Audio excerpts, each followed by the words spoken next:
eyes in the baseball world turn to Toronto. Baseball's biggest stage, the Fall Classic, the 2025 World Series starts tonight at Rogers Center. The home Toronto Blue Jays take on the Titanic Los Angeles Dodgers. Hi, everyone, and thank you so much for tuning in tonight. I'm Ben Schulman, alongside former Major League pitcher Chris LaRue. Show Ali is our host, Nick Blackmore, our producer, Andrew Adams, Stephen Coyle, and Tom Young are our technical directors. Right on left, the 2-2. He got him! Savage punches out Otani. Welcome to the World Series. He got him on a splitter, one down. There's not many people in Major League Baseball that can make Otani look like that. An awkward swing way out in front. He threw a few good fastballs and then at bat, and then mixes in the split finger there. It looked exactly like a fastball right down the middle and then broke below the strike zone. What a pitch. Freeman hunched over, and the 1-2. Rolled over to second. Bichette charging. Early play for him. He gloves. Throws over to first like he's been playing second base his whole life. A 1-2-3. Top of the first inning for Trey Savage. Punched out Otani to keep it 0-0. We go to the bottom of the first where Blake Snell matches up with George Springer. Guerrero on first, 3-0. Bichette swings and hits a soft grounder through the right side, a base hit. Vladdy makes a turn at second. He'll go to third. Teoscar Hernandez's throw bounces in late. Welcome back, Bo Bichette. A single in the first. Runners on the corners with 2 outs. Right-handed hitter batting over 300 in the postseason. 1-1. And it's lined up the middle of base hit center field. Hernandez gets the wave around third. Varscho gloves, he'll throw into third. And Kike Hernandez starts the scoring with an RBI single. Bunchy into second. It's 1-0 Dodgers in the top of the second inning. So a full count now with the bases loaded and Otani on deck. Payoff pitch to Pages. Swing and a miss, strike 3. Pages expecting a challenge pitch. Chased a slider below the knees. 2 down. 2-1 pitch. On the ground toward first. Over the bag, it stays fair. Vladdy gloves. He'll go to first to end the inning. A lot of traffic, but not a ton of damage. The Dodgers get a run on 3 hits. They leave the bases loaded. It's 1-0 LA. Middle of the second. Savage's payoff. And it's hit on the ground right side through a base hit. Charging forward, Straw getting the wave, bets. The throw goes into second. They have Freeman hung up between second and third. Jimenez gives off to Clement, who will tag Freeman for the out. Into second goes Will Smith. Smith with an RBI single to make it 2-0 Dodgers. 1 out, and Will Smith in scoring position, top of 3. Payoff pitch. Hit on the ground up the middle. Backhanded Bo Bichette throws across his body to first. It's a good one right on the money to Vlad. Nice play by Bo Bichette. Up to third goes Will Smith, and Bo was back on the familiar shortstop side of the bag for that throw. 2 down. Savage home. Swing and a miss. He got him. Got him to fish for a splitter way outside. Gives up a run in the inning, but considering he walked the first 2, pretty good recovery from Trey Savage. It's 2-0 Dodgers. Game 1 of the World Series. Middle of the third. 0-2 pitch. Swing and a miss. He got him. Hernandez swings over top of a slider. 4th K for Savage and 1 out here in the top of the 4th inning. When you don't get ahead, when you don't throw strikes, the opposing team tends to lay off those off-speed pitches, the split finger, the slider below the strike zone. They're easier takes, but when you pound the strike zone early, you get ahead, you'll see swings like that on the split finger below the strike zone. 79th pitch on the way. And he got him. Struck him out on a slider in the dirt. Back-to-back Ks this inning. 3 in a row overall. There are 2 down in the top of the 4th. That's one of the nastier ones I've seen. It looks like a backup slider, but that's just the movement on that pitch. Every once in a while, it'll almost act like a split finger or like a left-handed slider. That one was perfect right there below the strike zone. 2-0 Dodgers. Bottom of the 4th. Dalton Varscho up. Snell's pitch. Swing and a fly ball. Center field. Pages turning at the wall. It is out of here.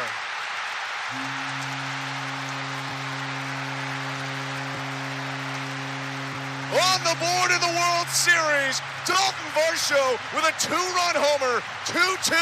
Blue Jays and Dodgers in the 4th. And they are human, Chris. The Dodgers put their pants on just like everyone else. Dalton Varscho goes left on left and takes out Snell to center. Blake Snell has been very tough on left-handed hitters. Dalton Varscho doesn't care about that stat. He gets the fastball, and he rips that thing out to center field. What a swing from him. We have ourselves a ball game, and that's why Trey Savage getting through those tough innings is so important. He was able to give this offense a chance, and here we are 2-2 in the bottom of the fourth inning. That ball went high off the batter's eye in center. A 423-foot blast on a four-seamer. Cutter sweeper, the 2 pitches for Fluharty. Everything moves glove side. Kick in the 2-2. Called strike 3. Sweeper at the knees. Down goes Otani, 1 out. Otani didn't like that call, but that was a great pitch. Maybe a hair below that strike zone. Mason Fluharty has a ton of confidence, even against Shohei Otani. Otani's now 0 for 2 career against Mason Fluharty. Right-hander set at the belt. And the 2-2. Called strike 3. 98 on the outside corner. An upset Teoscar Hernandez talking with Will Little. 1 down in the top of the 6th. 2 taps to the plate, Hernandez. He looks out to Dominguez. The righty set. And the 1-2. He got him. Swing and a miss, strike 3. Struck him out on a sweeper. 2-2 tie, middle of the 6th. Snell kicks and fires. And the pitch hit him. Fastball ran up at 96. Varsho spinning away in pain. And he will go down to first. Snell has been a little bit off with command all night. Certainly, obviously no intent. But that has got to be his night, you'd figure, as he hits Varsho in a full count to load the bases. Dave Roberts comes out of the Dodger dugout, and Blake Snell, the first of the 4 aces for the Dodgers, cannot record an out in the 6th. He's removed from a tie game 2-2 with no outs and the bases loaded. He's 0-1 to Clement. Swinging a liner, through into left center. In to score IKF. Station to station go the Blue Jays. Kirk into third, up to second. Varsho. Ernie Clement gives the Blue Jays their first lead of the series. 3-2, bottom of the 6th of game 1. This guy just continues to come through in big situations, not trying to do too much. A lot of guys would try for the big hit, that hit in the gap, or even a grand slam in that situation. Not Ernie Clement. He was trying to go up the middle. All he was doing was going station to station, moving the line, and giving Nathan Lucas, who's now pinch hitting, a chance to drive in another run. 3-2 again. Inside ball 4. Lucas dumps away the bat. That's an RBI walk. It's 4-2 Blue Jays. Still bases loaded. Still nobody out in the bottom of the 6th. Well, just like Ernie Clement before him, he is not a selfish player, doing everything for his team. He is okay taking the walk, taking the RBI, and getting to first base and allowing Andres Jimenez to come up to the plate with the bases loaded, and still nobody out in this inning. 4-2 Blue Jays, bases loaded, no outs. And the 1-2 pitch. Swinging a liner, down in right field, base hit. In to score Varsho. They go station to station with a late holdup for Clement. Carlos Fabulous watched the throw in, decided not to push it. It's 5-2 Blue Jays. The bases are still loaded. There's still nobody out bottom 6. Andres Jimenez had a very nice approach there, shortened the swing up. He got a change up over the heart of the plate, didn't try to do too much, got the barrel to it, and absolutely ripped that thing through that hole on the right side. What an important hit for him. You have to keep adding on, especially against this Dodgers lineup. 2-1. Swing and a high fly ball. Right center field. Hernandez back on the track. Gone! A grand slam! Addison Barger blows this game wide open. 9-2 Blue Jays in the bottom of the 6th. The first ever pinch hit grand slam in World Series history. Barger did it left on left.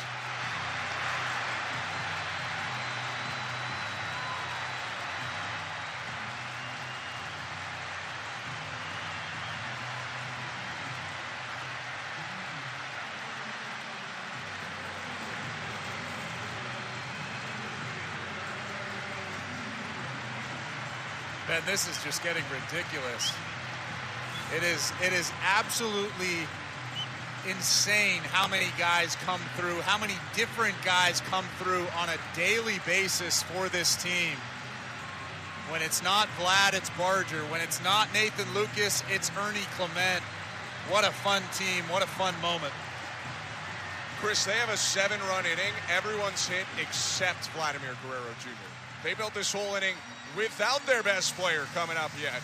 Multiple pinch hitters and a pinch runner, and they are up 9-2 as many of the prognosticators try and remember who's supposed to be David and who's supposed to be Goliath in this series. 9-2 with 1 out in the bottom of the 6th, the game won. 9-2 Blue Jays, 2 out, Vlad on first. 1-0 pitch. Kirk drives it, left center and deep. Racing back, Pages looking up at the fence. See you later!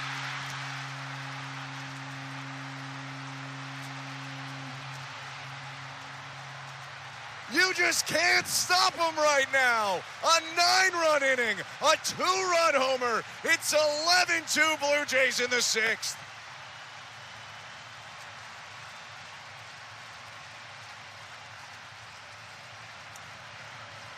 This is the hole in this team. It's the bullpen. We knew that coming into this ball game. We knew that coming into this series. The Blue Jays are proving that. A look at first, the 2-2. Called, strike 3. Slider top of the zone gets Pages. First out of the World Series for Fisher. And the first out of the top of the 7th. Runner on first and an 11-2 lead. Kick in the 1-2 again. And it's lifted out to right field. Barger's out there now. He's backing up toward the fence, looking up, and that ball is gone. Home run, Shohei Otani caught a hanging curve for his 6th homer of the postseason. It's 11-4 for the Blue Jays in the top of the 7th. 1-2 to Betts. Check swing, pitch was low, appeal to first. He went, strike 3. Fisher punches out Mookie Betts, 2 down. That was a great slider, probably his best slider of the outing so far. A really nice strike to ball slider, getting one of the best in the business out in front for strike 3 and a big second out. 11-4 Blue Jays, top of the 8th. 1 on, 1 out. 2-2 pitch. Swing and a miss. He got him. Muncy couldn't wait long enough on the 72-mile-an-hour curve. 2 down. Perfectly placed. Looked like it was right down the middle and then just broke to the bottom part of that strike zone. Alejandro Kirk was set up right down the middle. That's where you want that pitch. You want that batter to think that's a good pitch to hit, and then it just sinks right below the strike zone. Perfectly placed. Most of them up already, but the holdouts rise now with 2 outs in the inning. Teoscar Hernandez on first and a 1-2 count against Enrique Hernandez. 1-2 pitch. He got him. Strikeout swinging on a fastball. Scoreless inning from Bassett around a walk. Middle of the 8th. 11-4 Blue Jays. Eric Lauer is asked to finish off this game. 11-4 the Blue Jays lead as Lauer takes a breath and offers to Tommy Edman. Pop up. Back behind the plate foul. Kirk onto the back warning track. Makes the grab. 1 pitch, 1 out in the 9th. Eric Lauer stretches his arms out. Glove now just above the belt. Into the wind, the lefty's 2-1. Pages lines the ball right field. Charging Barger gets there to make the grab on the slicing liner. 2 down. The Blue Jays in out away from knocking off the Dodgers in game 1. Still a runner on first, Otani. Still an 11-4 lead. 2 outs, top of the 9th. Lauer trying to finish it off. 2-2 again. He got him. Swing and a miss, strike 3. The Blue Jays take a 1-0 lead in the World Series on the back of an 11-4 blowout win over the mighty Dodgers. Yeah, the Blue Jays did exactly what they needed to do. They put pressure on Blake Snell early. They elevated that pitch count. Trey Savage wasn't perfect in this outing, but he gave the Blue Jays a chance. He made big pitches when he had to. Eventually, the Blue Jays offense came through, and I mean, it's pretty incredible. This was a fantastic game from the Toronto Blue Jays on offense and defense, and they get a very important first win here in this series.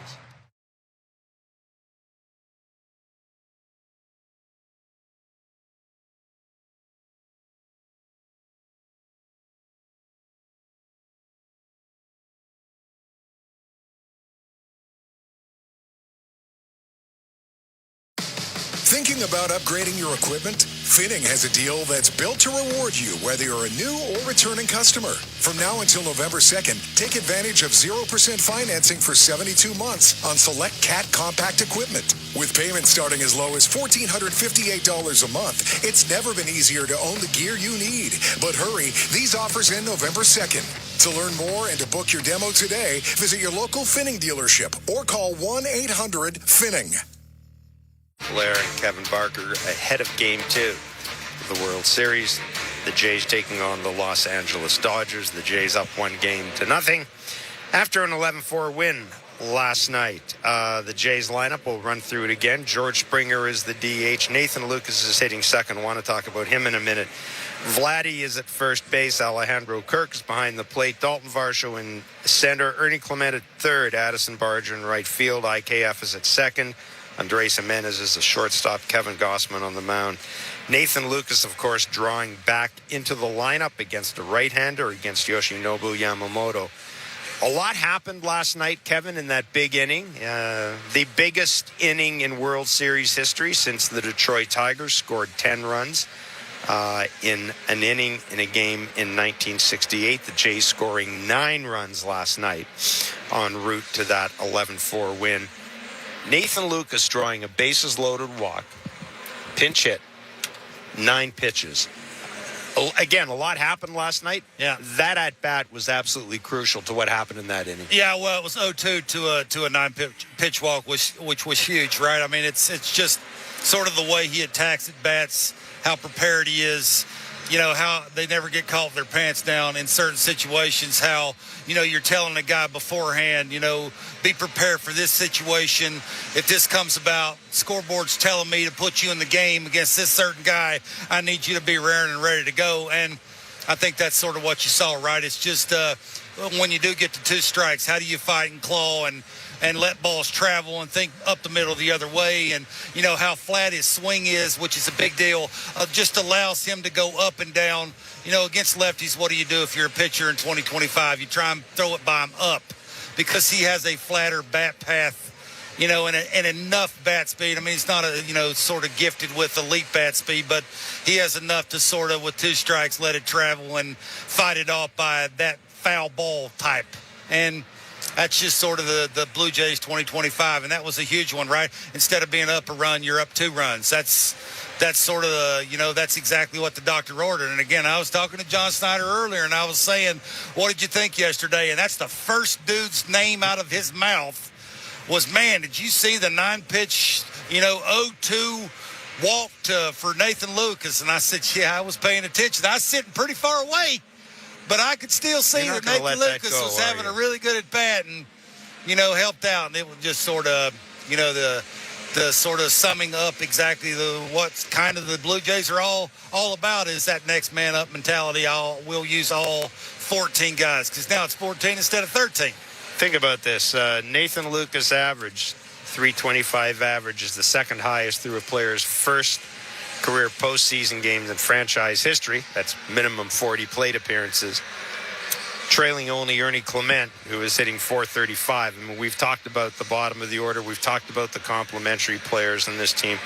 This is remarkable. Nathan Lucas and Ernie Clement, the postseason that they've put together, when you consider these are 2 guys that, Ernie Clement was released at one point.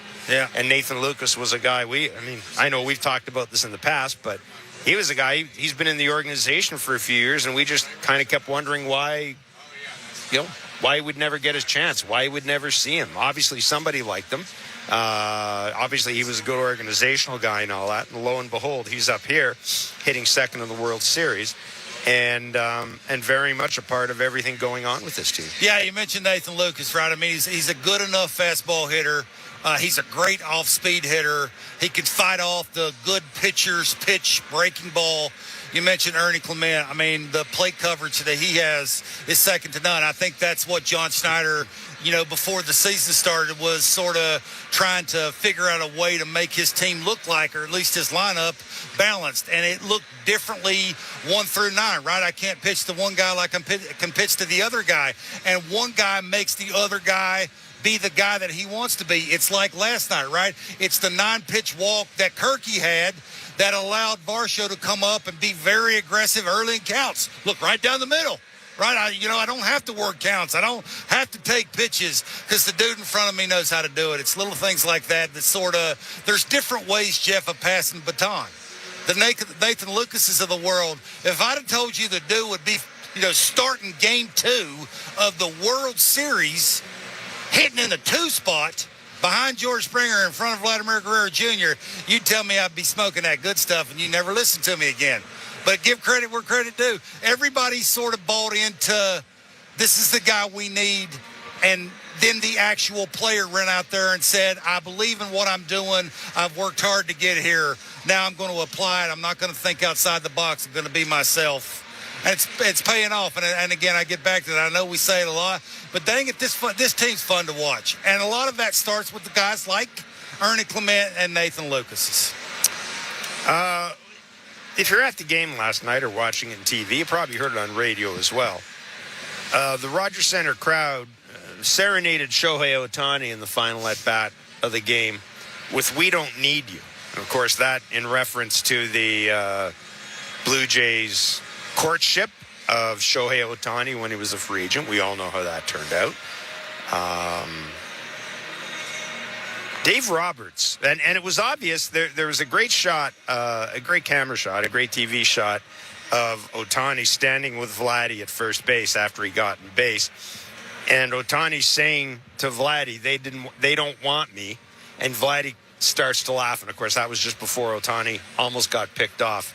He did get to end the game. Well, he was picked off, but there wasn't enough video evidence for that. Dave Roberts was asked today before the game about the crowd reaction to Shohei Otani and whether or not he thought that Otani noticed it, thought about it, or whether or not it had any impact on him. Shohei was booed and there were chants at him yesterday. From what you've learned from Shohei, how does he receive that and go on to do what Shohei normally does? Well, I don't think he understood the chants. So that's one part of it. As far as being booed, I think that he understands why he was booed. And I don't think he minds it. I don't think it necessarily fuels his fire. I think I've used this word with Shohei a lot. He's just a really good compartmentalizer. So I don't think it really affects him. And he's just there to just do his job. Dave Roberts went on to say that later on, when he said he didn't understand the chants, he said, I'm not referring to the language. I'm just saying that Shohei, knowing Shohei as I do, when he's standing at the plate and locked in, he's not particularly paying attention to anything that the crowd is saying. And I'm sure he received a rough ride from the crowd here 2 years ago when he showed up. If you remember that first game after all the courtship of Shohei Otani here, and I think he homered in the second pitch he saw from Chris Bassett or something like that. Finished with a couple of hits in that series. But by and large, Kevin, the Jays have done a decent job against Shohei Otani. Yeah, look, I think you gotta have a good game plan. I think there is a certain way that you can get him out. You can make him a little uncomfortable. I don't think he likes the ball up and in. Now, he does like the ball in. If you miss in there, right, if you let it leak a little bit on the plate, he can hit that thing like we've seen him do a quadrillion times. But if you get it in there, you elevate it a little bit, it sort of opens up everything else because he's a big dude. He's got long limbs. I used to be one of them guys. Now, I'm by no means Shohei Otani, but I didn't like the ball in either, right? I mean, there's certain windows that you could go to set other windows up for when you need fanny out, ground ball to first with the bases loaded.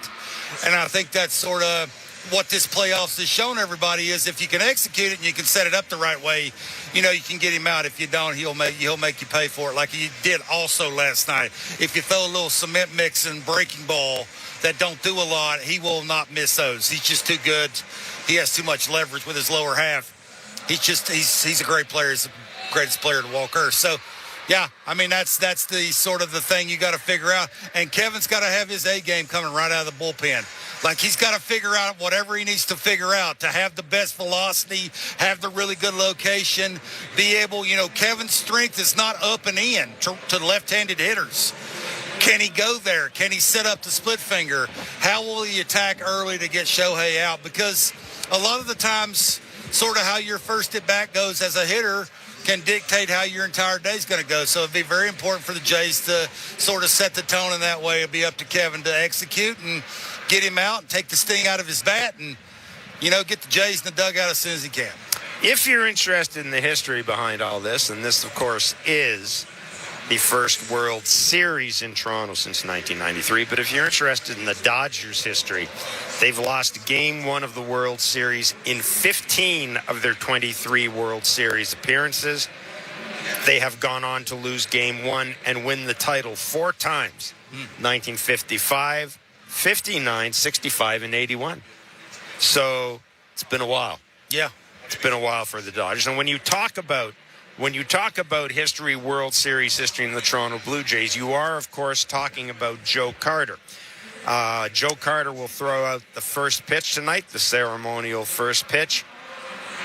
And Joe Carter was asked earlier today, during a media availability, about watching George Springer's home run in ALCS, of course, the home run that really, in Game 7, that really tilted the game in the Blue Jays' favor. And as a result of that, of course, the Blue Jays now in the World Series. This was Joe Carter on George Springer's home run.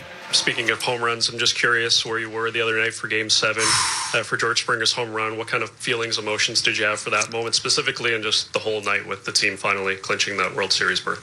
I finally felt how my wife felt and how the fans felt watching a game, because I couldn't do anything about it. So I was at home in my theater all by myself watching the game, and I was sitting in the same seat. And after the first 2 guys get on the 7th inning, I'm like, man, this is tough. My heart's racing it's beating about 10,000 beats a second. And George comes up, and I'm like, and at the time I had been texting John Smoltz. And so I said, at the bottom of the 7th, I said, when the 2 guys got on, I said, looking for a hero. Because, as players, we always say, we're looking for that front page story, for a star to come out, a red light player. And Smoltz texts it back and goes, well, and then Springer hits the home run, and it's just me and my wife is upstairs because she can't take it, and I'm in the theater, and I'm jumping up and down. I'm hitting the wall. It was as if I had relived the whole thing, because it was just that big, because it's been 32 years, and now it's like they can stop talking about the 92 and 93 Jays getting to the World Series, and now they have something to put their hats on now, because this is their time and their moment. That is Joe Carter talking about George Springer's home run and talking about, the history, the historical implications, if you want to call them that, of this World Series for this franchise. And we had a chance to talk to Mark Shapiro a little bit before the game. It's... look, we knew, I think we've kind of played this game all year, Kevin, where we've talked about when we thought something special might be happening here. When did it, the reality sink in that this could happen? And I think we're both in the side. At no point did I think they could make it to the World Series until George Springer hit that home run. Yeah. I'm just being honest. At that point, I thought, okay, now this is, you got a chance of having this happen. But it's kind of cool in that it has been more than 30 years since you've had a World Series here. And look, I'm not saying that every member of the Blue Jays organization, every member of this front office, every member of the coaching staff, or every player thinks of 93, and is aware necessarily of the history behind this. But it is very much, it is something. Like, it's tangible.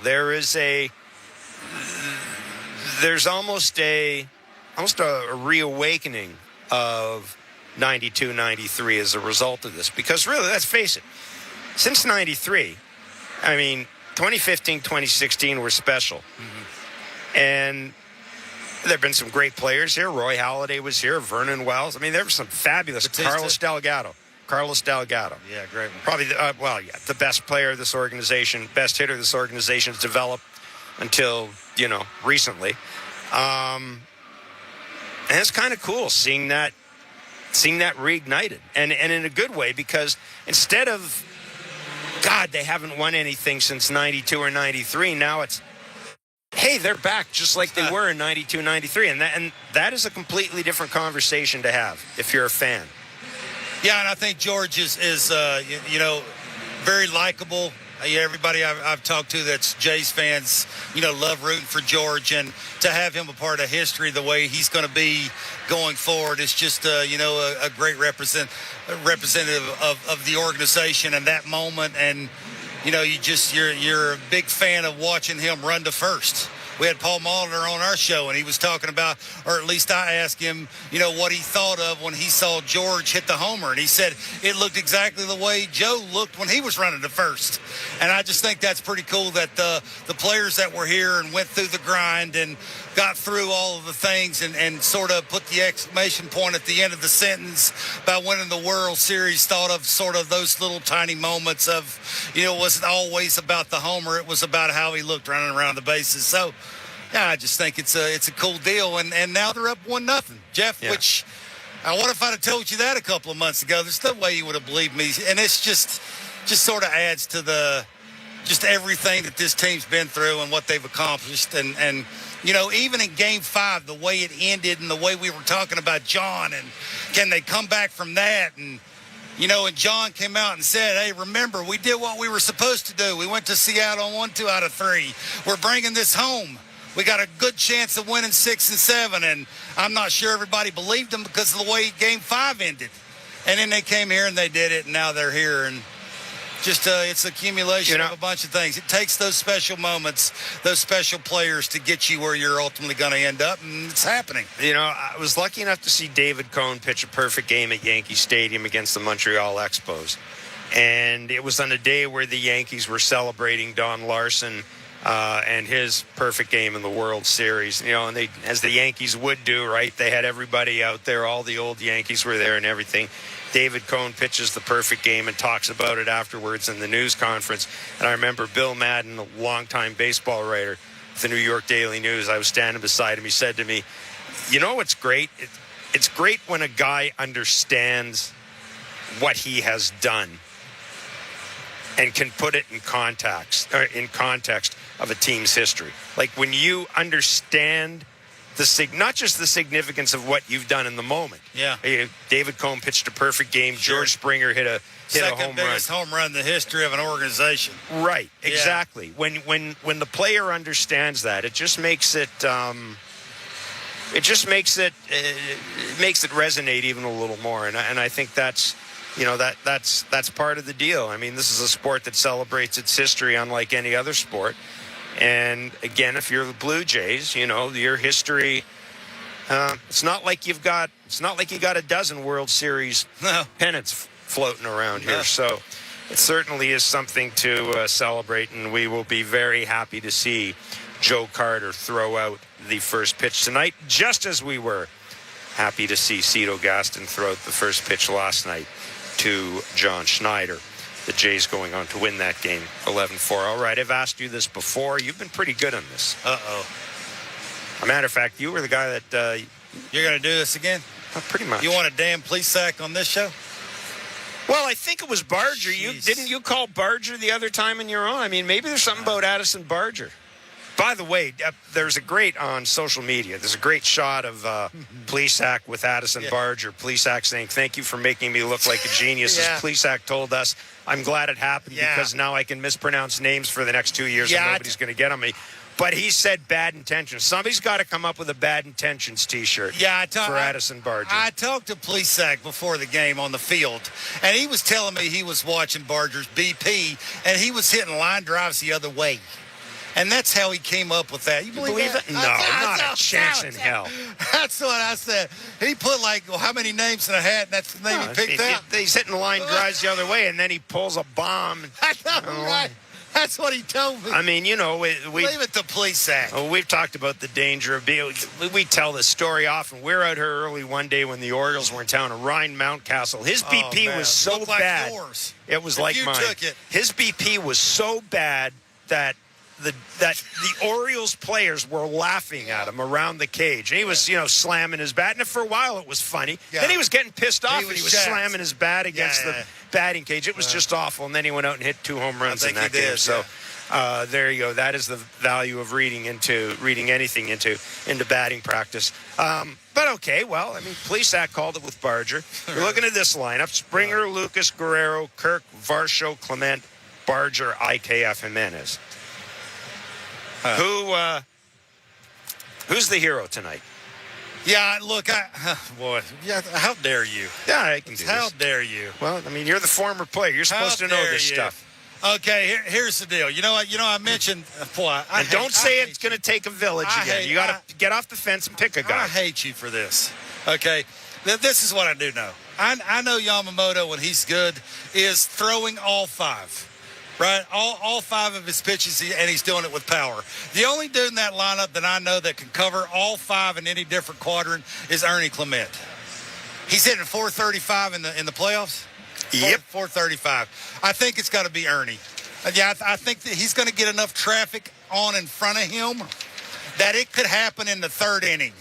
Doesn't have to happen in the 6th inning because I'm not sure Yamamoto is going to make it to the 6th. Okay. But I'm going to say I think if there's going to be a big moment tonight, I think it'll be Ernie. Ernie will come up and, boy, I hate you for this, but I think that's you can never the guy. go wrong picking Ernie. Well, I mean, normally I wouldn't pick a guy, facing somebody of this caliber that, quite frankly, you get what you get from Ernie, guys like Ernie, and that's why you love Ernie. I put all the pressure on all the guys that are making the crap ton of money who are expected to drive in the runs and have those at-bats against guys like Yamamoto. Yeah. But I just think all the pitches where he's throwing them, the confidence he's got, the deception that he adds, throwing all 5 of them, I just think of one dude covering all that stuff and doing the things that only Ernie can do, so I'm picking Ernie.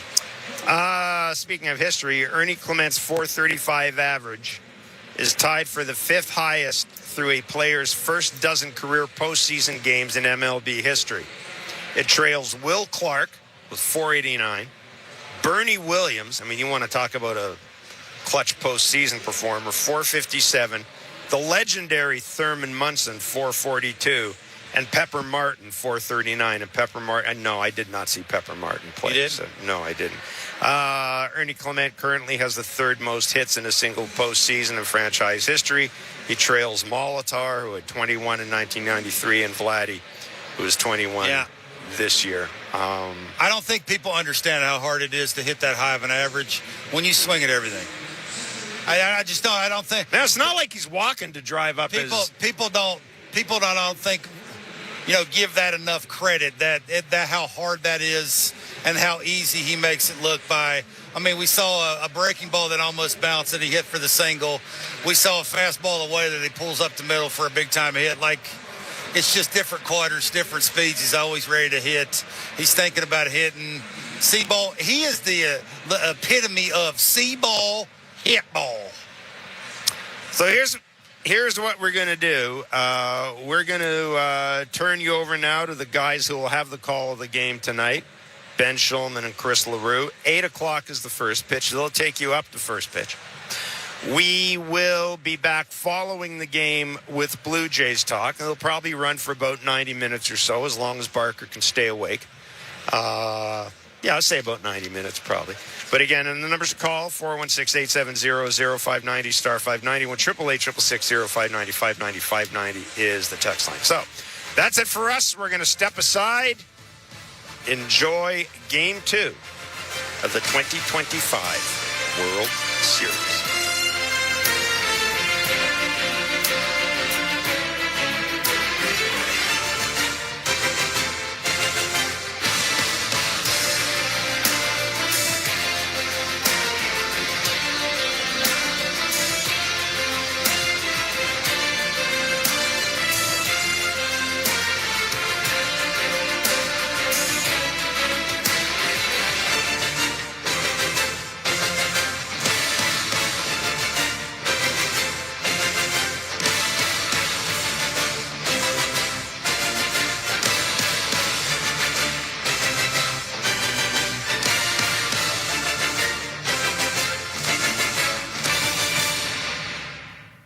Subaru, a vehicle that's built to last comes standard. Heated front seats? Standard. High ground clearance? Standard. EyeSight driver assist to help spot the scooter delivery guy texting, merging, and eating all at once? Standard. Parallel parking perfectly while someone watches? Uncommon. But in a Subaru? Standard-ish. Subaru. Uncommon comes standard. Hurry into your local Subaru dealership today for lease rates from 1.99% for 24 months on select models. And get great value that, you guessed it, comes standard. Conditions apply. See dealer for details. How do we craft tires specifically designed for Canadian weather conditions? We journey alongside them and endure the unexpected challenges the road throws at them. Winter is approaching quickly. Are you prepared? Choose Yokohama. Tailored precisely for Canadian weather, snow, ice, and cold can turn every drive into a challenge. Stay safe with the Yokohama Fall Rebate. Until November 30th, receive up to $100 back when you purchase 4 eligible Yokohama tires. Stay in control and drive with confidence. Choose Yokohama. Made precisely for you. At Desjardins, we speak business. We speak startup funding and comprehensive game plans. We've mastered made-to-measure growth and expansion advice, and we can talk your ear off about transferring your business when the time comes. Because at Desjardins Business, we speak the same language you do. Business. So join the more than 400,000 Canadian entrepreneurs who already count on us and contact Desjardins today. We'd love to talk business. Ready to find your happy? Our experts at Sell Off Vacations know just where to go. Cuba. Why? Because we found happy here. In the locals that greet you with a smile. In the beaches that relax you. And a culture that charms from the start. Because Cuba es única. If happy's what you're looking for, we can help you find it. Contact our experts at selloffvacations.com. Toronto, get ready. On Wednesday, November 13th, the Canadian men's national soccer team battles Ecuador at BMO Field. This is international soccer at its best. Fast, fiery, and unforgettable. This match marks only the second time Canada and Ecuador have met on the pitch. Don't miss out. Tickets start at just $45, but they won't last long. The stage is set. Are you ready? Rally behind the Canadian men's national soccer team. Get your seats today at BMOfield.com. Thinking about upgrading your equipment? Finning has a deal that's built to reward you whether you're a new or returning customer. From now until November 2nd, take advantage of 0% financing for 72 months on select CAT compact equipment. With payments starting as low as $1,458 a month, it's never been easier to own the gear you need. But hurry, these offers end November 2nd. To learn more and to book your demo today, visit your local Finning dealership or call 1-800-FINNING. 1-877 Cars for Kids. KARS Cars for Kids. 1-877 Cars for Kids. Donate your car today. Ready to get rid of that old car? Donate it today at carsforkids.ca. That's cars with a K. Donation's super easy, and you'll get a maximum tax credit. 1-877 Cars for Kids. Donate your car today. This fall, Lincoln invites you to discover the 2025 Lincoln Nautilus with the available Lincoln Rejuvenate Experience, Lincoln Blue Cruise, distinct Lincoln Drive modes, and more. During the limited-time Lincoln Fall event, you can get lease rates starting at 2.99% APR for up to 48 months. Plus, clients who currently own or lease a qualifying premium vehicle are eligible to receive up to a $3,000 conquest bonus toward the commanding 2025 Lincoln Nautilus. Visit TorontoLincolnDealers.com to learn more. Thinking about upgrading your equipment? Finning has a deal that's built to reward you whether you're a new or returning customer. From now until November 2nd, take advantage of 0% financing for 72 months on select CAT compact equipment. With payments starting as low as $1,458 a month, it's never been easier to own the gear you need. But hurry, these offers end November 2nd. To learn more and to book your demo today, visit your local Finning dealership or call 1-800-FINNING. Your business runs 24/7. But what happens when your loading dock grinds to a halt? Get back in business fast with Bagley Overhead Doors and Docks. Your overhead door problem is our problem, and we're good at fixing problems. Repairing your overhead door, dock, or have truck restraints that require service? No problem. We also offer preventative maintenance inspections to eliminate the chaos and expense of unplanned emergencies. Bagley Overhead Doors and Docks. Trusted for over 60 years. Visit BagleyOverheadDoors.com today. Thinking about upgrading your equipment? Finning has a deal that's built to reward you whether you're a new or returning customer. From now until November 2nd, take advantage of 0% financing for 72 months on select CAT compact equipment. With payments starting as low as $1,458 a month, it's never been easier to own the gear you need. But hurry, these offers end November 2nd. To learn more and to book your demo today, visit your local Finning dealership or call 1-800-FINNING. Sportsnet 590, The Fan. How do you measure those intangibles in sport? The whole no I in team philosophy. It doesn't matter who it is. Everyone's going to go out there and put their best foot forward. What is the value proposition on good vibes? I love this team, man. I love my teammates. This year, the Blue Jays have unlocked something extra special. We are a tight-knit group. Our clubhouse is very intertwined. We do everything together. The perfect example of it takes an entire team. Ernie Clement, Heiderful, Dodgers him in his eighth, and Lucas delivers again. Keep it going. Just keep swinging a fly ball. On. Left field and deep. Going.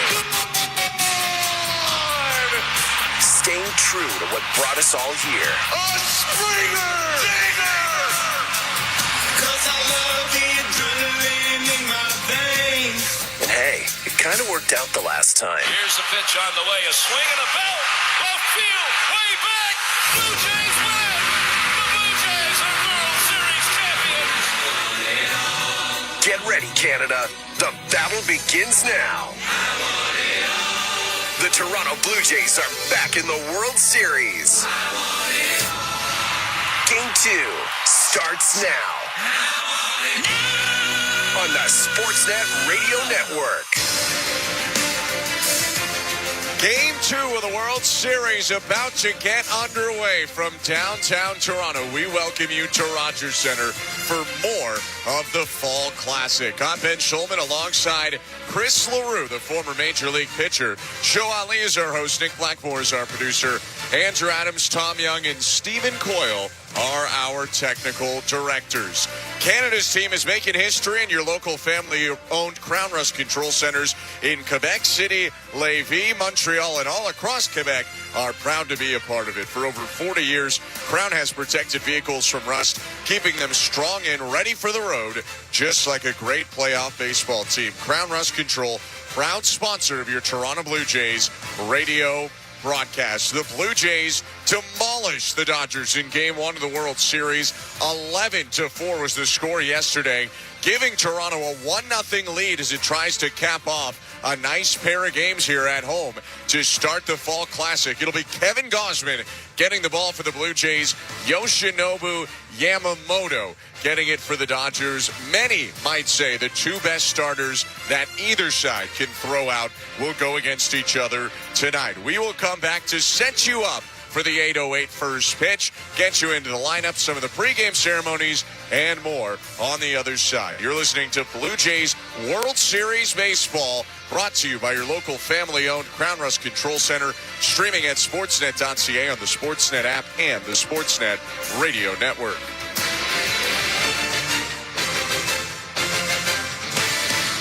Hey you, while we've got your ear, let's talk about what's catching everyone's eye. Is it the chipped paint flaking off your garage? Or that squeaky floorboard you always ignore? Don't worry, help is always within reach at Home Hardware. Turn those side eyes into second looks at the Bring Beauty Tone Home Reno sale. Save 35% on Beauty Tone Pure interior and exterior paint. And save up to 40% on in-stock vinyl and SPC flooring. Earn and redeem Scene Plus points at the Bring Beauty Tone Home Reno sale on now until October 22nd. Only at Home Hardware and Building Centers. Locally owned, genuinely Canadian. Buck Martinez here to tell you about the huge Double XL three-topping pizza from Pizza Pizza, just $19.99. That's a whopping 18-inch three-topping thing of beauty for only $19.99. So hurry into Pizza Pizza today and bring a big appetite for a hot and fresh Double XL pizza. I'm loving this big voice. I may just call the game this way. Order pizzapizza.ca. Our team knows it takes teamwork and staying power to go the distance and a hunger to bring it home. That's why Crown Rust Control stands proudly beside them, because we know what it takes to go the distance for Canadians. We've been helping your vehicles go the distance for over 40 years, keeping them strong, reliable, and ready for the road. Get your vehicle playoff ready. Bring it home to your local family-owned Crown Rust Control Center. Crown Rust Control, proud sponsor of your Toronto Blue Jays. Bring it home, Canada.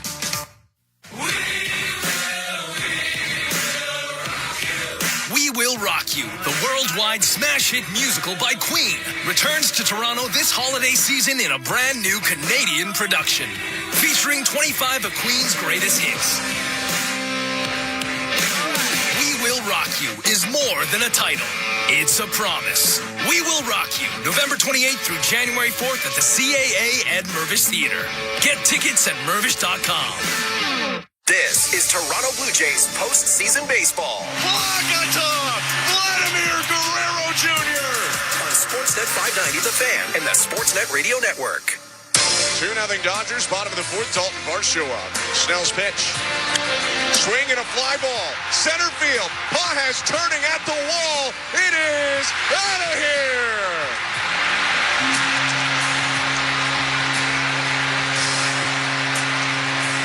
On the board in the World Series, Dalton Varscho with a 2-run homer. 2-2 Blue Jays and Dodgers in the fourth. He's 0-1 to Clement. Swinging a liner, through into left center. In to score IKF. Station to station go the Blue Jays. Kirk into third, up to second. Varsho, Ernie Clement gives the Blue Jays their first lead of the series, 2-1. Swing and a high fly ball, right center field. Hernandez back on the track, gone! A grand slam! Addison Barger blows this game wide open. 9-2 Blue Jays in the bottom of the sixth. The first ever pinch hit grand slam in World Series history. Barger did it left on left. 9-2 Blue Jays, 2 out flat on first. 1-0 pitch. Kirk drives it. Left center and deep. Racing back, Pages looking up at the fence. See you later! You just can't stop him right now. A 9-run inning, a 2-run homer. It's 11-2 Blue Jays in the sixth. Lauer trying to finish it off. 2-2 again. He got him. Swing and a miss, strike three. The Blue Jays take a 1-0 lead in the World Series on the back of an 11-4 blowout win over the mighty Dodgers.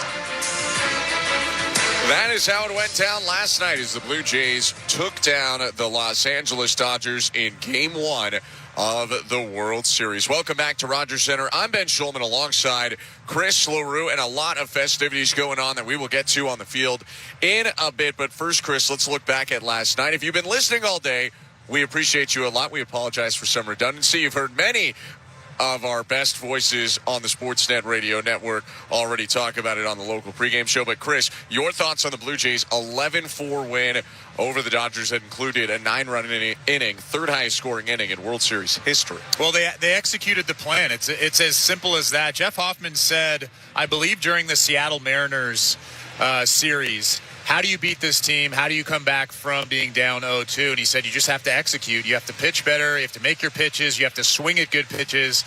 And then, I mean, that'll translate into wins. That's exactly what the Blue Jays did yesterday. Trey Savage got into some trouble, but he was able to get out of trouble by making good pitches, getting big outs. And then, of course, just the approach at the plate. It is exactly how they drew it up.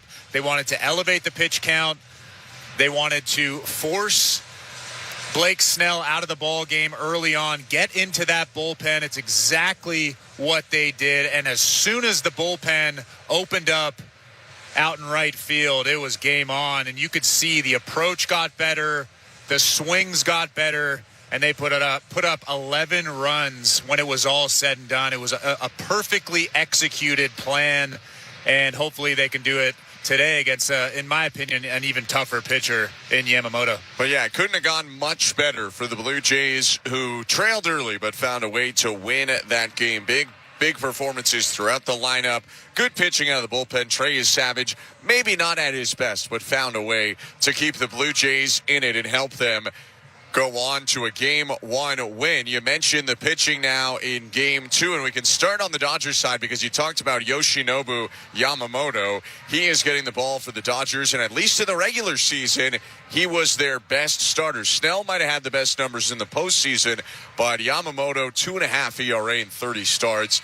He is no walk in the park. No, and he's just a great pitcher. Obviously, the stuff is electric. There's a lot of life through the strike zone with all of his pitches. But it's just the fact that he can pitch. He can throw any pitch in any count in the strike zone, out of the strike zone. He's done that in Japan, and he's done that in his short big league career. Opponent's batting average this season was 183. That was first in baseball. Gave up 113 hits in his 173 and 2/3 innings. He's the real deal. This is going to be a tough ball game for the Toronto Blue Jays. But I think they're going to have to be aggressive. He throws a lot of strikes. And like the Seattle Mariners did, they throw good strikes early, and then you just have to take that pitch and then expect at least one mistake over the course of an at-bat. When that mistake happens, you have to be ready for it. And Blue Jays did that against the Seattle Mariners. Hopefully they can do that today against Yamamoto. Yeah, much more similar to those guys than a Blake Snell. Yamamoto not as strikeout dependent, more ground balls. Hard four-seamer and splitter, a combination that they saw a lot in that series. It'll be interesting to see what they do there, and it'll be interesting to see what Yamamoto's opponent comes up with, because Kevin Gausman is on the hill for the Blue Jays in this start. We'll continue to dive into him when the first inning goes. But, Chris, your thoughts? Kevin Gausman, 3 really good starts so far for the Blue Jays. He's only allowed 4 earned runs in 18 innings overall. It's 18 innings because he pitched an inning in the clinching Game 7 as well. That's why he's starting Game 2 tonight. Yeah, I think it's really simple for him. If he can locate the fastball at the top of the strike zone and the bottom of the strike zone, you take away that approach from opposing teams of see him up.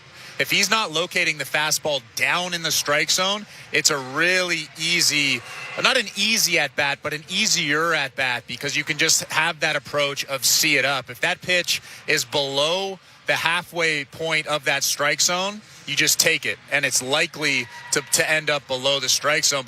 But if he's dotting that fastball at the bottom, that's when you'll start to see swings and misses on that split finger, because pitchers or hitters, opposing hitters, have to respect that location. They have to offer at that pitch, and then all of a sudden that split finger dips below the bat. And if Kevin Gausman is locating the fastball, he's almost unhittable, even though he's essentially a 2-pitch pitcher. Majority of pitches are 4-seam split finger.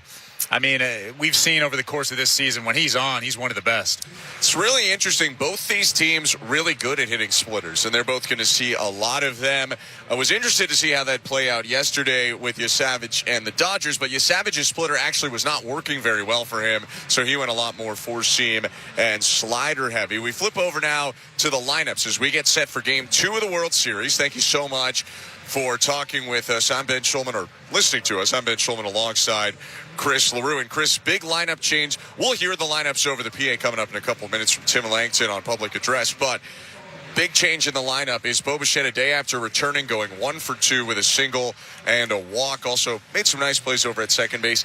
He is out of the lineup today. They go back to basically the lineup they ran the whole ALCS with IKF in there. Blue Jays said he's available. It doesn't seem like anything was aggravated yesterday necessarily, but they said they don't want to kill him right after he had the month leave, I guess, or month and a half leave.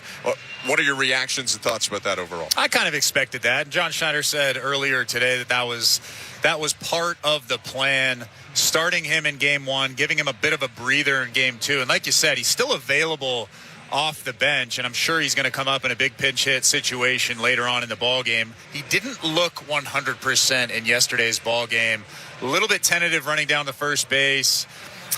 Took some good swings, but if I'm John Schneider, I probably would rather have IKF at second base with Bo Bichette potentially pinch hitting late in a ball game, and then if he gets on base, you pinch run for him, something like that. But it also gives Dave Roberts something to think about, having Bo Bichette on the bench late in a ball game, a really, really talented hitter. Most hitters or most teams don't have the benefit of having a talent like Bo Bichette sitting on the bench, and the Blue Jays have that. Yeah, it'll be interesting for Roberts. The bullpen already a big discussion on the Dodgers side. And if he brings in a lefty especially, he's going to have to be comfortable with the fact that Bo Bichette might hit against one of those guys. Blue Jays side, they used a couple relievers yesterday, but their pen, Chris, is looking pretty solid coming into today. Not only did Mason Fluharty pitch very well yesterday, getting Shohei Otani in his first batter faced in the World Series. He punched him out. Sir Anthony Dominguez, per Schneider, had one of his best outings recently when he came in yesterday and threw a scoreless inning in a third.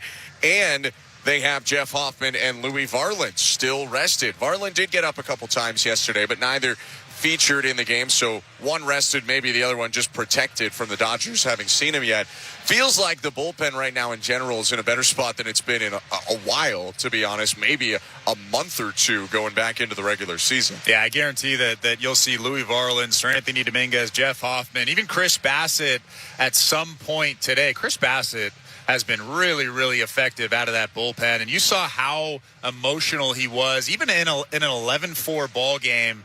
After the end of his inning that he pitched yesterday, he let out a huge scream. We really don't see that type of emotion from Chris Bassett. That tells you just how important this World Series is for him. And it also shows you feels pretty good out of that bullpen. I think that gives John Schneider another weapon and something that he really didn't think that he had, at least going into that Seattle Mariners series. I mean, that's a great option for him. Maybe not 8th and 9th innings, but just a guy that you can throw out in any situation, and you know he's going to fill up that strike zone.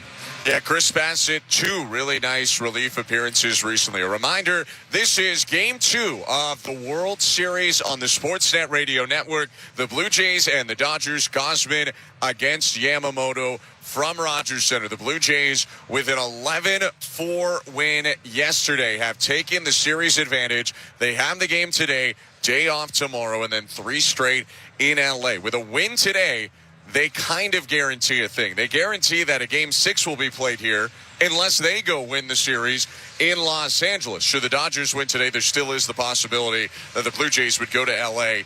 and never return. So a multitude of reasons why this is such a big game going down tonight. It's the Fall Classic. I'm Ben Schulman alongside Chris LaRue. Plenty more coming up, but now we will hand it over to public address at Rogers Center as Tim Langton gets to announce the lineups of first the Dodgers, then the Blue Jays here at Rogers Center. Here is the starting lineup for the visiting Los Angeles Dodgers, managed by Dave Roberts. Batting first, the designated hitter, number 17, Shohei Otani. Batting second, the shortstop, number 50, Mookie Betts. Hitting third, the first baseman, number 5, Freddie Freeman. Batting fourth, the catcher, number 16, Will Smith. Hitting fifth, playing right field, number 37, Teoscar Hernandez. Batting sixth, third baseman, number 13, Max Muncy. Hitting seventh, the left fielder, number 8, Kike Hernandez. Batting eighth, second base, number 25, Tommy Edman. Batting ninth, center fielder, number 44, Andy Pages. Starting pitcher for the Dodgers tonight, right-hander, number 18, Yoshinobu Yamamoto.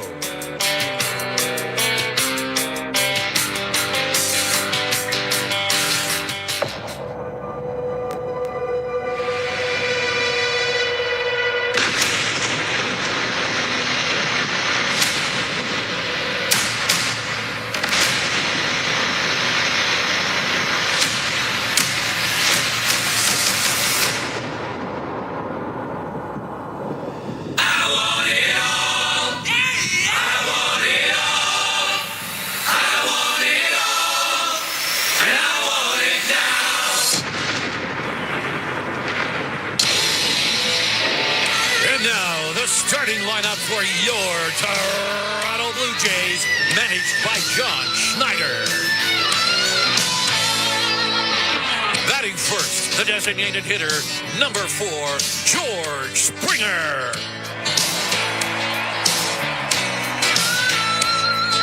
Batting second, the left fielder, number 38, Nathan Lucas.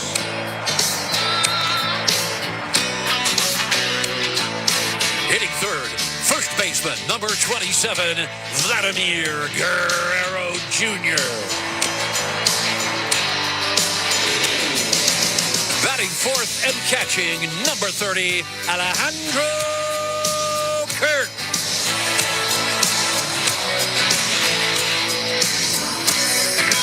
Hitting fifth, center fielder, number 5, Dalton Varscho.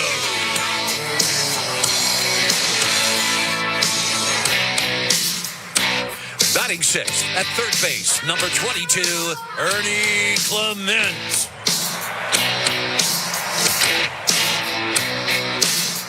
Hitting seventh, the right fielder, number 47, Addison Barger.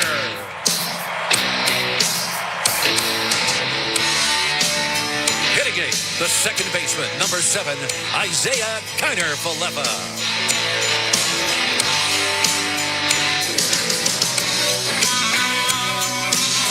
Batting ninth, the shortstop, 0, Andres Jimenez. Starting pitcher for your Blue Jays tonight, right-hander number 34, Kevin Gausman.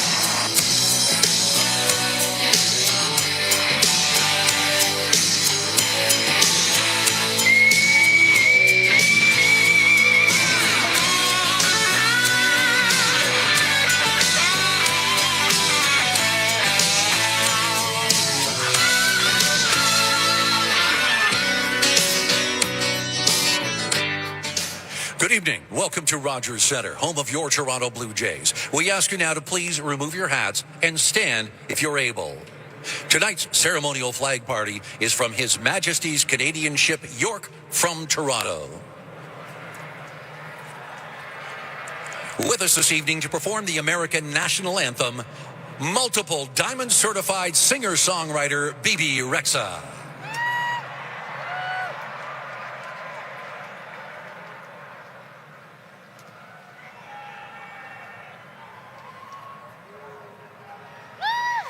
Oh, say, can you see by the dawn's early light what so proudly we hailed at the twilight's last gleaming, whose broad stripes and bright stars through the perilous fight o'er the ramparts we watched were so gallantly streaming,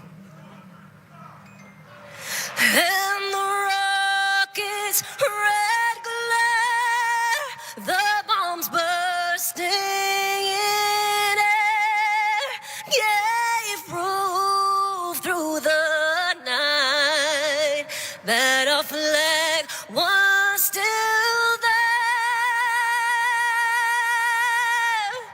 Oh, say, does that star-spangled banner yet wave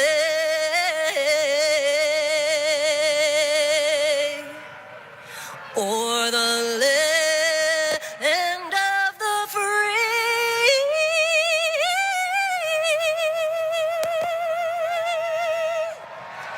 And the whole of the brave.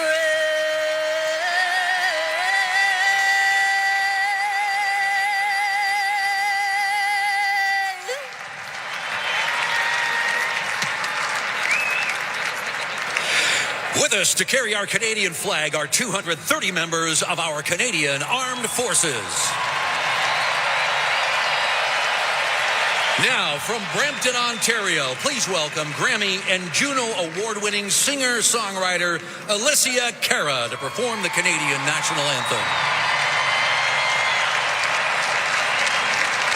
Oh, Canada, our home and native land, true patriot love in all of us command.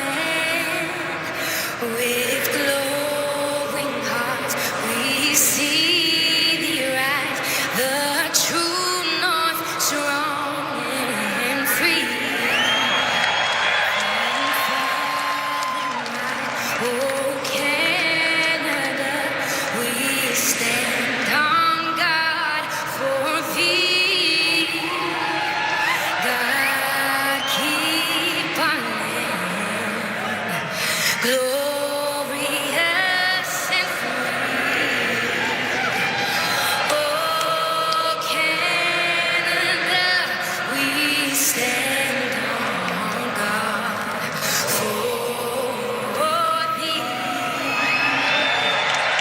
Oh, Canada, we stand on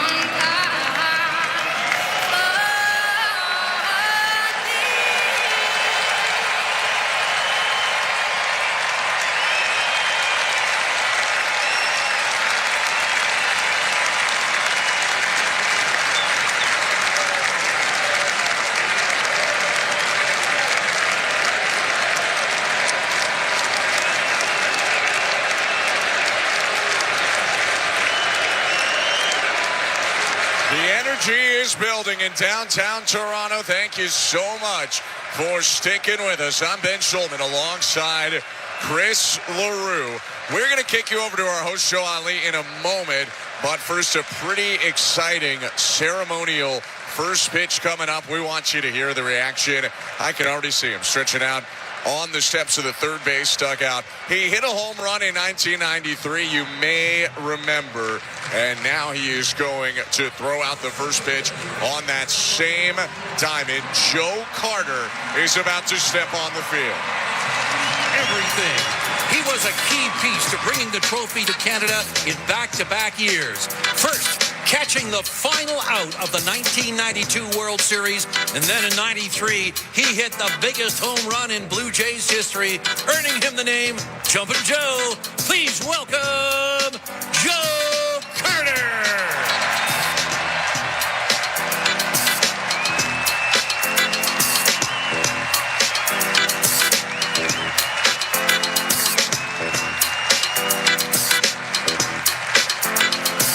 Catching the first pitch, Bo Bichette.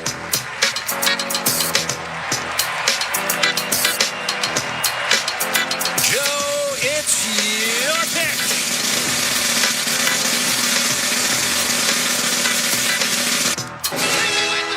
Let's hear it for Joe Carter.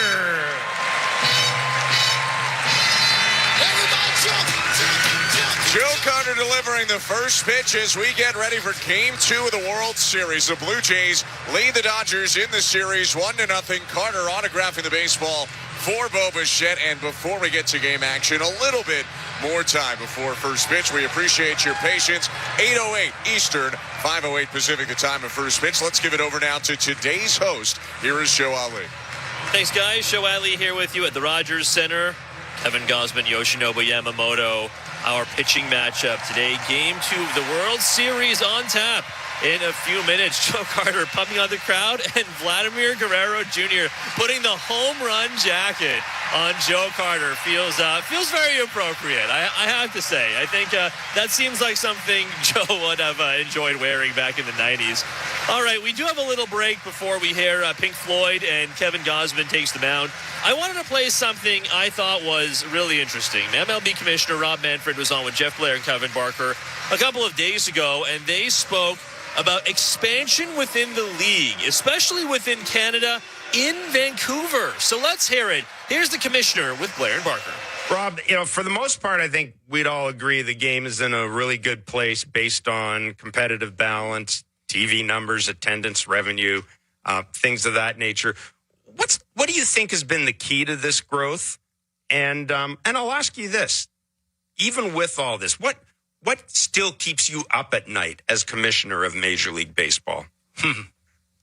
Okay, well, look, I think, as most things in the sport, we have been blessed with an influx of great players. Obviously Otani's at the top of the list, Vladdy Jr., but Bobby.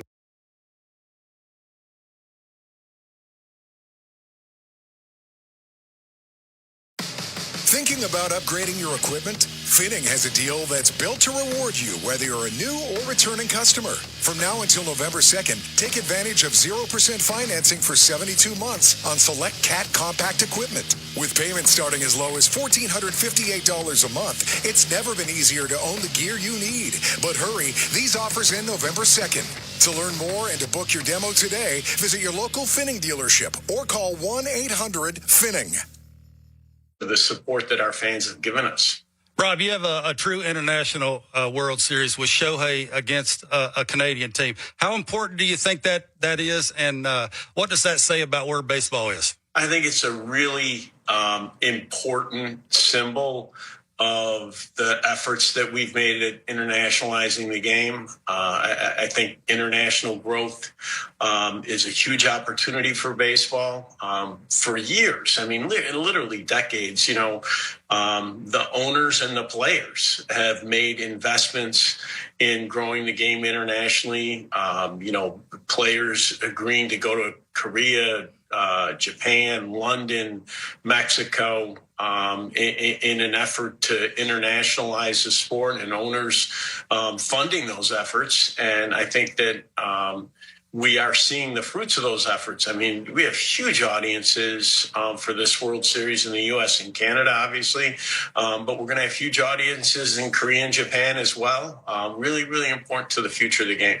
We're coast to coast, and we have an affiliate station in Vancouver. And I would be remiss if I didn't ask you. We know that, it looks like Tampa Bay's situation has been settled, knock on wood, or plexiglass, I guess, in this case.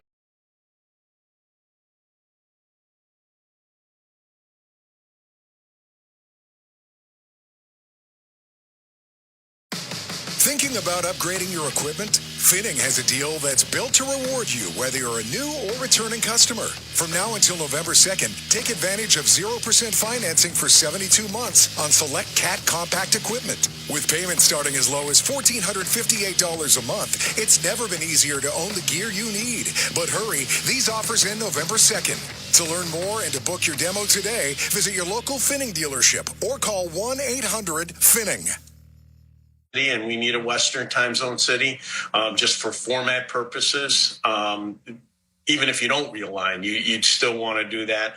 I think Vancouver's a great city. I think that, Canada has been unbelievably supportive of Major League Baseball. I can't say enough about the support that the Blue Jays have received. I happen to be in Western Canada this summer, was absolutely blown away by the Blue Jay gear, the talk about the Blue Jays, how into it they are. The Seattle club will tell you that, the best series they have year in and year out is when the Blue Jays come to visit and when a ton of people from Canada come over to watch the games.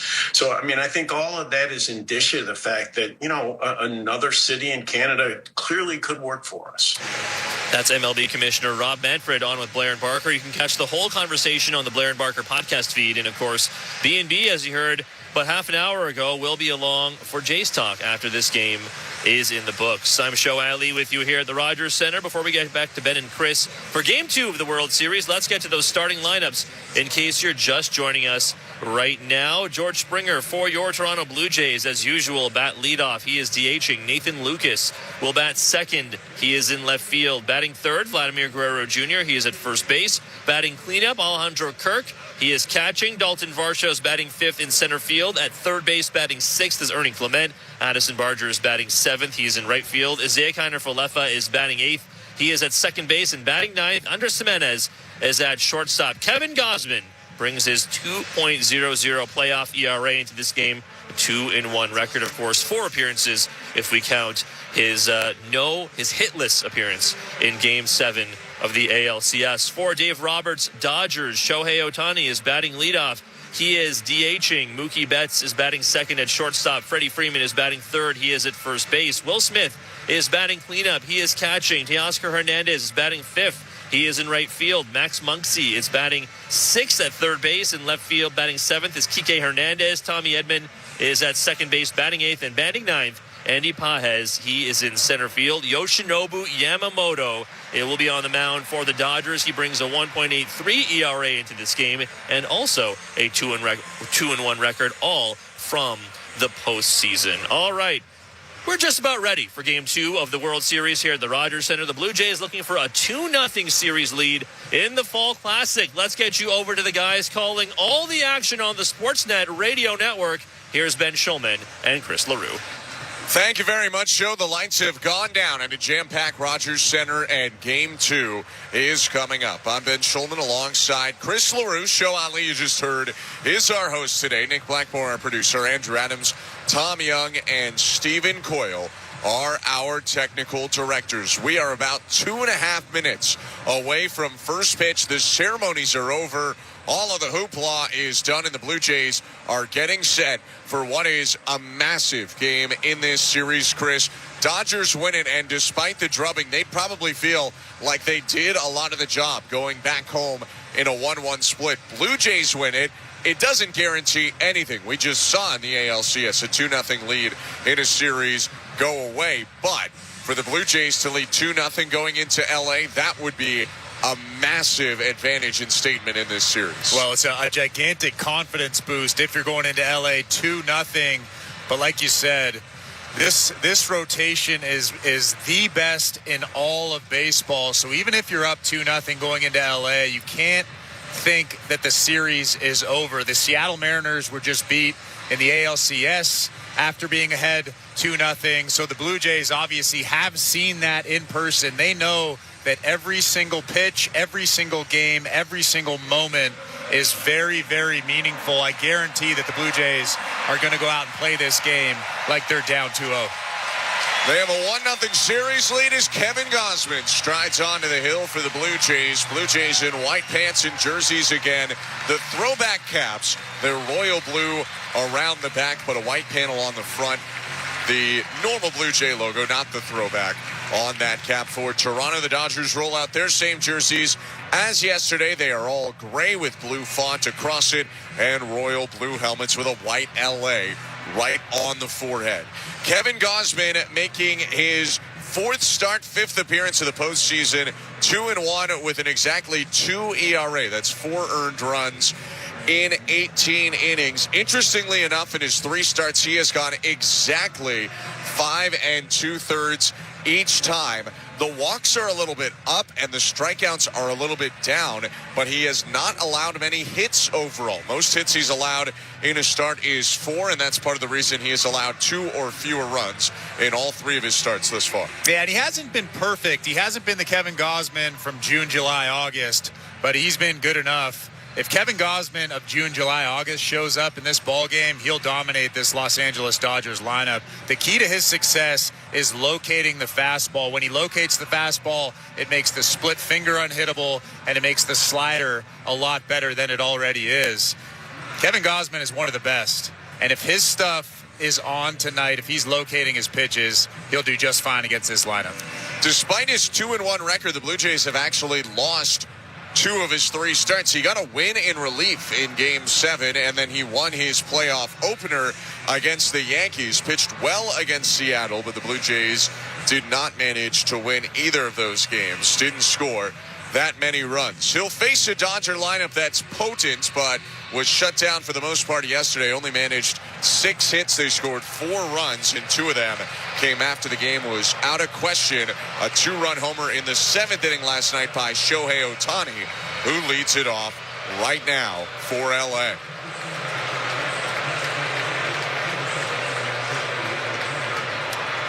The 3-time regular season MVP and this year's NLCS MVP, Otani, digs into the box and looks out at Gausman, who stretches his arms above his head. Righty pulls on the brim of his cap, flicks his right arm back, sets, bouncing his left foot. He kicks, in the first pitch of game 2 is a heater, called strike 1 at the knees. Time of the first pitch in this game, 8:09 Eastern. The roof is closed again in the Fall Classic in Toronto.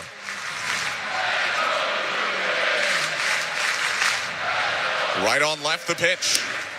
Right there with a heater, 95 bottom middle, called strike.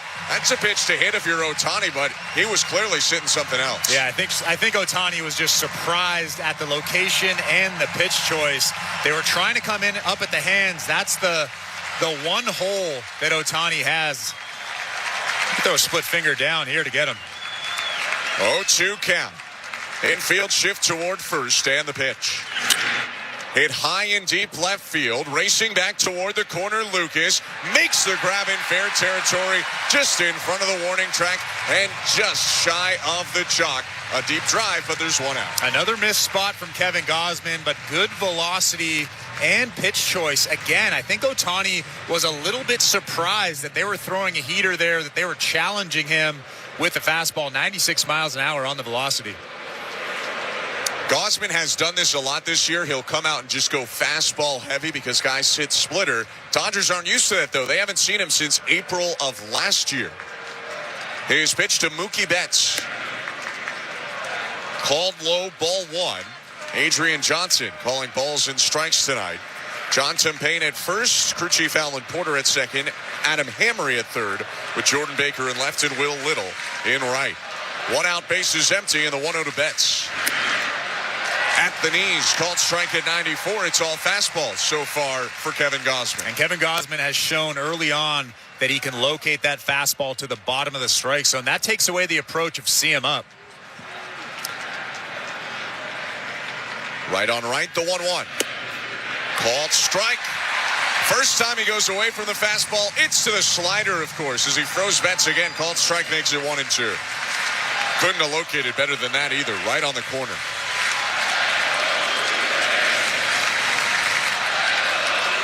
1-2 pitch. Outside, check swing by Betts. He doubled up on this slider. 2 balls, 2 strikes. Well, if anyone knows Kevin Gausman, it's Mookie Betts.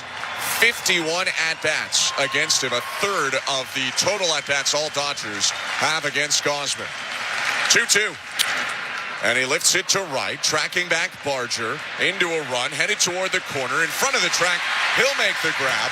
Almost the exact opposite, a mirror image of Otani's fly out. Both going the other way, both flying out deep. There are 2 down. I think he might have got that off the end of the bat just a little bit. It was another good fastball down in the strike zone on the outer third. Mookie Betts actually shaking his head, walking in that Dodgers dugout right now.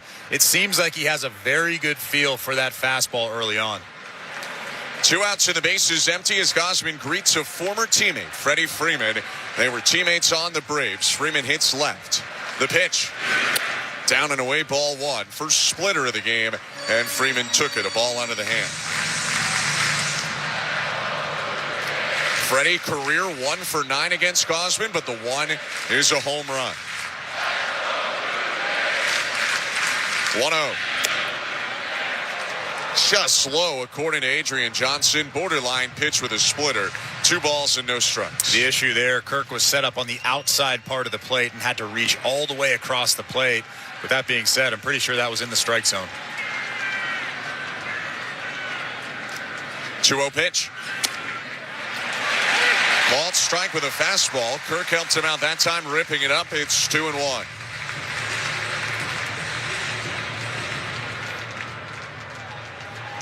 Quieter day for Freeman in the opener of the Fall Classic. 0 for 3 last night with a walk. 2-1.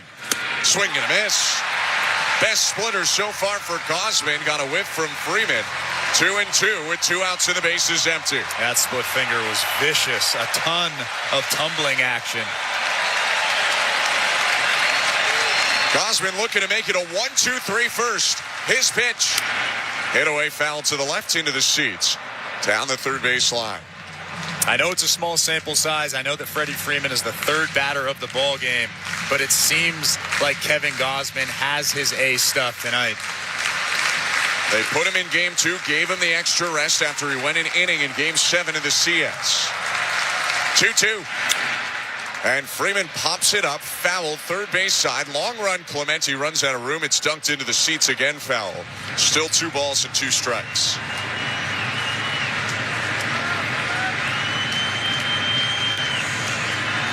Some mislocations here and there, but you do like 10 strikes, 4 balls in the first 14 for Gausman. And even the misses have been all right around the edges. Kick and another 2-2. Fouled away, headed our direction. It drops into the seats below our feet, off to the right. Still 2 balls, 2 strikes. I mean, I'm actually surprised that Freddie Freeman made contact with that fastball. It was perfectly located right on the inside top corner of that strike zone, almost right at the hands of Freddie Freeman. 7 pitches so far to Freeman. Gausman sends home the 8th pitch of the plate appearance.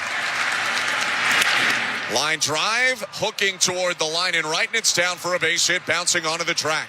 Freeman around first. He'll jog into second with a 2-out double. Splitter down below the zone, and Freeman still got around it to hook it for a 2-bagger. That's the 2-strike approach right there. Freddie Freeman makes contact a lot of the time with pitches out of the strike zone because of that 2-strike approach. Not trying to do too much. He was a little bit out front, but was able to get the barrel to it and hook it down the line for a 2-out double. So the Dodgers threatened in the first. They scored first yesterday, and Will Smith was a part of their scoring. Their catcher is up right now. Gausman's pitch. Smith hits it foul, spraying it right side, high into the seats down the line. It's 0-1. Walking a hit for Will Smith. He had an RBI single in the 3rd inning yesterday to put the Dodgers at the time up 2-0. Bearded, long-haired righty Gausman looks in at Smith. And the 0-1. Line drive up the middle, one hopper into center, base hit. Getting the wave around third. Here's Freeman to the plate. He will score. Varscho's throw into second. And Will Smith and the Dodgers strike first with a first inning RBI single, 1-0. That's another pitch off the plate. Yeah, it wasn't a bad pitch from Kevin Gausman. I mean, sometimes he relies a little bit too much on that slider. I like to go to the split and the fastball.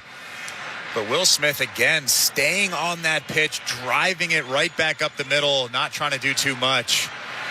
Just keep making your pitches if you're Kevin Gausman. 4th RBI the postseason for Will Smith on his 10th hit in 42 at-bats.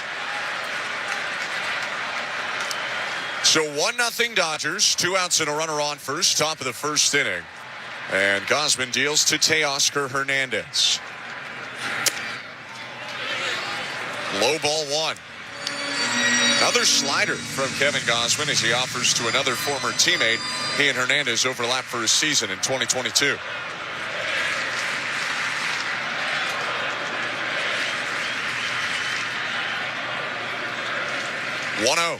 Swing and a miss. Splitter in on the hands, got a big whiff, 1-1. Yeah, really awkward swing from Teoscar there. Obviously wasn't expecting a split finger that's floating through the strike zone. Probably shouldn't throw another one of those.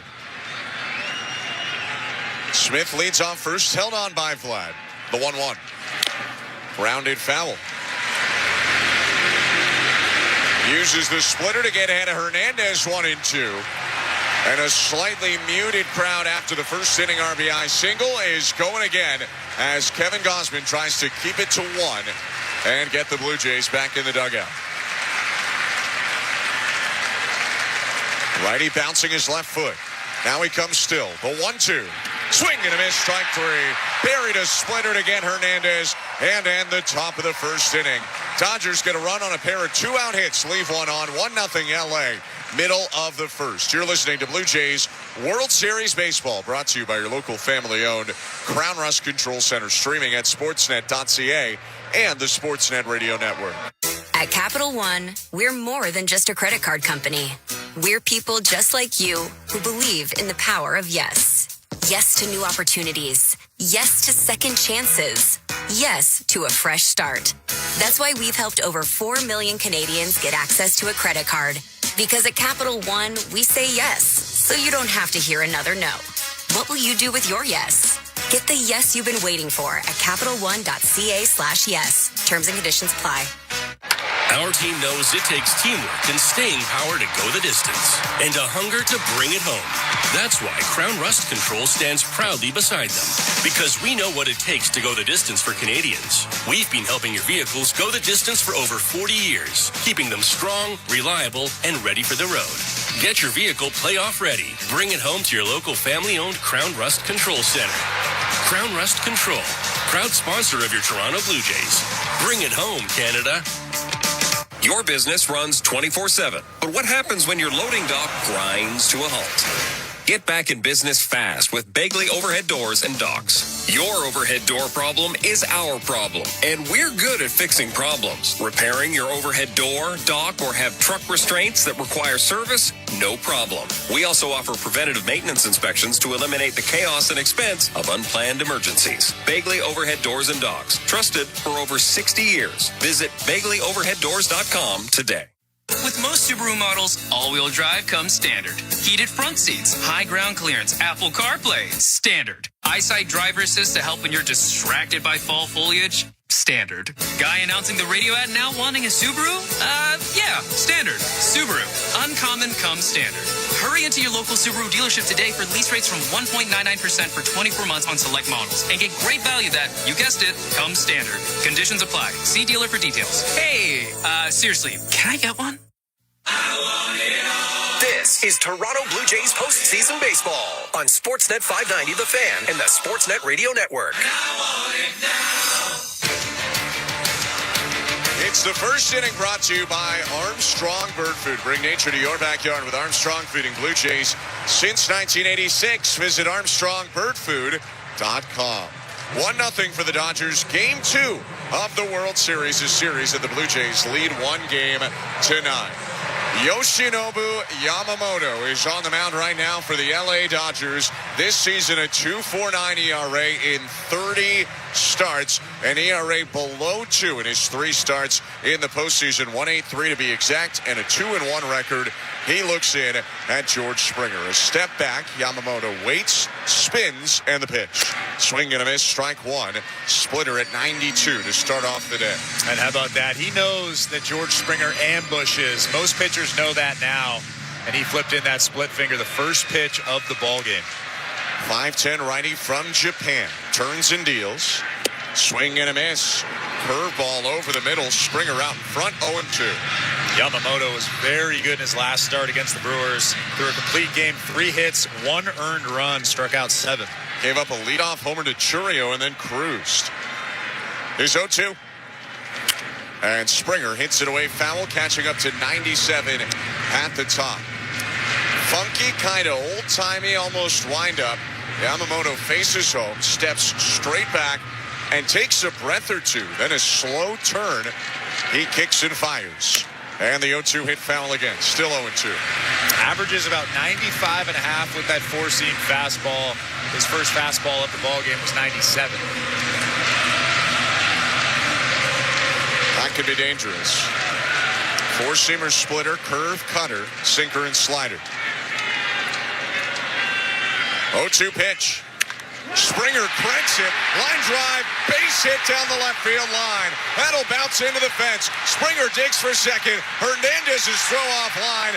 And it's a leadoff double for George Springer, who looked all out of sorts until he didn't in this at-bat. Well, that was the first mistake that Yamamoto made in that at-bat. He threw some good pitches, and then he threw that heater almost right down the middle. George Springer was ready for it. That's the only way you beat Yamamoto, is take care of those mistakes. The Blue Jays are 1 for 1 here. We welcome you to the Don Valley North Lexus broadcast booth after George Springer's 6th double of the postseason. I'm Ben Schulman alongside Chris LaRue. Nathan Lucas up, no outs. Yamamoto from the stretch, and Lucas shoots one, shallow left center, down for a base hit. Springer had to wait. He'll meet a stop sign at third. Lucas into first. Runners on the corners for the Blue Jays. Nobody out.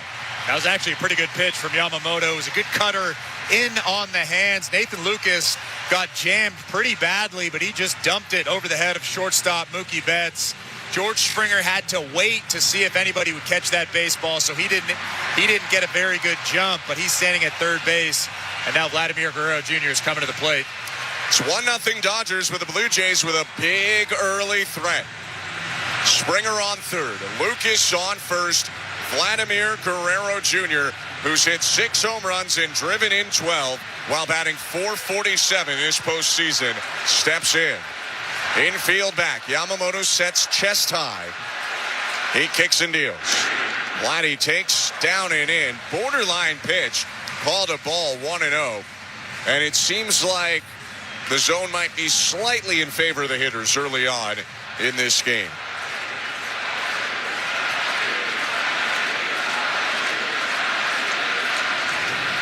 .1-0 pitch, down and in, 2-0. Vladdy throws his hands in the air as he held up, checking his swing on a sinker. It's not guaranteed that you're going to get a fastball in a 2-0 count from Yamamoto. Like I talked about before the ball game, he's very comfortable throwing any pitch in any count.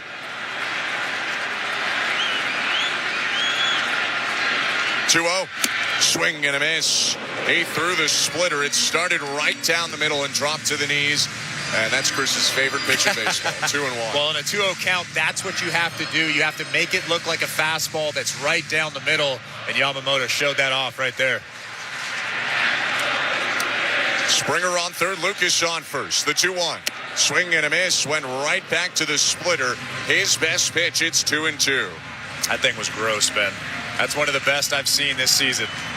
It's his main strikeout pitch. 90 of his 201 strikeouts this season came on the splitter, and batters swung and missed over 40% of the time they offered at him.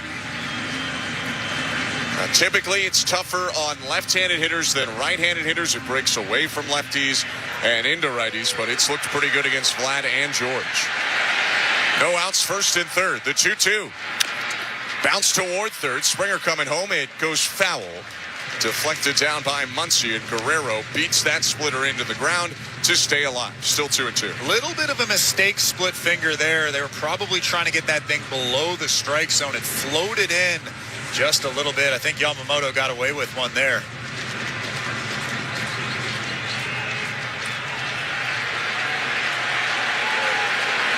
Yamamoto set. He rocks and fires, and Guerrero fouls off another splitter. 4 in a row from Yoshinobu Yamamoto, and 5 of the 6 he's thrown to Vlad. I guess it's the best hitter on the Blue Jays, so you're going to go with your best pitch. I don't mind that. If you're locating your pitch, I don't mind going 4 in a row, 5 in a row, 6 in a row. I wouldn't be surprised if he throws another split finger here. A lot of splitters, all on the inner half. 2-2 once more. Swing and a miss, he got him. Changed it up to the curveball that slows down about 10 miles an hour in comparison to the splitter, and the swing and a miss means strike 3, 1 out. I actually like this matchup here, Alejandro Kirk versus Yamamoto. He's very good at going the other way, and especially with 2 strikes, he's one of the best in baseball at fighting off tough pitches. And again, there's a big hole on the right side, so you can bet that Kirk is trying to shoot that big hole. Infield remains back. They can now think about turning 2 to get out of the jam. 1-0 Dodgers. First and third, 1 out. Bottom of the first. Yamamoto nods, kicks and deals. Inside, ball 1. Just to circle back for a sec to the Yamamoto curve that he got Vladdy on. He is in that crisp, acid kind of sphere where the curve is about 20 miles an hour on average, slower than the four-seamer. One of the biggest gaps in baseball. 1-0 pitch. Outside 2-0, missed with the curve. That one at 78 and change miles an hour. That one wasn't really close. Might have been his worst pitch of the ball game. Missed by quite a bit. Maybe 3 balls off the plate outside. Springer on third, Lucas on first. Hitters count for Kirk, the 2-0. Fouled back through the splitter. It actually dropped down to the zone, but he got a chase from Kirk on 2-0 to make it 2 balls and 1 strike. Well, early on, you can tell that that's going to be his pitch going forward when he's behind in the count. When he has to make a big pitch, it's the split finger. Blue Jays have not seen it before. Only 2 Blue Jays on this roster have faced Yamamoto, who steps off and nods toward home. Isaiah Kiner-Falefa is the only guy in the starting lineup that's seen Yamamoto. He saw him when he was a Pirate. And Ty France on the bench faced Yamamoto as a Twin earlier this year. Japanese righties 2-1. Kirk slaps it right side. The liner caught by Freeman. Springer dives back into third and Lucas into first. There are 2 outs, and Yamamoto is 1 good pitch away from pulling off the magic act. First and third, no outs is turned into first and third, 2 down. Yeah, this is a big at-bat here for Dalton Varsho. You have to look for your pitch, and again, not try to do too much. Just find a way to score George Springer from first base or from third base. He's been standing out there for a while now. He was at third base with nobody out in this inning. Dalton Varsho, one of the heroes yesterday, had the 2-run homer to get the Blue Jays on the board. He was 1 for 3 with a hit by pitch as well, and a pair of runs scored. Yamamoto offers, and it's down and in, ball 1.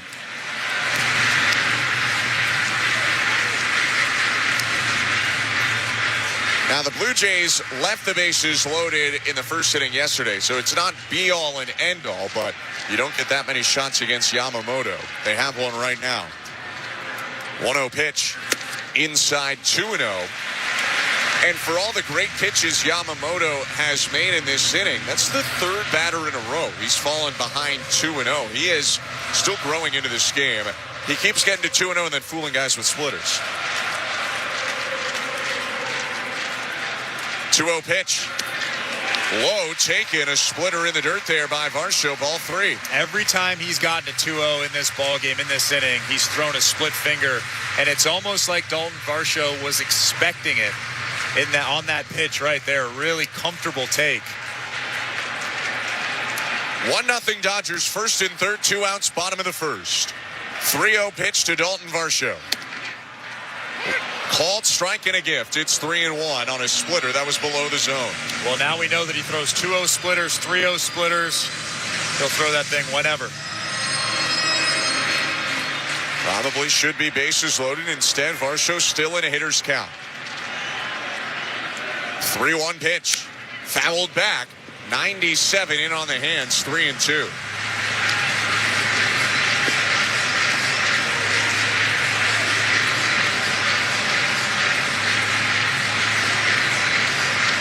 Springer led off this inning with a double. Bloop single by Lucas advanced him. Couldn't score him from second.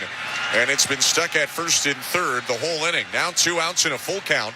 Lucas off on the pitch. And it's called strike 3. After getting the gift 3-0 strike, Yamamoto strikes out Varsho on a full count to make it a scoreless bottom of the first. 1-0 Dodgers headed to the second. You're listening to Blue Jays World Series Baseball, brought to you by your local family-owned Crown Rust Control Center, streaming on the Sportsnet app and the Sportsnet Radio Network. Canada is ready to party like it's 1993. That's right. The Blue Jays are back in the big one. Create space for your watch party with Access Storage, official storage provider of the Toronto Blue Jays. Try 4 weeks free at accessstorage.ca.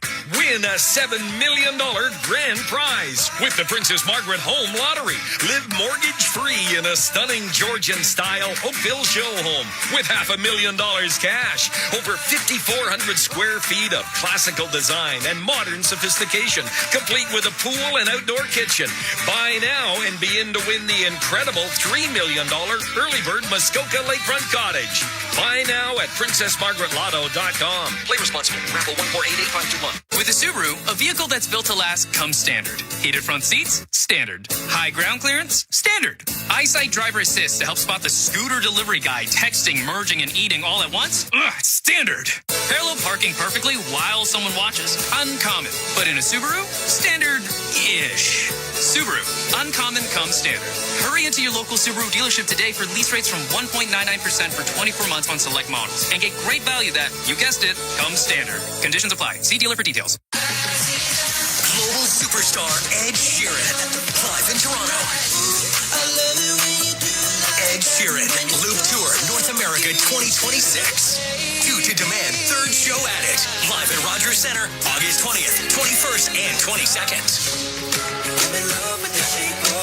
Get tickets now at Ticketmaster.ca. The brand new album Play is available everywhere now. Ed Sheeran, promoted by Messina Touring Group. Canada is ready to party like it's 1993. That's right. The Blue Jays are back in the big one. Create space for your watch party with Access Storage, official storage provider of the Toronto Blue Jays. Try 4 weeks free at accessstorage.ca. This is Toronto Blue Jays postseason baseball. The Blue Jays beat baseball's best team On Sportsnet 590 The Fan and the Sportsnet Radio Network. We welcome you back to the Fall Classic, the World Series in 2025 in Toronto. The Blue Jays lead the series 1-0, but the Dodgers lead game 2, 1-0 as we start the top of the second. I'm Ben Schulman alongside Chris LaRue. Kevin Gosman looks to bounce back from a 2-hit, 1-run first, and he will start off with a very dangerous hitter, left-handed hitting third baseman Max Muncy. A guy with a good amount of success against Kevin Gosman. Get to that in a sec. First, the first pitch of the inning. Called strike, 0-1.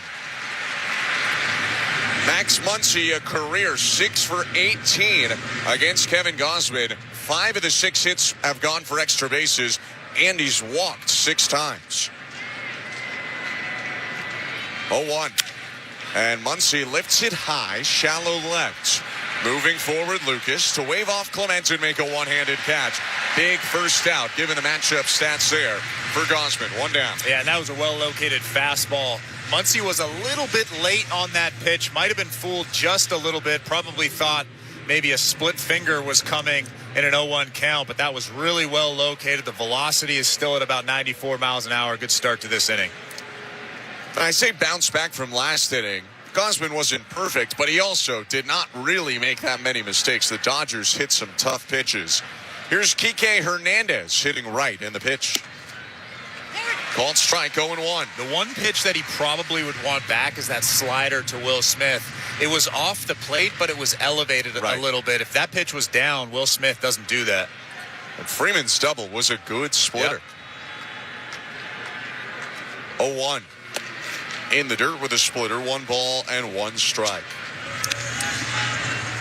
Enrique Hernandez, or Kike Hernandez, 12 for 40 in the postseason, a 300 batting average. He had an RBI single in the second last game, but then punched out each of his last 3 at-bats. 1-1. Check swing, pitch low, appeal to first, no swing, says John Tumpain on appeal. It was close, but it's 2-1. I'd love to see a side view of that one. I thought he went. Doesn't look like we're going to get one, though.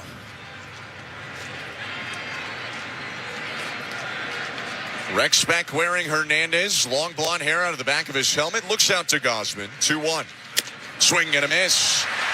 Stumble there on a big hack by Kike. The fastball was up and in. 2-2. Missed his spot by quite a bit. Kirk was set up down and away. That fastball actually ended up and in. Good miss, though, Ben. It's a good miss. They don't ask how in the World Series. You just got to get the job done. Gosman, with 1 out and the bases empty, is trying to put away Hernandez, a 2-time World Series champion.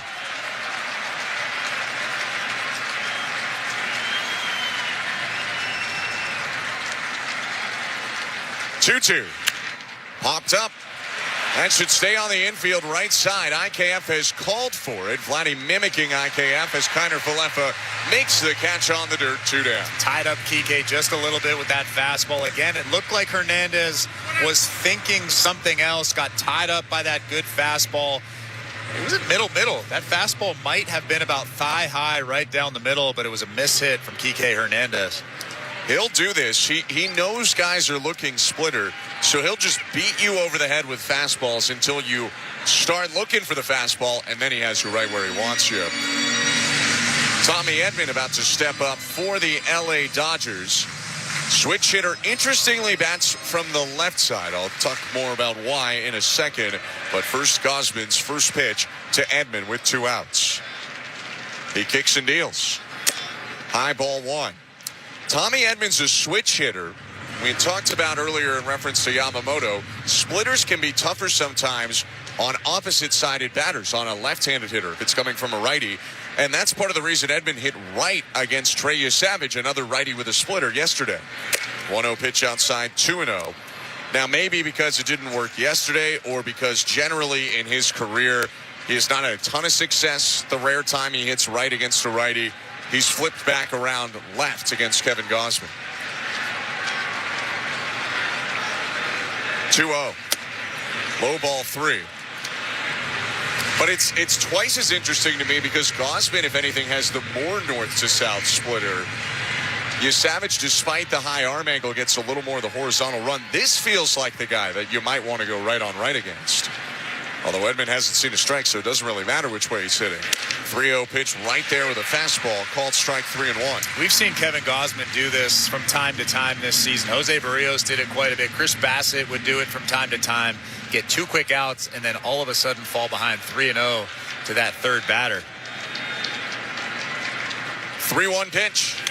Fouled back. Challenge fastball to Edman. It's a full count. Trying to retire the side in order. Kevin Gausman has the fans on their feet again. 1-0 Dodgers. 2 outs. Bases empty. Top of the second. Gausman is set. His 3-2. Swing and a miss. He got him. Beat him with 95 on the corner. It's a 1-2-3 top of the second inning. 1-0 Dodgers. Ernie Clement leads it off when we come back. You're listening to Blue Jays World Series Baseball, brought to you by your local family-owned Crown Rust Control Center, streaming at sportsnet.ca and the Sportsnet Radio Network. At Capital One, we're more than just a credit card company. We're people just like you who believe in the power of yes. Yes to new opportunities. Yes to second chances. Yes to a fresh start. That's why we've helped over 4 million Canadians get access to a credit card. Because at Capital One, we say yes, so you don't have to hear another no. What will you do with your yes? Get the yes you've been waiting for at CapitalOne.ca/yes. Terms and conditions apply. Protect your waste and recycling equipment from costly repairs. With a custom maintenance plan, optimize your waste system performance and longevity with Metro Compactor Service. They've got you covered coast to coast with the largest service fleet in Canada. Their innovative iSmart technology can remotely diagnose, troubleshoot, and monitor equipment health in real time. For on-demand or proactive service, sales, rentals, and extended warranties for all your waste equipment, visit metrocompactor.com. metrocompactor.com. IHOP has been proudly locally owned and operated in Canada, serving their world-famous pancakes and more for 56 years. Every year, that's 700 million pancakes, 32 million pounds of breakfast meats, 100 million cups of coffee, and a whole lot of delicious. I'm thinking IHOP. Home runs happen down by the lake. And home runs happen at Ontario's #1 Mazda dealer for 12 years running. Mazda of Toronto. When you need a Mazda that goes the distance, they're your MVP. Ontario's #1 volume Mazda dealership. Mazda of Toronto. Move and be moved. Mark your calendars. The 18th Annual Primetime Sports Management Conference and Trade Show presented by MLSE returns to the Weston Harbor Castle November 2nd to 4th. Join Sportsnet's own Carolyn Cameron and experts from the Toronto Raptors, New York Giants, Toronto Maple Leafs, Tennis Canada, Toronto Blue Jays, Golf Canada, Toronto Tempo, plus over 50 more speakers. This is a must-attend for anyone in the industry and a chance to learn from and network with the leaders in sports. Register at primetimesport.ca today. Hey, this is Chris Bassett. This is Toronto Blue Jays postseason baseball on the Sportsnet Radio Network. He hit the biggest home run in Blue Jays history, one of the biggest in baseball's history, and now he could be calling you. Legendary Joe Carter will be calling the winner of Jays Cares World Series 50-50 jackpot. That is already over $2.1 million. BlueJays.com/50-50 from Ontario or Nova Scotia. That's the place to get your tickets. Bottom of the second inning, 1-0 Dodgers. Yoshinobu Yamamoto on the hill. Ernie Clement leads off for the Blue Jays. Yamamoto twists and deals. Clement swings at the first pitch, pops it up in between home and first. Really more home in the mound. Freeman cutting in, and he dropped it. Freddie Freeman's foot slipped on the turf. And safe at first is Ernie Clement on the pop-up. That should be an error on the Dodgers. Yeah, watching Freddie Freeman sprint in for that baseball, I felt like something was wrong. And very clearly, he didn't have a good eye on that high pop-up off the bat of Ernie Clement. Overran it, and it ends up behind him. Ernie Clement standing at first base with nobody out. Now the Blue Jays have to take advantage of that. That is an absolute gift from the Dodgers. Leadoff base runner, second straight inning, and the pitch to Addison Barger. Yesterday's hero takes outside 1-0. Should be noted, Yoshinobu Yamamoto was not super clean in that first inning. Gave up 2 hits. Really sprayed his fastball. 1-0. Called strike on a splitter on the edge. The splitter bailed him out when he needed it because the fastball was all over the place. Did they give that a base hit? They did for now. I'm a little surprised. That did hit Freeman's glove. 1-1. Outside, 2 balls and 1 strike. Well, it means Ernie Clement is now 1 hit away from tying for the most in a single postseason in Blue Jays history. He and Vlad both for now have 21 hits. Clement on first. 2-1 to Barger. 90 on the edge, called strike 2-2. Splitter, curve, splitter. And maybe he just really dives into the splitter here going forward, Yamamoto, because the fastball, again, it's been up, down, and around the zone so far. Right-handers, 2-2 to Barger. Long look in the pitch. Just outside on a splitter. Gutsy take by Barger, ball 3. Yeah, that is a fantastic pitch, an even better take. Might have actually clipped the outside part of that strike zone. As we've seen, though, Addison Barger can crush hanging split fingers. He's done it a couple times this season. It's been a smaller zone so far. Here's the 3-2. Called strike 3, 97 at the knees. A great pitch by Yamamoto. His best fastball so far, 1-out. He is such a smart pitcher. Pitches backwards. And just when you think a split finger's coming, just when you think a good curveball is coming, he throws that fastball at 97 to the bottom of that strike zone. What a pitch from him and a 3-2 count. Already 3 strikeouts for Yamamoto. IKF up, swings at the first pitch, lofts it to center. Baez went in, back, and now in again, and he'll make the grab backhanded. Clement back to first, 2 down. Blue Jays struck out 4 times total in 8 offensive innings yesterday. They threw 8 batters today, already 3 punch-outs. Funny thing is, this isn't the strikeout guy. He's probably the best they have, and he definitely can punch out hitters, but he is not their best strikeout artist of the bunch. And that says something. Really does. Because he does strike out a decent number of guys. Andres Jimenez up, 2 outs, Clement on first in the first pitch. Called a strike, a backdoor curve, 0-1. Yeah, it's just when you're competing with Snell, Glasnow, and Otani, it's hard to keep up. But Yamamoto, he struck out over 200 this year. Right on left, the 0-1 pitch. Jimenez bounces it, sliding stop at short, bats, pops up, throws high to first, but within reach for Freeman to make the grab and end the inning. The Dodgers escape after the early mishap defensively. No runs on a hit. 1 left for the Blue Jays. Blue Jays out hitting the Dodgers 3-2, but they trail 1-0 after 2 innings. You're listening to Blue Jays Baseball, brought to you by your local family-owned Crown Rust Control Center, streaming on the Sportsnet app and the Sportsnet Radio Network. Hey you, while we've got your ear, let's talk about what's catching everyone's eye. Could it be your faucet that drips all night long? Or your toilet that never seems to flush right the first time? Don't worry, help is always within reach at Home Hardware. Get everything you need and turn those side eyes into second looks at the Bring Beauty Tone Home Reno sale. Save 20% on select Moen faucets and save 10% on American Standard toilets. Earn and redeem Scene Plus points at the Bring Beauty Tone Home Reno sale on now until October 22nd. Only at Home Hardware and Building Centers. Locally owned, genuinely Canadian. Buck Martinez here to tell you about the huge Double XL free topping pizza from Pizza Pizza, just $19.99. That's a whopping 18-inch three-topping thing of beauty for only $19.99. So hurry into Pizza Pizza today and bring a big appetite for a hot and fresh Double XL pizza. I'm loving this big voice. I may just call the game this way. Order pizzapizza.ca. Your business runs 24/7, but what happens when your loading dock grinds to a halt? Get back in business fast with Bagley Overhead Doors and Docks. Your overhead door problem is our problem, and we're good at fixing problems. Repairing your overhead door, dock, or have truck restraints that require service? No problem. We also offer preventative maintenance inspections to eliminate the chaos and expense of unplanned emergencies. Bagley Overhead Doors and Docks. Trusted for over 60 years. Visit BagleyOverheadDoors.com today. Win a $7 million grand prize with the Princess Margaret Home Lottery. Live mortgage-free in a stunning Georgian-style Oakville show home with $500,000 cash. Over 5,400 square feet of classical design and modern sophistication, complete with a pool and outdoor kitchen.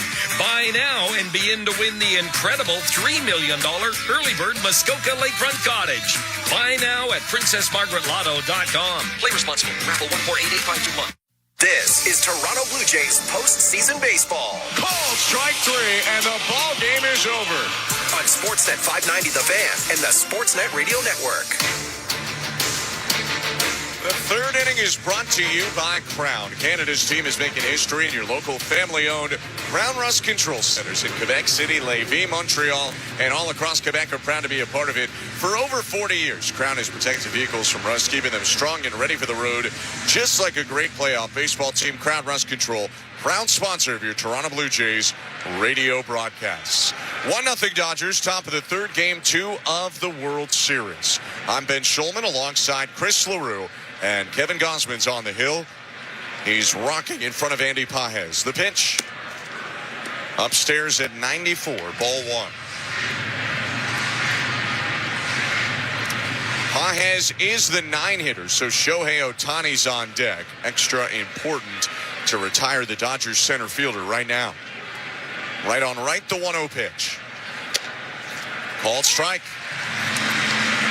Not your typical 9-hole hitter. Hit 272 this season with 27 homers. Struggling, though, in the playoffs. Just 3 for 39 with no home runs. And 11 Ks in those 39 at-bats. His first time up tonight, he faces a 1-1 and hits it on the ground to the right side of the infield. Picked up by KF. He'll throw over to first, and on 3 pitches, Pages retired, 1 down. Like you said, it was really important that he got that first out in Andy Pages with Otani, the top of the order. Mookie Betts coming up next. Now you can go to work to Shohei Otani, but it looks like Kevin Gosman still has a very good feel for that fastball. Jammed Pages. He had a weak ground ball to second base for the first out. It was the fastball that helped him get Otani in the first. Deep fly out into the left field corner. Otani 0 for 1 tonight.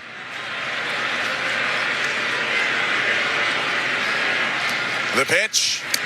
Otani takes a heater at 96. Right at the knee. Strike 1. A 3-time MVP who, frankly, is a lock to be a 4-time MVP pretty soon. Uneven playoff run for Otani. 0-1 in the dirt. If you're an on-base plus slugging, an OPS person, he's having a really nice postseason. If you look at his batting average, you might think different. 217 batting average, 986 OPS, lots of walks and homers. 1-1. And Otani pops it up high high pop-up foul third base side. Clement racing under it, makes the grab just before the side warning track. Otani's 0 for 2. That was a really good sequence from Kevin Gausman. Fastball down, split down, and then elevated in on the hands with that good hard fastball. That one right there was 96 miles an hour. Ties up Otani. I've said this a few times already in this series, but that's the hole. Up and in at the hands of Otani. It's almost like you get him every time there. 2 outs and the base is empty. 1-0 Dodgers, top of the third. Kevin Gausman to Mookie Betts. And it's chopped to short, charging Jimenez on 2 bounces, gloves. Crowhop and toss to first to end a very tidy 1-2-3 inning. Kevin Gausman has retired 7 in a row. Top of the order coming up for the Blue Jays. Springer hits for the Blue Jays, down 1-0 when we come back. Bottom of the third next, you're listening to Blue Jays World Series Baseball. Brought to you by your local family-owned Ground Rust Control Center. Streaming on the Sportsnet app and the Sportsnet Radio Network. Global superstar Ed Sheeran, live in Toronto. Ed Sheeran, Loop Tour North America 2026. Due to demand, third show at it. Live at Rogers Center, August 20th, 21st, and 22nd. Get tickets now at Ticketmaster.ca.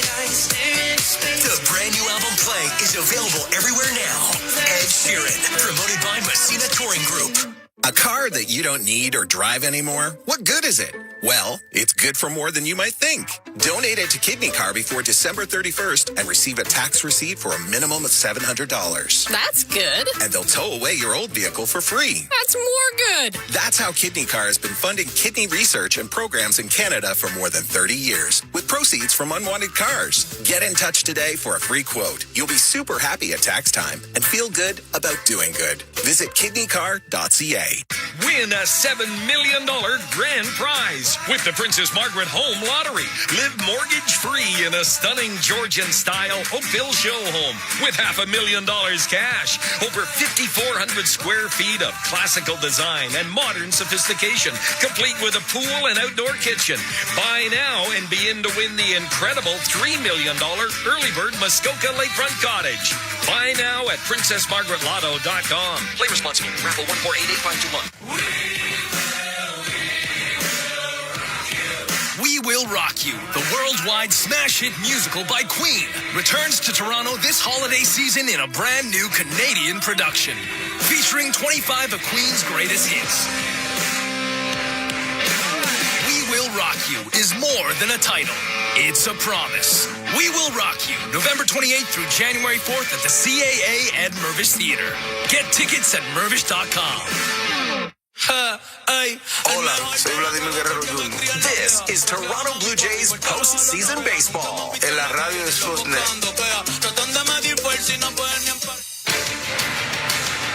Welcome to the Don Valley North Lexus broadcast booth. I'm Ben Schulman alongside Chris LaRue, Joe Ali, and between us is our host, Nick Blackmore, our producer, Andrew Adams, Tom Young, and Stephen Coyle, our technical directors. Kevin Gausman has really settled into this game. It's 1-0 Dodgers, bottom of the third. Gausman's retired 7 in a row.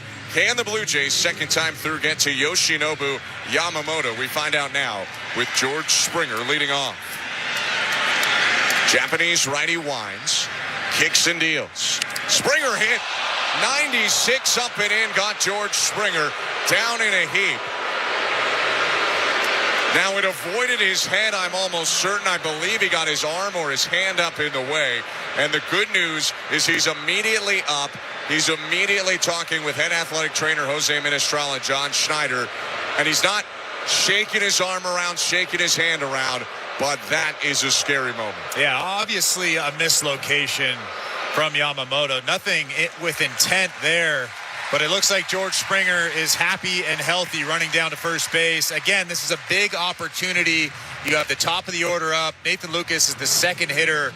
And now you have the leadoff guy standing at first base with nobody out in this inning. You have to take advantage of that. How he feels all right taking that on the forearm wrist area, I'll never know. But Springer is on first, nobody out. Nathan Lucas up. The pitch. Called strike, borderline at the knees. It's 0-1. While the zone is tight in many spots, it feels like if you want to get a call, go to the bottom of it tonight. It's been pretty consistent so far from Adrian Johnson. Lucas 1 for 1 with a single. Faces an 0-1. Swing and a miss. Big hack on a well-located heater. Nathan Lucas was going for it all right there. That front shoulder went flying. Tough pitch. Fastball right at the top of that strike zone. 8th career postseason start for Yoshinobu Yamamoto. His 2-strike pitch right on left. And it's fouled back. That pitch even tougher to hit up above the zone, and Lucas hit it back that time, a 96-mile-an-hour sinker. It's also really difficult when you think a split finger's coming, when you think a big banger of a breaking ball is coming, and then he just slips that good fastball at 97 right above the strike zone. 0-2. Check swing, and the pitch outside. Appeal to third, and Adam Hammery says no swing. 1 ball, 2 strikes. He somehow held off that splitter. After his hit in the first, Lucas 14 for 41 in the postseason, a .341 batter. 1-2. Fouled back again. Splitter down and in. Mislocation from Yamamoto. Got away with it. That's a dangerous spot to throw the splitter, Chris. Yeah, Nathan Lucas was all over that pitch. The timing was perfect. He just missed it and fouled it back. You don't want to throw that pitch again.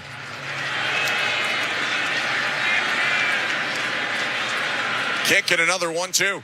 Swing and a miss, strike 3. How about 97 at the top? 4-seam fastball gets Lucas. 4 strikeouts for Yamamoto. 1 down. He is so tough. The sequencing so far in this ball game has been all over the place, and that just messes with hitters. They have no idea what's coming. Yamamoto is really locked in right now. It's no accident the Dodgers last year, or in December of 2023, gave him a 12-year, $325 million deal out of Japan. Pitch to Vlad Guerrero Jr. Called strike. 94-mile-an-hour cutter. Picks the corner. It's 0-1.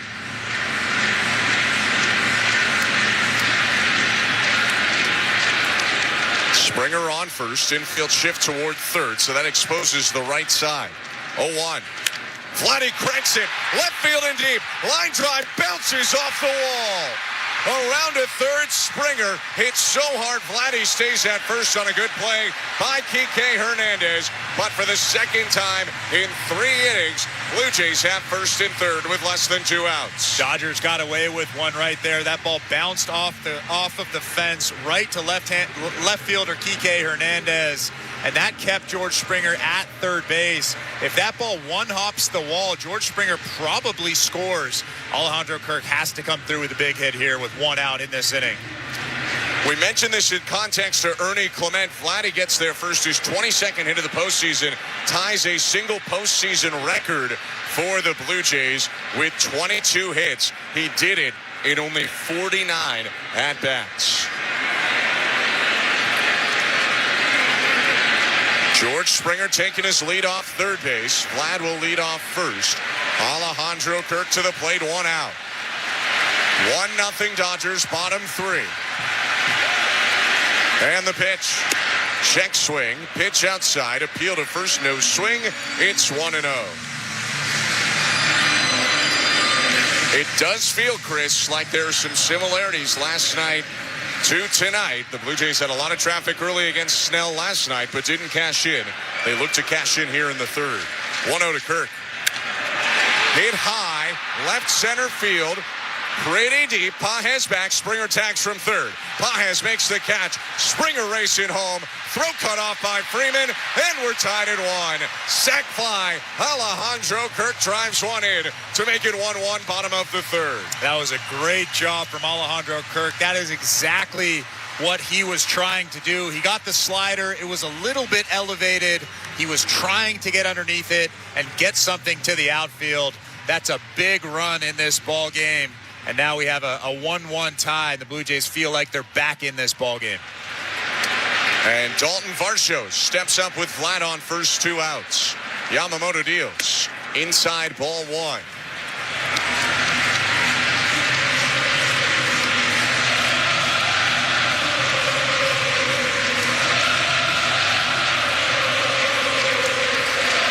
is waving at Rogers Center. Yamamoto set chest high. His 1-0.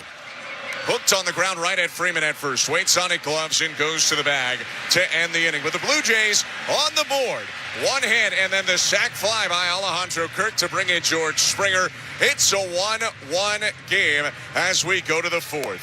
Game 2 of the World Series. You're listening to Blue Jays World Series Baseball, brought to you by your local family-owned Crown Rust Control Center, streaming on the Sportsnet app and the Sportsnet Radio Network. Hey, it's Gurdeep Ahluwalia. Experience a legacy that lasts at Don Valley North Lexus. Right now, lease a 2026 NX 350 premium package from just $628 per month for 28 months at 3.9%. Plus, qualified Lexus loyalty guests receive a 1.5% rate reduction for rates as low as 2.4%. See DonValleyNorthLexus.com for details. A division of Wayne's Auto Group. We Will Rock You, the worldwide smash hit musical by Queen, returns to Toronto this holiday season in a brand new Canadian production, featuring 25 of Queen's greatest hits. We Will Rock You is more than a title. It's a promise. We Will Rock You, November 28th through January 4th at the CAA at Mervish Theater. Get tickets at mervish.com. A car that you don't need or drive anymore? What good is it? Well, it's good for more than you might think. Donate it to Kidney Car before December 31st and receive a tax receipt for a minimum of $700. That's good. And they'll tow away your old vehicle for free. That's more good. That's how Kidney Car has been funding kidney research and programs in Canada for more than 30 years, with proceeds from unwanted cars. Get in touch today for a free quote. You'll be super happy at tax time and feel good about doing good. Visit kidneycar.ca. With most Subaru models, all-wheel drive comes standard. Heated front seats, high ground clearance, Apple CarPlay, standard. Eyesight driver assist to help when you're distracted by fall foliage, standard. Guy announcing the radio ad now wanting a Subaru? Yeah, standard. Subaru. Uncommon comes standard. Hurry into your local Subaru dealership today for lease rates from 1.99% for 24 months on select models and get great value that, you guessed it, comes standard. Conditions apply. See dealer for details. Hey, seriously, can I get one? This is Toronto Blue Jays postseason baseball. One pitch is hit high. No way, Varscho's done it again. On Sportsnet 590 The Fan and the Sportsnet Radio Network.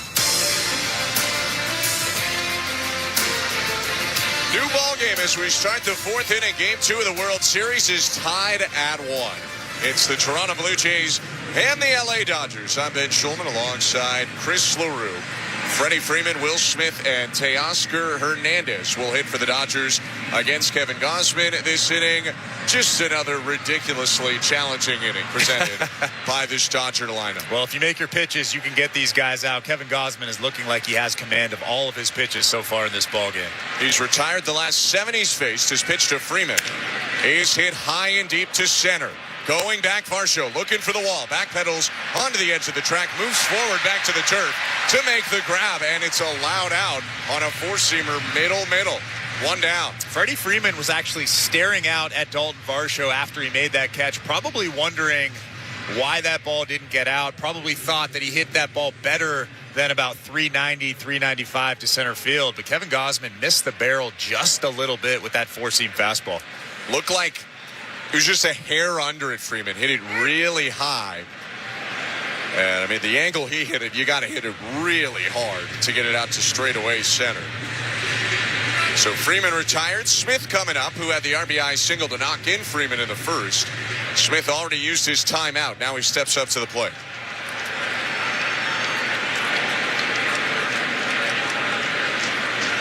Gausman's pitch. Called strike. In this 121st World Series in Major League history, this is a new combination, Blue Jays and Dodgers.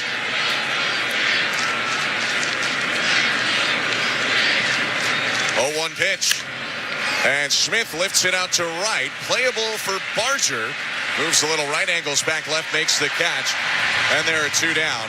And Chris, I'm not going to pour into who's ruining baseball, who isn't. But what I will say on the subject of competitive balance is this is the 12th first-time matchup in the last 14 World Series. So there's a lot of new teams cycling in there. I mean, I think specifically of that Rangers Diamondbacks World Series a couple of years ago. That was definitely a unicorn as the Rangers won their first title. Teoscar Hernandez to hit 2 outs. Gausman's pitch. Called strike 0-1.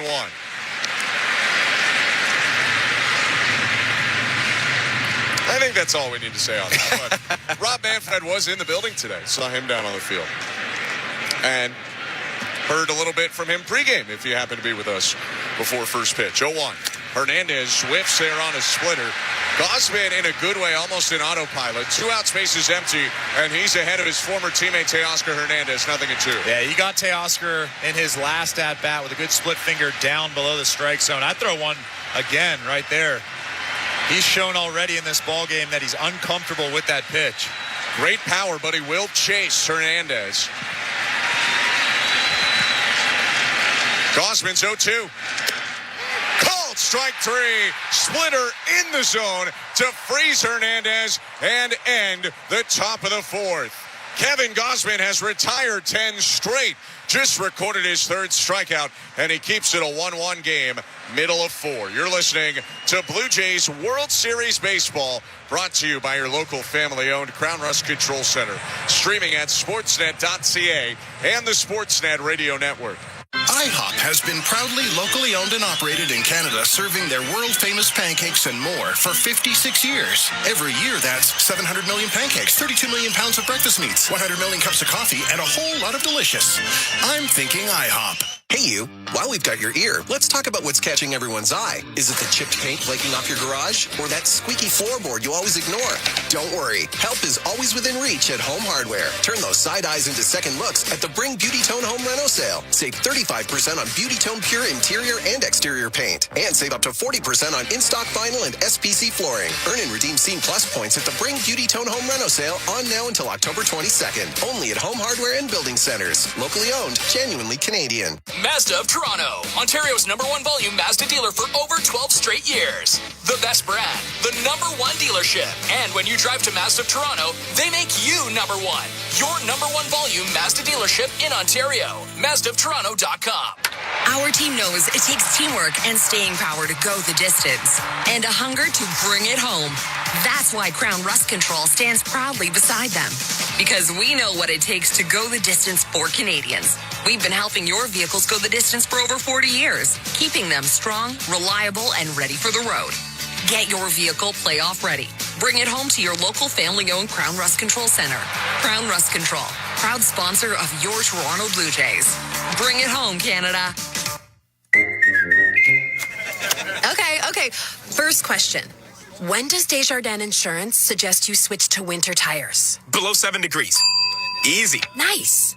Next, what's a smart way to save money on your home insurance? Switch to Desjardins Insurance and you could save up to $900 when you bundle home and auto. Easy. Get insurance that's really big on care. Desjardins Insurance. Here for your home, auto, life, and business needs. Certain conditions apply. This is Toronto Blue Jays postseason baseball. With a grand slam! On Sportsnet 590 The Fan and the Sportsnet Radio Network.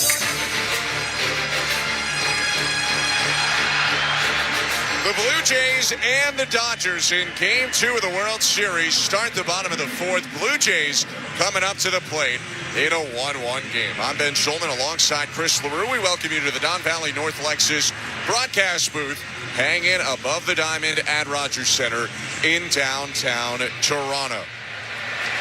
Ernie Clement leads it off against Yamamoto. The wind and the pitch. Outside ball 1. Technically, Clement is 1 for 1. He hit a pop-up right to the middle of the infield, dropped in behind Freddie Freeman. Now he swings it, bounces a ball to Freeman, who backhands, flips back to Yamamoto, who speeds to first, showing off his athleticism. Yamamoto makes the play. Freeman makes up for the play in the second, and there's 1 out. So now he's technically 1 for 2. I don't want to get any emails. I don't want to get any DMs about this. But Ernie Clement should not be 1 for 2 in this ballgame. He should most definitely be 0 for 2. That was not a base hit, although they did give it a base hit. I think people should DM me about it. A lot. One out, bottom of the fourth, tie game in Game 2 of the World Series, and Addison Barger is up to face Yoshinobu Yamamoto. Hit the first ever pinch hit grand slam in the World Series last night. The pitch, swing and a fly ball deep center. Racing back Pages, but he's got room, and he'll make the catch just in front of the track, 2 down. Thought it was interesting talking to John Schneider today. You know, he admitted part of the reason they brought in Barger, if not most of the reason, because they figured Bonda would come in, was just because he was unlikely to hit into a double play. He's not much of a ground ball guy, and they wanted Vlad against Bonda. In his words, sometimes your players make you look really smart, and instead it was Barger who dealt the big blow. 2 out, spaces empty, the pitch to IKF. Called strike, 0-1. Well, John Schneider knew that Bonda would throw a little spinning breaking ball on the inside part of the plate. For sure. And Addison Barger would stay on it and hammer that thing. 0-1 pitch. Downstairs, a ball and a strike. But yeah, it was going to be Davis Schneider versus Emmett Sheehan or Addison Barger against Anthony Bonda. They decided to go with the left-on-left matchup. It paid off last night for the Blue Jays. Next pitch to IKF. Chopped to short on a bounce, picked up. Betts slings to first, and that's a 1-2-3 inning, the first of the game for Yamamoto. We go to the 5th in a pitcher's duel. 1-1 right now, Blue Jays and Dodgers, Game 2 of the Fall Classic. You're listening to Blue Jays Baseball, brought to you by your local family-owned Crown Rust Control Center, streaming on the Sportsnet app and the Sportsnet Radio Network.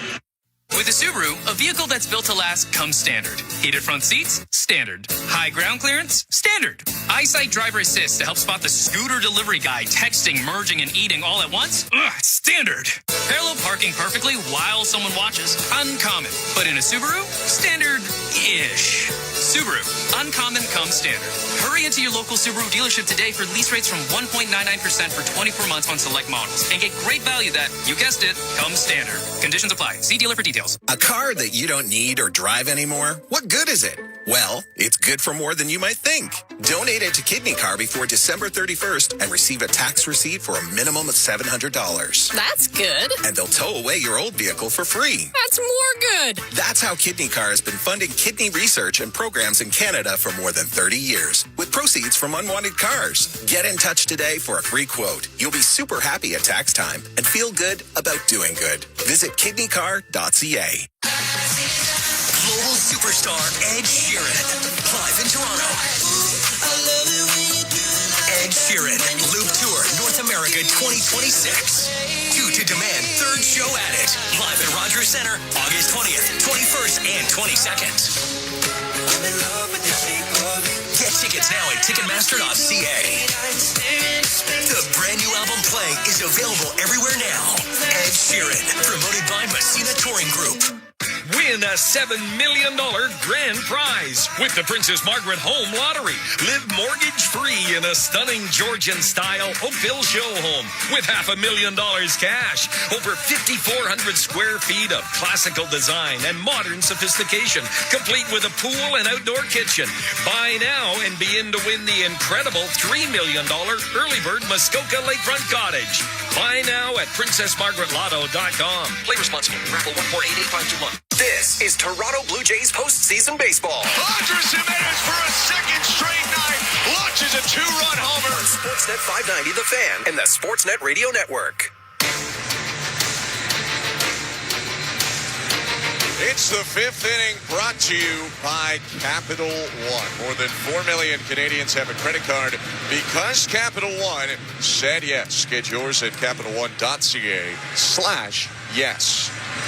1-1 score, top of the 5th. I'm Ben Schulman alongside Chris LaRue. It's Game 2 of the World Series. Kevin Gausman back on the hill. He's retired 10 straight. Allowed only 2 base runners, a run on 2 hits. But he'll face an old nemesis in Max Muncy here in the 5th. Gausman's pitch. Low ball 1.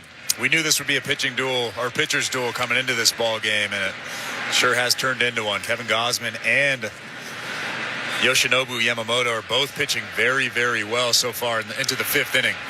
Testament to the skill of both these starters. 1-0 pitch. Called strike.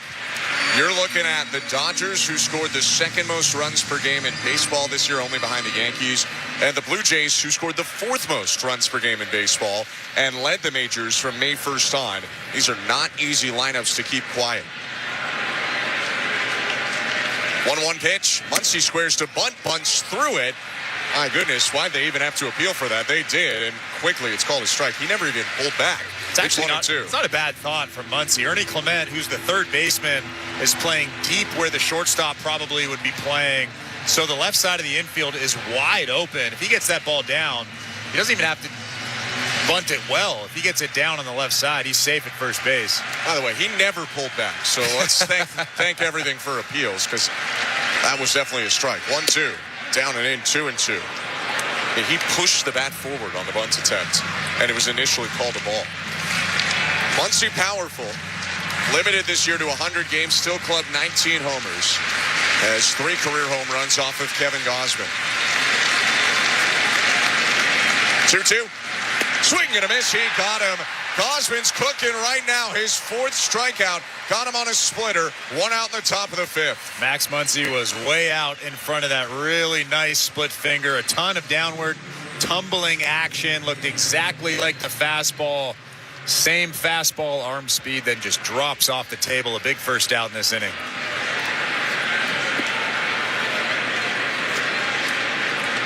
Number 7 hitter in the Dodger order, Enrique Hernandez, is up. Gausman's pitch. Hernandez hits it foul a little late on a fastball right down the middle. 0-1. Just challenged him. That's all that was. 94 right down the middle. Here it is. I'm going to get ahead with a strike here.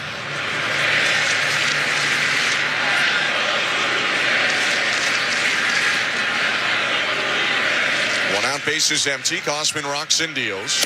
Hernandez takes a strike. Might have been a hair low. It was close, but that's been where the zone has been expanding tonight. It's 0-2.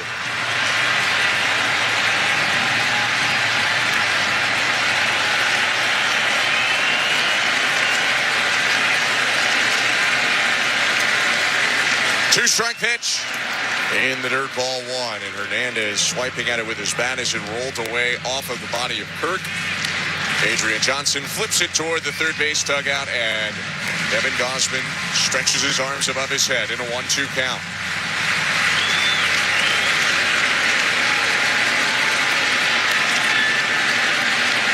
Two four-seamers in a splitter so far. Is 1-2. Swing and a miss. Struck him out, went back to the splitter. Kevin Gausman has retired 12 straight. That had less tumbling action and more changeup action. It looked to be a little bit slower than a lot of his split fingers today, but man, that was perfectly located right at the bottom of the strike zone. Another big out for him. Now that was 85, 2 miles an hour slower than the splitter he threw one pitch before it. Gausman's punched out 3 straight going back to the 4th inning, and with 2 outs in the 5th, he offers home to Tommy Edman. At the knees with a heater right on the corner as well, called strike.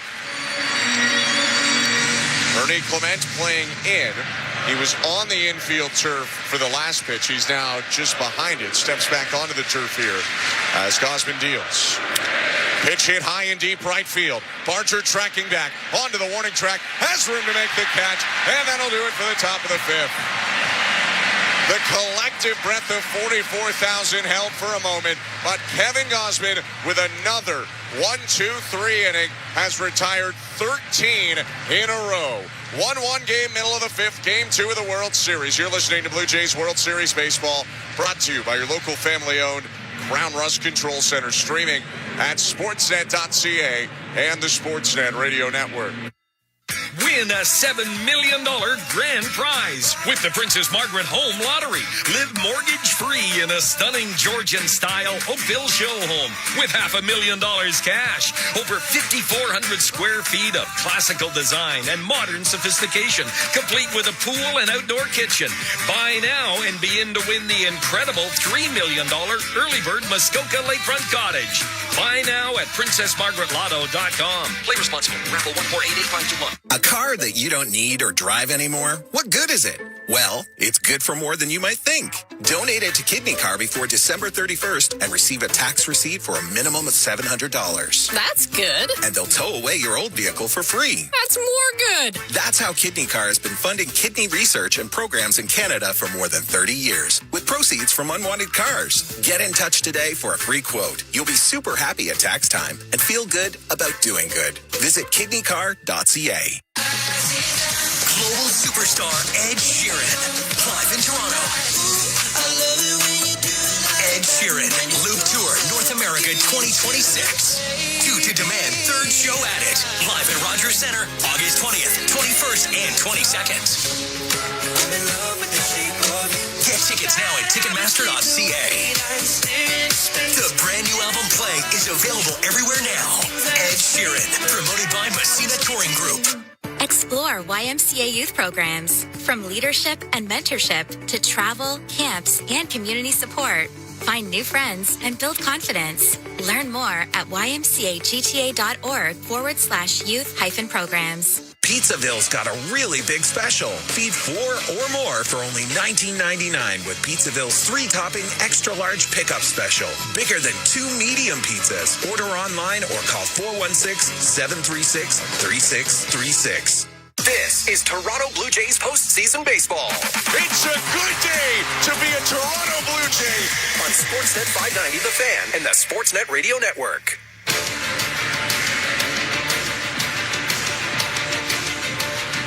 Blue Jays baseball is presented by Crown Rust Protection. Bottom of the 5th inning, 1-1 score, Blue Jays and Dodgers. It's about to be third time through for the Blue Jay lineup. Andres Jimenez, the 9-hitter, leads off against Yoshinobu Yamamoto, and then Springer and Lucas. Muncy playing a bit in at third as Yamamoto winds.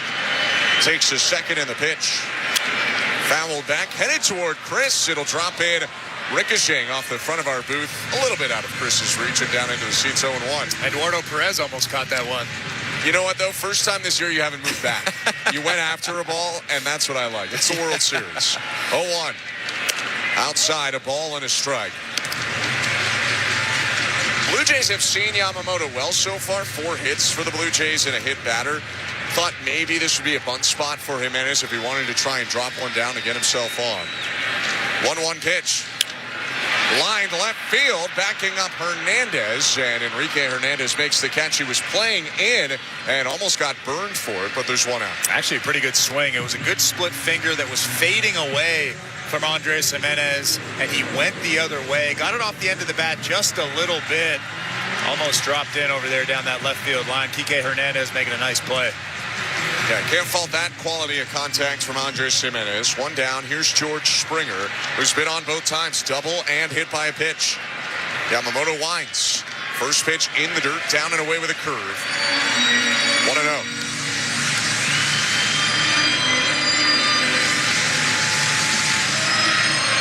Springer was drilled by 96 in the forearm wrist area in the third. 1-0. Hit on the ground to third, vacuumed up Muncy. Skips and throws over to first, a little high, but Freeman reaches up to make the grab, and there are 2 down. That was a mistake pitch from Yamamoto. It was a curveball that was right down the middle. That's a pitch that George Springer sometimes hammers over that left field wall. I think they got away with one there. The Blue Jays have had hard contact off Yamamoto, but it's really hard to lift the ball against him. Vlad smacked a single off the wall. Springer smacked a double down the left field line. Pitch to Lucas. Called outside. That had all sorts of the zone. It's ball 1. Missed the spot, but that had a lot of the strike zone. Quick 2 outs and the base is empty here in the bottom of the 5th. Only 6 total hits in this 1-1 game. 1-0 pitch. Swing and a miss. Cutter middle in. Big hack by Lucas. Went down to a knee almost when he whiffed there. It's the second time tonight that it looks like Nathan Lucas is trying to go deep. I don't hate it. Yeah, I don't mind it. 1-1. On the ground, back to the mound. What a jumping stab by Yamamoto. He hops over toward first and throws there to finish a 1-2-3 inning. It's all about the starting pitchers right now. Gausman and Yamamoto in control of the game. 1-1 as we go to the 6th inning, Game 2 of the World Series. You're listening to Blue Jays World Series Baseball, brought to you by your local family-owned Crown Rust Control Center. Streaming on the Sportsnet app and the Sportsnet Radio Network. IHOP has been proudly locally owned and operated in Canada, serving their world-famous pancakes and more for 56 years. Every year, that's 700 million pancakes, 32 million pounds of breakfast meats, 100 million cups of coffee, and a whole lot of delicious. I'm thinking IHOP. Our team knows it takes teamwork and staying power to go the distance, and a hunger to bring it home. That's why Crown Rust Control stands proudly beside them, because we know what it takes to go the distance for Canadians. We've been helping your vehicles go the distance for over 40 years, keeping them strong, reliable, and ready for the road. Get your vehicle playoff ready. Bring it home to your local family-owned Crown Rust Control Center. Crown Rust Control, proud sponsor of your Toronto Blue Jays. Bring it home, Canada. Home runs happen down by the lake. And home runs happen at Ontario's #1 Mazda dealer for 12 years running. Mazda of Toronto. When you need a Mazda that goes the distance, they're your MVP. Ontario's #1 volume Mazda dealership. Mazda of Toronto. Move and be moved. At Capital One, we're more than just a credit card company. We're people just like you who believe in the power of yes. Yes to new opportunities. Yes to second chances. Yes to a fresh start. That's why we've helped over 4 million Canadians get access to a credit card. Because at Capital One, we say yes, so you don't have to hear another no. What will you do with your yes? Get the yes you've been waiting for at CapitalOne.ca/yes. Terms and conditions apply. A car that you don't need or drive anymore? What good is it? Well, it's good for more than you might think. Donate it to Kidney Car before December 31st and receive a tax receipt for a minimum of $700. That's good. And they'll tow away your old vehicle for free. That's more good. That's how Kidney Car has been funding kidney research and programs in Canada for more than 30 years, with proceeds from unwanted cars. Get in touch today for a free quote. You'll be super happy at tax time and feel good about doing good. Visit kidneycar.ca. This is Toronto Blue Jays postseason baseball. Shane Bieber's retired the last 7 Reds he's faced. On Sportsnet 590 The Fan and the Sportsnet Radio Network. Welcome back to Blue Jays baseball here on the Sportsnet Radio Network. Joe Ali here with you. It's the top of the 6th inning in Game 2 of the World Series. This game is tied at 1. Pitchers duel here at the Rogers Center between Yoshinobu Yamamoto for the Dodgers and, of course, Kevin Gausman for the Toronto Blue Jays. Right now, a stand-up to cancer moment, as we usually see during the World Series, standing up for everyone who has been affected by or has been lost to the terrible disease known as cancer. Standuptocancer.org is where you can find more information courtesy of Major League Baseball. We'll get back to game action in a couple of minutes. Until then, let's check in on the out-of-town scoreboard. Lots of NHL action underway tonight. 13 games on the calendar across the league. We will start with some finals, including the Leafs taking on the Sabres to finishing the home-and-home back-to-back against Buffalo. They lost last night south of the border, but at Scotiabank Arena, about 20 minutes before first pitch, the Leafs did pull off the OT win. John Tavares with the OT winner, his 499th career goal. Leafs also getting goals from Nick Robertson, Matthias Michelli, and Dakota Joshua in the win. They are now 4-1 on the year and will next take on the Calgary Flames on Tuesday. Leafs head coach Craig Berube also said postgame that William Nylander, who did not play today after a lower body injury last night, kept him out today, could be available for that game against the Flames next week. The Lightning also beating the Ducks 4-3 in Tampa. In that game, perennial MVP favorite Nikita Kucherov notching a secondary assist on a goal to make it 2-1 Bolts. At the time, that was his 1,000th career NHL point. The 32-year-old forward is the 101st NHL player all-time to hit that milestone, the second to do so in Lightning history, joining Steven Stamkos. Among active players, Kucherov, the third fastest to reach that milestone. He did it in 809 games. Only Connor McDavid and Sidney Crosby reaching the 1,000-point mark in fewer games. Some other finals, Bruins beat the Avalanche 3-2. Morgan Geekie with what turned out to be the game winner in the second period. In Philly, the Flyers needed a shootout to beat the Islanders 4-3. And in Sunrise, Florida, Panthers blanked the Golden Knights 3-0. Sergei Bobrovsky with a 17-save shutout, his 50th career shutout. Some current scores as well include the Montreal Canadiens up on the Vancouver Canucks 4-2. That's the Hockey Night game, 6 minutes to go in the third period there. You can listen to it on Sportsnet 650 in Vancouver. And the Sens currently waxing the Washington Capitals at home 5-0. The Sens lead the Capitals in Washington. About 16 minutes to go in the third period. You can watch that game on Sportsnet 360. Once again, you're listening to Blue Jays Baseball World Series Baseball, Game 2 of the Fall Classic here at the Rogers Center. We're just about ready to get going for the top of the sixth inning. Kevin Gosman just got back out on the hill with the call on the Sportsnet Radio Network. Here's Ben Schulman and Chris LaRue. Thank you, Joe. Very nice moment as the whole ballpark and both teams got together to stand up to cancer. And then Chris LaRue's favorite band, the Jonas Brothers, playing from Rogers Landing in right field as we get set for the top of the sixth. And Chris, as Gosman warms up, you could respond to the Jonas Brothers allegations, but instead we will look back at the last 5 innings for him. He gave up 2 2-out pitches. Maybe one's a mistake and the other one are 2-out hits in the first inning. One might have been a mistake. One probably was just a good pitch and a better swing by Freddie Freeman. Since giving up the 2 2-out hits in a run in the first, he has not allowed a base runner. He's retired 13 in a row and turned a very, very tough lineup into a pretty efficient 5 innings. For what it's worth, I did enjoy Nick Jonas in Jumanji, but Kevin Gosman has been absolutely fantastic in this ball game. He's maybe made one mistake, even that base hit to Will Smith. The slider wasn't great, but it wasn't terrible. It was off the plate. But as soon as he gave up that base hit to Will Smith, it's almost like he hit another gear. He really found the fastball location. And then as we've talked about over the course of this season, over the course of his career, when he's locating the fastball, that makes the split finger unhittable. And he's shown that in the last 2 or 3 innings. Gosman walks behind the hill, looks up to the roof of a closed dome Rogers Center, and kicks away some dirt out of his cleats with the spikes on the back of the hill. He will get 9-1-2 in a crucial inning here. Top of the sixth, 1-1 is the score. Andy Paez leads off. And the pitch. Swinging a line drive. Hanging up in right. Barger with a late charge, and he makes the grab. Had a tough time tracking it. Started, stopped, and then raced forward. 1 down. Yeah, that was actually hard contact off the bat of Paez. But if you're Kevin Gosman, you take that all day long. 59 pitches now in the ball game. We're in the top of the 6th inning. I mean, if you're John Schneider, you're thinking this guy can go another couple of innings at least.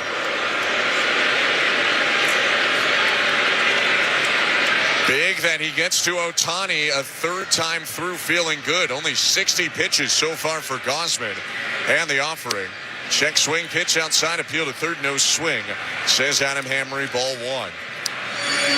Blue Jays gave Otani a lot of different looks yesterday, and that was effective, but you don't want him to see relievers too many times. Gosman going deep has allowed him to face Otani a 3rd time in this game. 1 out, big shift to first in the 1-0. Called strike.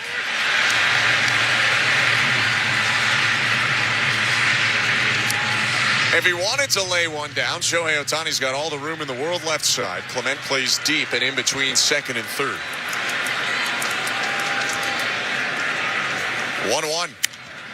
Popped up, third base side, foul. Racing across the line, Clement, stutter step in the grab. Otani's 0 for 3, 2 down. He's thrown some good pitches in this ball game, some great pitches in this ball game. That one right there might have been the best one, a perfectly executed pitch. That's the game plan. Down and away with the split finger, up and in at the hands with that good hard four-seamer. That one right there, perfectly placed. Shohei Otani, again, with an awkward swing, a weak pop-up, and 2 outs in this inning. Gosman's only thrown 63 pitches to get to this point. Retired 15 in a row, and Mookie Betts up the pitch. Called strike, frozen with a fastball. It's 0-1. In 64 pitches now, 48 strikes, 16 balls. That's exactly 3/4 or 75% strikes for Gausman. Right-handers 0-1. Popped up foul. Vladdy, first base side over the chalk. Onto the side warning track. Makes the grab, falling onto his backside as he made the play.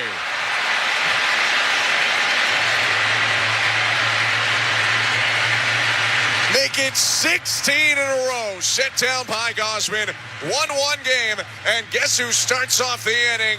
The guy who made the great play to end the last one. Vladimir Guerrero Jr. will lead off for the Blue Jays in a 1-1 game when we come back. You're listening to Blue Jays World Series Baseball, brought to you by your local family-owned Crown Rust Control Center. Streaming at sportsnet.ca and the Sportsnet Radio Network. Mazda of Toronto, Ontario's #1 volume Mazda dealer for over 12 straight years. The best brand, the #1 dealership. And when you drive to Mazda of Toronto, they make you #1. Your #1 volume Mazda dealership in Ontario. MazdaofToronto.com. Canada is ready to party like it's 1993. That's right. The Blue Jays are back in the big one. Create space for your watch party with Access Storage, official storage provider of the Toronto Blue Jays. Try 4 weeks free at accessstorage.ca. Too many students are packed into overcrowded classrooms in Ontario schools, and it's hurting their ability to learn.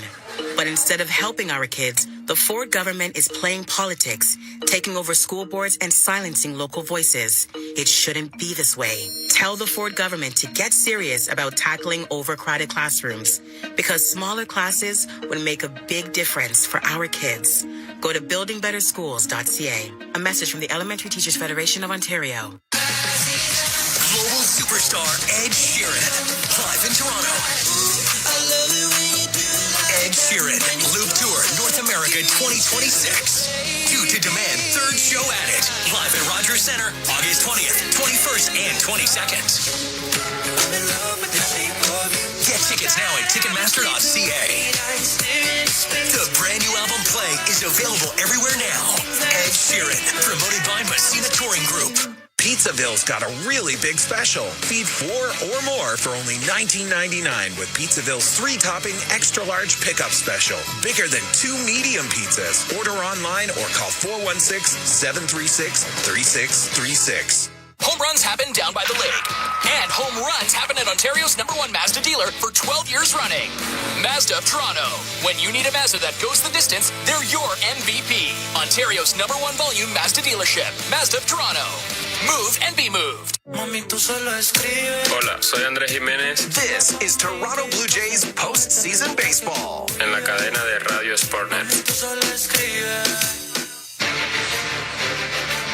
Welcome to the Don Valley North Lexus broadcast booth in downtown Toronto, Ontario. It's Game 2 of the World Series. I'm Ben Schulman alongside former Major League pitcher Chris LaRue, Show Ali, our host, Nick Blackmore, our producer, Andrew Adams, Tom Young, Stephen Coyle, our technical directors. 1-1 score. Bottom of the 6th, Vladimir Guerrero Jr. leading off, and Yoshinobu Yamamoto deals home.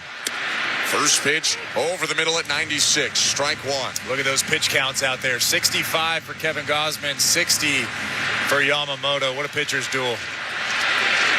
Old-fashioned from these two righties. 0-1.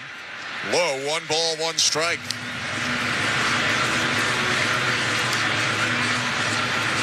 Gausman gave up his run in the first and then has retired 16 in a row. Yamamoto sprinkled his base runners in a little bit more.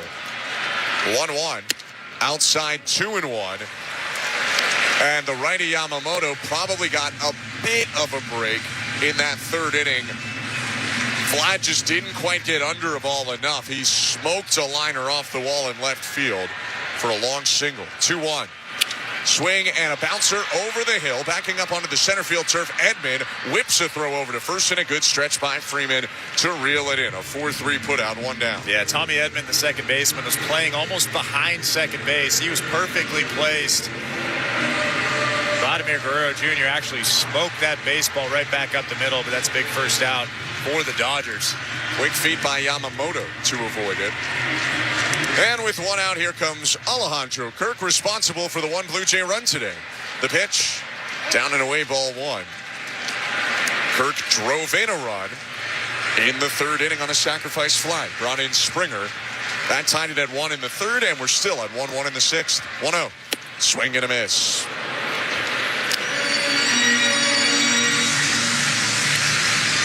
You look into the Blue Jay dugout, and Bo Bichette is starting to walk around a little bit. Sweatshirt is off for Bichette. But no helmet, no batting gloves yet. Didn't see him for a moment there, too. I wonder if he snuck back into the cage to hit a little bit with hitting coach Hunter Mentz. 1-1. Called strike. Buckles Kirk with a slider. It's a hittable pitch, bottom middle. It's 1-2. We talked about this before the ball game, but not many managers can say they have one of the best hitters in baseball coming off the bench late in a ball game. 1-2 to Kirk. Swing and a miss. Strike 3. Got him on a curve. Kirk chases there. And there are 2 down on Yamamoto's 5th strikeout of the game. Hasn't thrown a ton of curveballs today, but they've been really, really effective. That one right there had Alejandro Kirk all sorts of confused. He was way out in front of that pitch. 2 outs in this inning now. But a guy up to the plate that can change a game with one swing. Dalton Varscho hits in a 1-1 game. 2 out, space is empty. The pitch. Check swing, pitch down and in, appeal to third, and he definitely went around. And agreeing with that is Adam Hammer. He calls strike 1.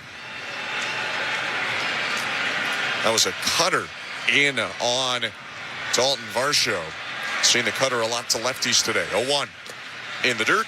1 ball, 1 strike.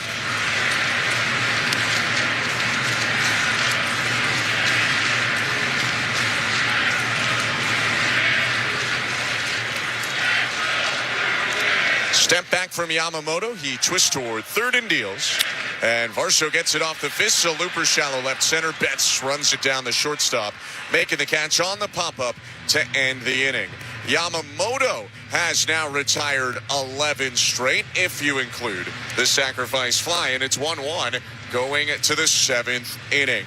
Game 2 of the World Series. You're listening to Blue Jays World Series Baseball, brought to you by your local family-owned Crown Rust Control Center. Streaming on the Sportsnet app and the Sportsnet Radio Network.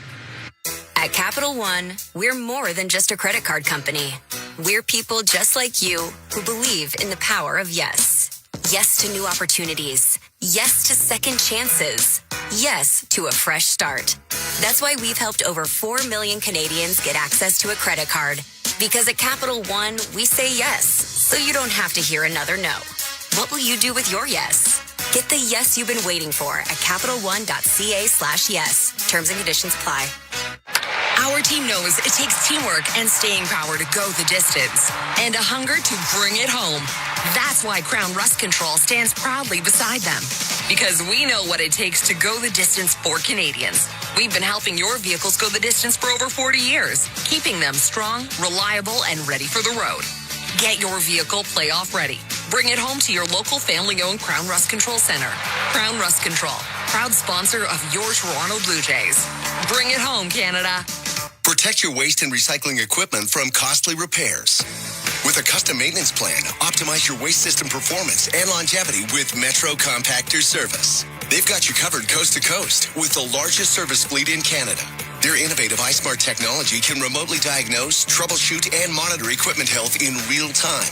For on-demand or proactive service, sales, rentals, and extended warranties for all your waste equipment, visit metrocompactor.com.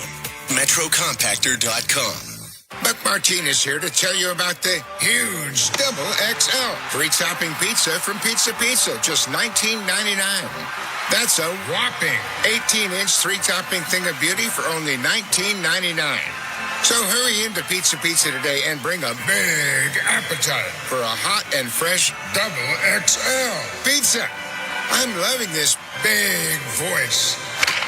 I may just call the game this way. Go to pizzapizza.ca. This is Toronto Blue Jays postseason baseball. A Springer! Dinger!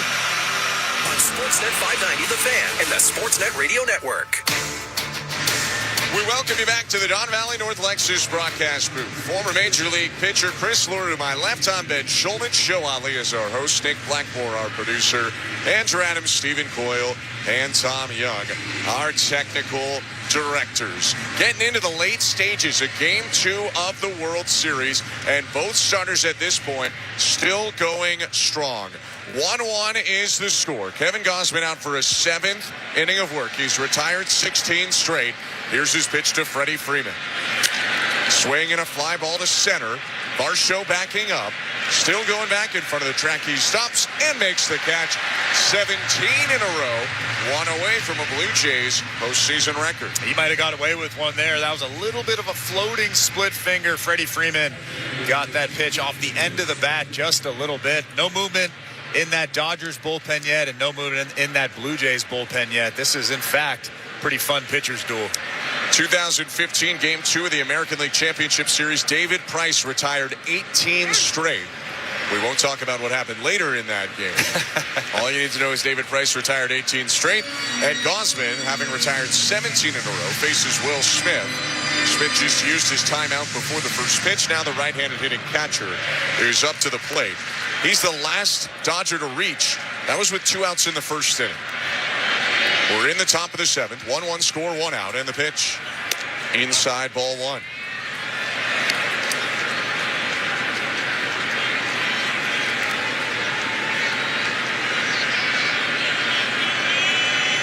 Five punch-outs for Gausman. No walks.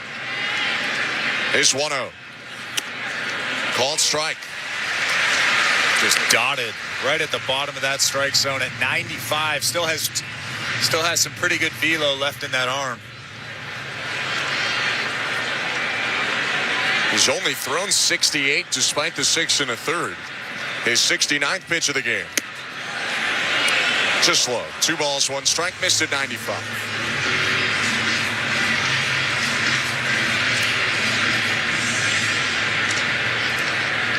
Gausman locking down thus far the defending champs.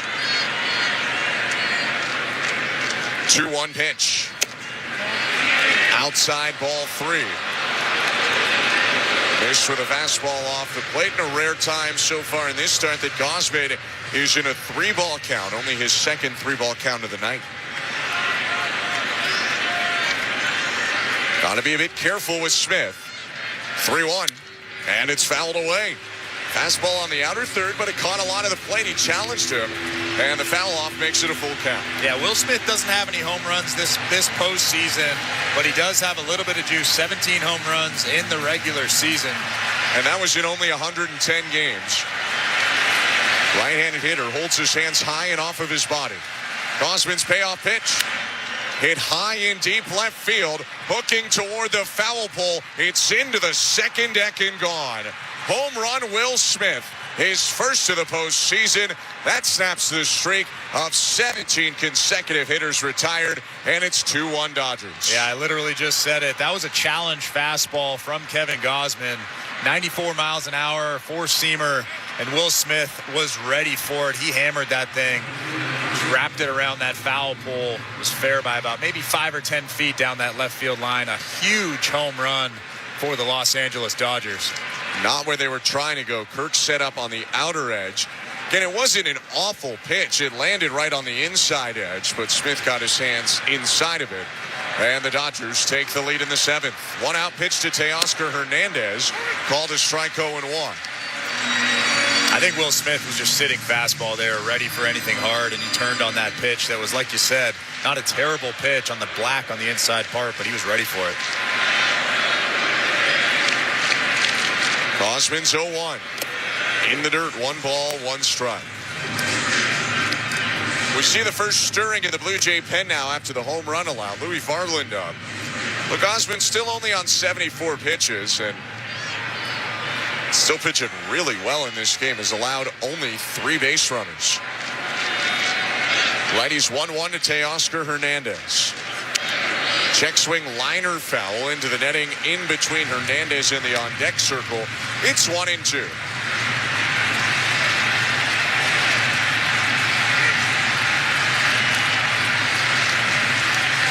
Gausman's punched out his former teammate twice in this game. Got him swinging on a splitter in the first and looking on a splitter in the fourth. 2-1 Dodgers. Space is empty. 1 out, top of the 7th. And the 1-2. Check swing pitch down and away. 2 balls, 2 strikes. No appeal by Kirk.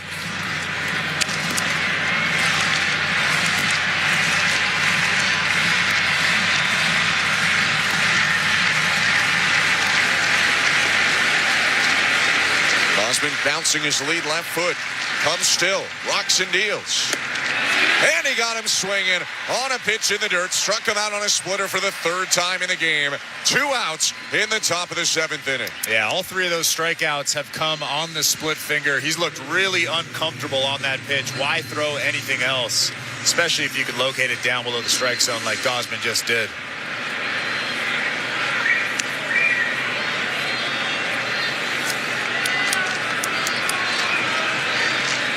Gosman looking to complete 7 innings, still under 80 pitches. He gave up the homer this inning, but it's just 2-1 Dodgers. Gosman against Max Muncy. He deals.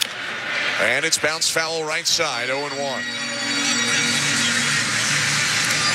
Muncy, despite historically producing a lot off Gosman, 0 for 2 so far in this game. Fly out to left, strikeout swinging. It looked like Max Muncy was saying something to Adrian Johnson, maybe about how quickly Kevin Gosman threw that pitch.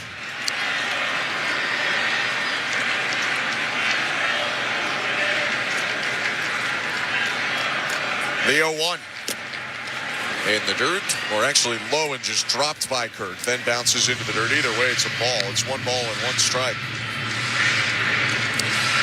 Through the Sportsnet TV broadcast, we get a peek into the Dodger dugout, and if you thought Yoshinobu Yamamoto might be out after 6, you thought wrong. He is cruising right now, just like Gosman, and he will be out there for the bottom half. 1-1. Swing and a miss. Great splitter by Gosman. Below the knees, big whiff by Muncy. It's 1-2 as Gosman gets the fans to their feet.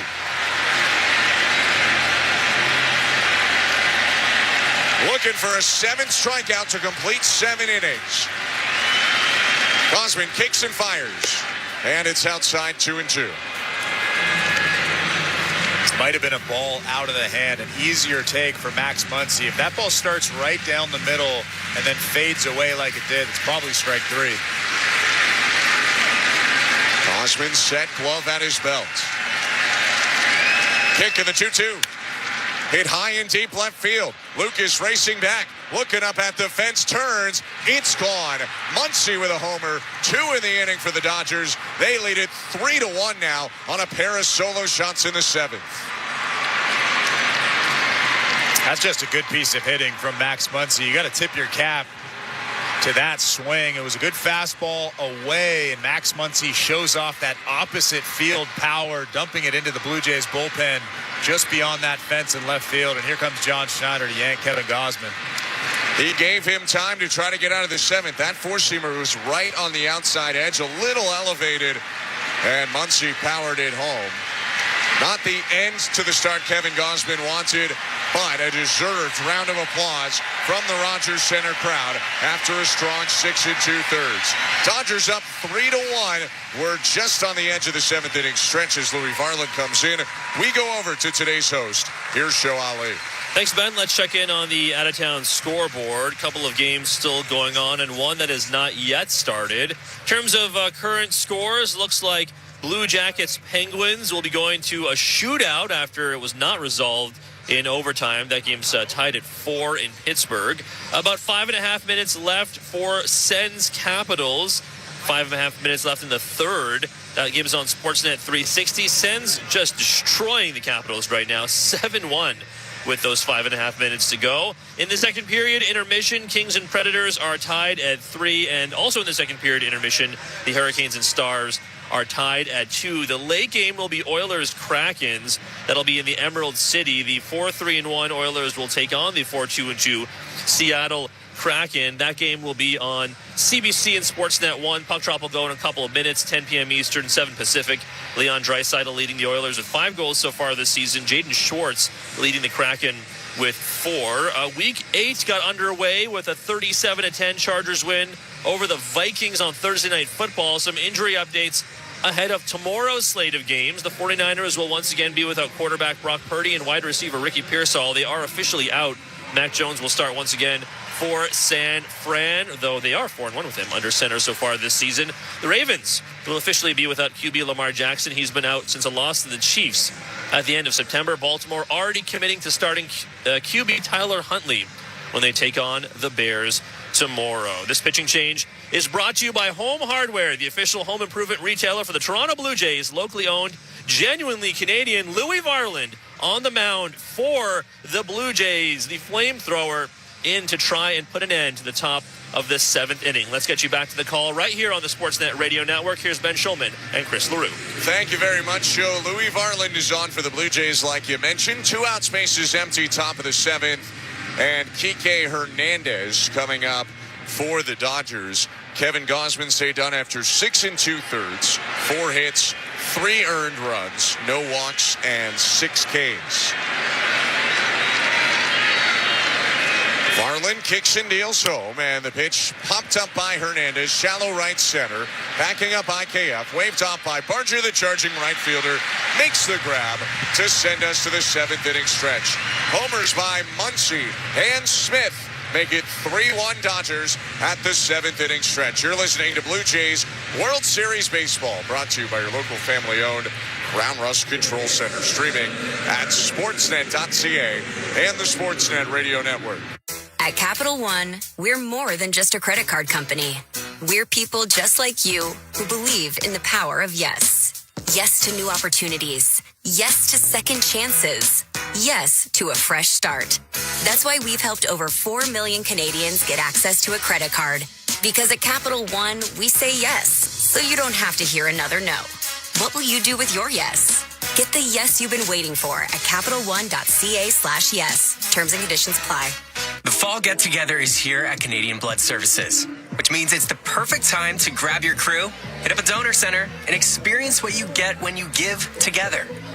It's not just about donating blood and plasma. It's about showing up and feeling like we actually did something. Jesse, you're up. Awesome. Be right there. Book an appointment today at blood.ca and experience what you get when you give. Canadian Blood Services. Who's saving who? Your business runs 24/7, but what happens when your loading dock grinds to a halt? Get back in business fast with Begley Overhead Doors and Docks. Your overhead door problem is our problem, and we're good at fixing problems. Repairing your overhead door, dock, or have truck restraints that require service? No problem. We also offer preventative maintenance inspections to eliminate the chaos and expense of unplanned emergencies. Begley Overhead Doors and Docks, trusted for over 60 years. Visit BegleyOverheadDoors.com today. Global superstar Ed Sheeran, live in Toronto. Ed Sheeran, Loop Tour North America 2026. Due to demand, 3rd show at it. Live at Rogers Center, August 20th, 21st, and 22nd. Get tickets now at Ticketmaster.ca. The brand new album Play is available everywhere now. Ed Sheeran, promoted by Messina Touring Group. This is Toronto Blue Jays postseason baseball. It's 11-9 in the bottom of the 8th. On Sportsnet 590 The Fan and the Sportsnet Radio Network. This copyrighted broadcast is presented by authority of Rogers Blue Jays Baseball Partnership and may not be reproduced or retransmitted in any form. And the accounts and descriptions of this game may not be disseminated without the express written consent of Rogers Blue Jays Baseball Partnership or the Sportsnet Radio Network. Yoshinobu Yamamoto back on the mound. Bottom of the 7th inning. He and Gausman were going blow for blow through 6, but the Dodgers with 2 homers in the 7th have taken a 3-1 lead. Japanese righty to Ernie Clement. First pitch, swing and a miss. 0-1. Yamamoto just threw his 72nd pitch of the ball game. Keep in mind, he threw 111 pitches in his last outing, which was a complete game against the Milwaukee Brewers. Right-handers 0-1. Down and away. We monitored the progress of Bo Bichette last inning. He's got a helmet on in the bat now. And if the Blue Jays can put him up there as the tying run, I'd imagine they will. 1-1. Grounded foul to the right. Ball and 2 strikes.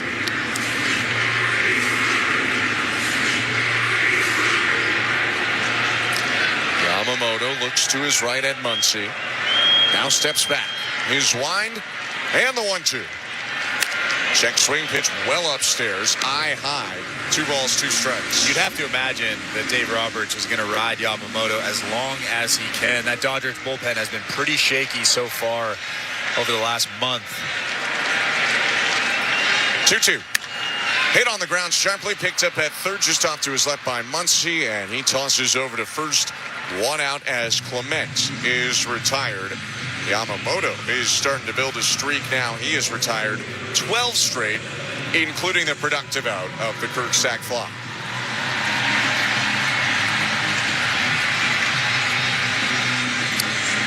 Addison Barger looks to break that streak with Bo Bichette on deck. 1 out, bottom of the 7th, 3-1 Dodgers, and the first pitch is bounced over to first. Freeman waiting on it, flips back to Yamamoto, and there are 2 down.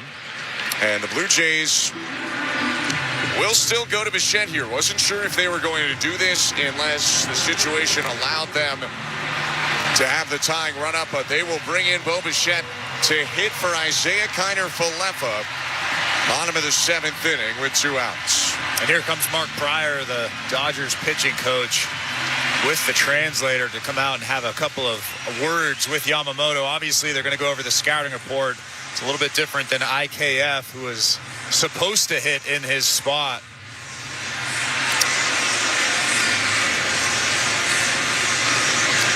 I think a little bit to dive into with the spot in the game they're using him. You do get a straight 1-for-1 sub because Bichette can go and play second base for IKF. Only thing is, if Bo gets on, then you have the 9-hitter Jimenez up before you even get back to the top of the order. And it's already the 7th. There's a chance that this is the only time Bichette's going to hit in this game. Yeah, that's what I was just thinking, and that's probably why John Schneider, at this point in the 7th inning with 2 outs, is sticking with Bo Bichette. Like you said, there's really no other time that you're going to pinch hit anybody. I mean, after IKF, it's I don't see anybody else that I would pinch hit Bo Bichette for. And they're not going to lift Jimenez. And then you go Springer, Lucas, Guerrero, Kirk, Varsho. Yeah, those guys are all staples. So here's Bo Bichette trying to snap this streak for Yamamoto and keep the bottom of the 7th alive. 2 out, space is empty. The pitch. Bo takes. Down and away, ball 1. Looked a little bit like Vladdy there as he took early, watching it go by.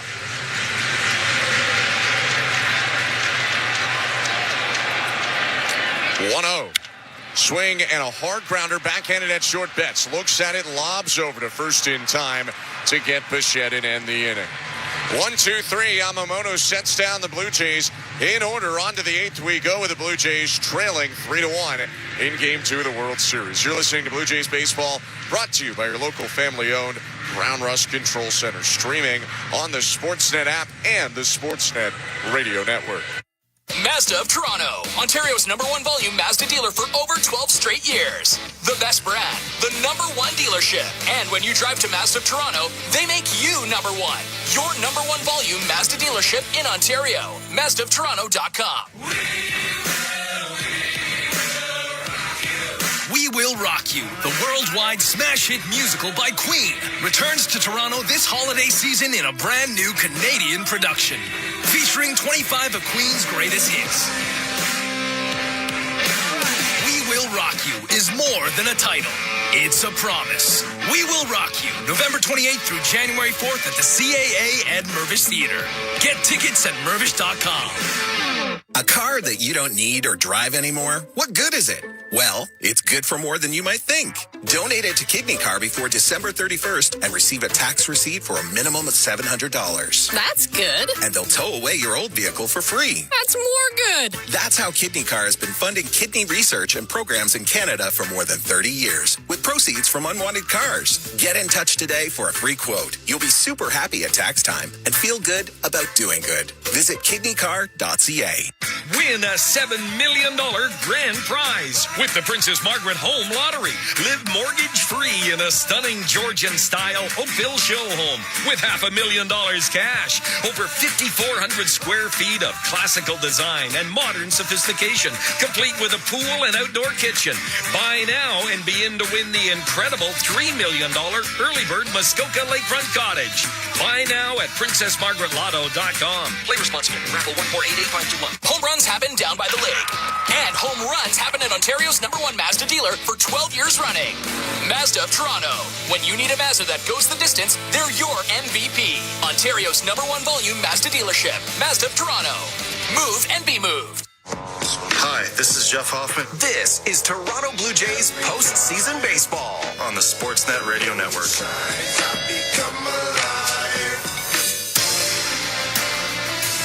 Louis Varland back out for the Blue Jays, top of the 8th inning, Game 2 of the World Series. I'm Ben Schulman alongside Chris LaRue.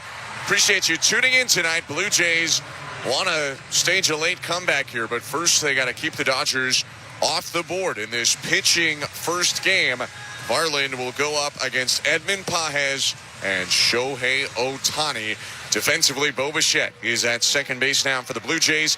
He hit for IKF in the bottom half of the 7th.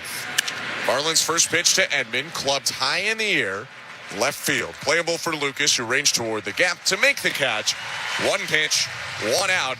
And even though Gosman's day ends a little bit sour, you can't really fault the pitching today for the Blue Jays. It's the second day in a row where, for the most part, they've shut down this tough Dodger offense. Yeah, Kevin Gosman gave his team a chance. That's really all you can ask for if you're John Schneider. I mean, he gave up 3 runs against a very, very good lineup. It's pretty impressive. Pitch to Andy Pages. Called strike 0-1. I mean, some subtle mistakes in there, but when you're talking about the 4 hits being 2 pitches out of the zone and 2 pitches right on the edge, those were the 4 hits for the Dodgers. They had good swings. 0-1 pitch. 99 on the corner, somehow called a ball. 1-1. Slight miss of the spot, but not exactly across the plate. And a big let's go from John Schneider to home plate umpire Adrian Johnson. Varland's 1-1. On the ground, up the middle, a base hit into center field, and a pitch after the blown call. A single for Andy Pages, just his 4th hit of the postseason. Yeah, not a bad pitch from Louis Varland. But if you're Varland out there, your job is to keep this a 3-1 ball game. You cannot let this become a 3-run ball game. So that run standing at first base now with Shohei Otani in the batter's box is very important. Blue Jays do have Jeff Hoffman up in their pen as well.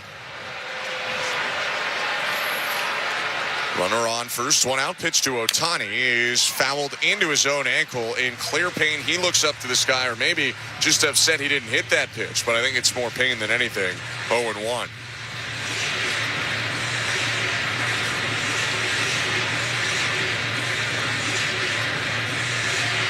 Have to be careful if you're Louis Varland.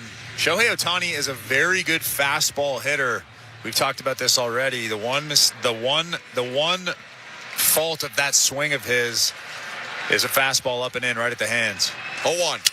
Broken bat bouncer through the right side, base hit. Pages makes the turn at second, puts on the brakes. Barger throw to second. Pull is safe on the Jimenez tag. They're going to have to take a look. John Schneider didn't even wait for DeMarlo Hale. He's asked for a challenge. You got 2 in the game. It's already the 8th inning. Why not use your first right now? Andy Pages, far too in between, aggressively rounded second, and then went back, and Barger lasered one to second. Call on the field is safe. Toronto is challenging the safe throw on second base. Right now it's first and second, 1 out. Blue Jays are challenging whether they got the tag on Pages at second. We take a look at the replay now. It's close, but I think he got back in there. But it was a really smart play from Addison Barger. A lot of right fielders would try to throw that ball all the way to third base, but Addison Barger throws that ball right to Andres Jimenez at second base. We're getting the replay now. I think this call is going to stand, and the Dodgers are going to have runners at first and second with 1 out in this inning. When we talk about the Dodgers not really hitting mistakes, hitting good pitches, it was a changeup down and in well out of the zone that snapped the bat of Otani. Somehow he still hit it over 90 miles an hour and got it through the right side.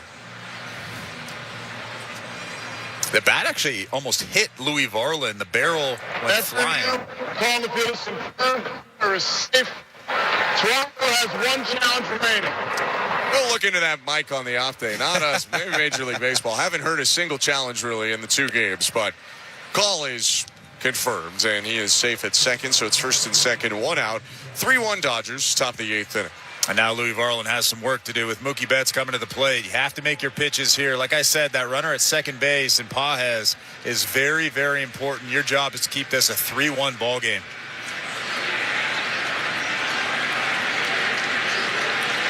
Two ground ball hits, and here's Betts. 0 for 3. Fly out, ground out, and a pop out. The pitch. Down and away, trapped by Kirk to keep the runners at their spots. 1-0. There was the knuckle curve from Varland. Main change of pace pitch to his high 90s four-seamer. Also has the sinker, slider, and changeup. Right-handers 1-0. Called strike, dropped the curve in there to even the count at 1-1.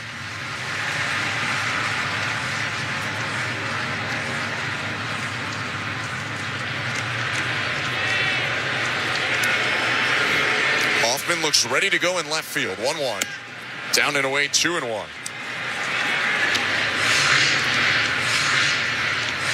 Blue Jays have an off day tomorrow. They last used Hoffman in games 6 and 7 of the championship series. So even trailing, there's a chance that they go to him at some point, whether it's the 8th or 9th inning. Varland looking to escape the jam. 3 curves in a row to Betts. Count is 2 balls and 1 strike. The pitch. Fouled back.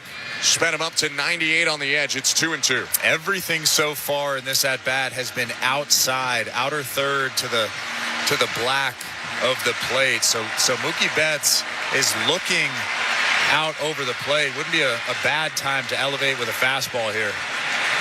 Kick, 2-2. Outside, missed with a curve, ball 3.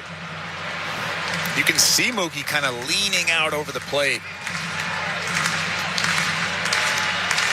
Pages on second, Otani on first with 1 out. Betts at the plate, Freeman on deck. Payoff pitch, and he walked him. Bases are loaded, tons of curveballs. Only threw 1 fastball against Mookie Betts there, and that's going to be Varland's day. Bit of tough luck on some of the hits, but walking Betts there has finished off the outing for Varland. It's time for a pitching change, brought to you by Home Hardware, the official home improvement retailer for the Toronto Blue Jays, locally owned, genuinely Canadian. 1 out, bases loaded, top of the 8th. Jeff Hoffman is on to face Freddie Freeman in a couple of moments. As he warms up, we go over to today's host. Here's Show Ali. Thanks, Ben. Let's check out the out-of-town scoreboard. We'll go back to some of the hockey games going on right now. There are 3 games currently in action. The Kings-Predators game is resumed about 12 minutes to go in the 3rd there. That game's tied at 3. Hurricane Stars tied at 2. About 14 minutes to go in the 3rd there. Kraken leading the Oilers 1-0. You watched that game on Sportsnet 1. Jordan Eberle opening the scoring about 90 seconds into the game. So, again, Kraken up 1-0.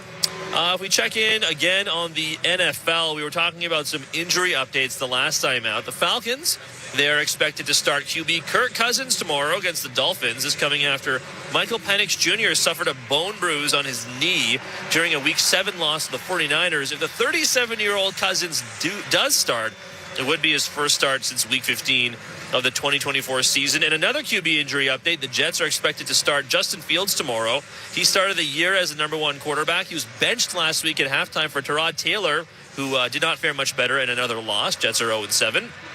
Taylor, however, has been ruled out with a knee injury, so it sounds like Fields will get the start regardless. He will, however, be without their top wideout, Garrett Wilson, who was ruled out with a knee injury. And some positive news. Ben Schulman's Packers will get some reinforcement at wide receiver. Christian Watson has been activated from the physically unable to perform list. Watson making his way back from a torn ACL he suffered in the 2024 regular season finale. Blue Jays baseball, as always, is brought to you by Crown Rust Protection. Don't forget, we do have Jays Talk tonight. Jeff Blair and Kevin Barker have the post-game show. They're here in the booth with us here at the Rogers Center. They'll take your calls and texts. Jeff and Kevin will throw out the numbers for you to call after the final out. You can text them as well, 590-590, name and location. Let's get you back to the action here at the Dome. Here's Ben Schulman and Chris LaRue.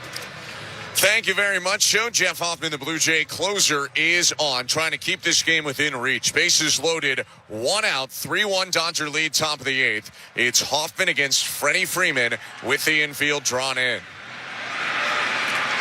Decent speed on third base in Andy Pages, who leads off in foul territory.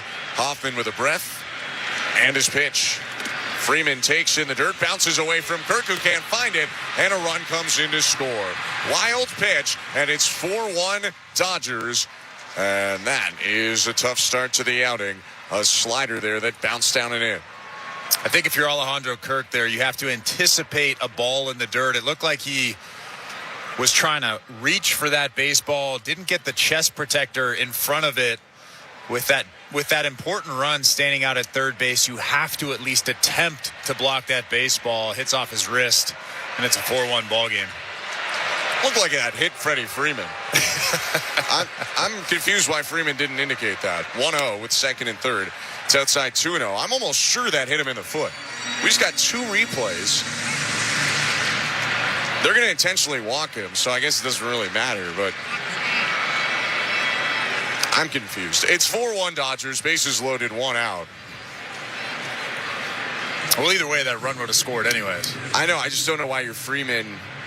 I guess he's saying, maybe I can go up there and drive in more runs. But that, I'll have to look back at it in between innings. I'm sure that hit him. So the bases are loaded down for Will Smith. 1 out in the pitch. Called strike 0-1. Freeman intentionally walked after Hoffman fell behind him 2-0. And the wild pitch has made it a 4-1 game. Not ideal, but still not out of reach yet. You got to keep it here. 0-1 to Smith. Down and away. Ball and a strike. Not a bad pitch, but it was off the plate by a little bit. Have to make your pitches here. You can't walk Will Smith. You can't nibble around the strike zone, like you said. Still a ball game, but you don't want it to get to 5-1. Kick in the offering. On the ground to short. Jimenez flips for 1. Bichette to first. Not in time, and a run comes in to score. It's 5-1. They tried to go for 2 to end the inning.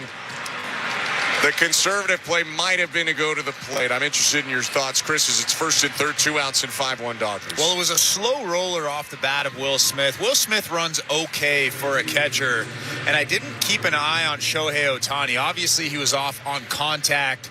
He does have decent speed, so you have to wonder how close he was to home plate. Andres Jimenez is a really good fielder, so maybe he looked at Otani, didn't think he had a play at home plate, decided to go to second base. Have to look back after the inning. Teoscar Hernandez takes his strike 0-1. I'll be honest, to the naked eye live, it felt like he had a play at the plate, but I want to go back before I say anything for sure. Well, yeah, with that being said, if he had a play at home plate, I would have absolutely gone to home plate first and see if you can get the home plate to first base double play.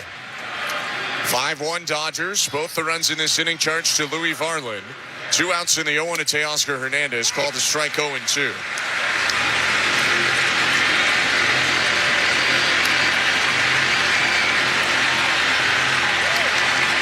Smith on first, Betts on third, 2 outs, 2 runs already into the frame for LA.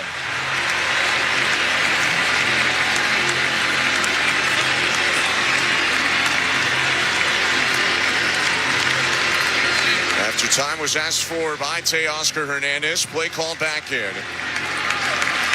And Hoffman looking to stop the bleeding here.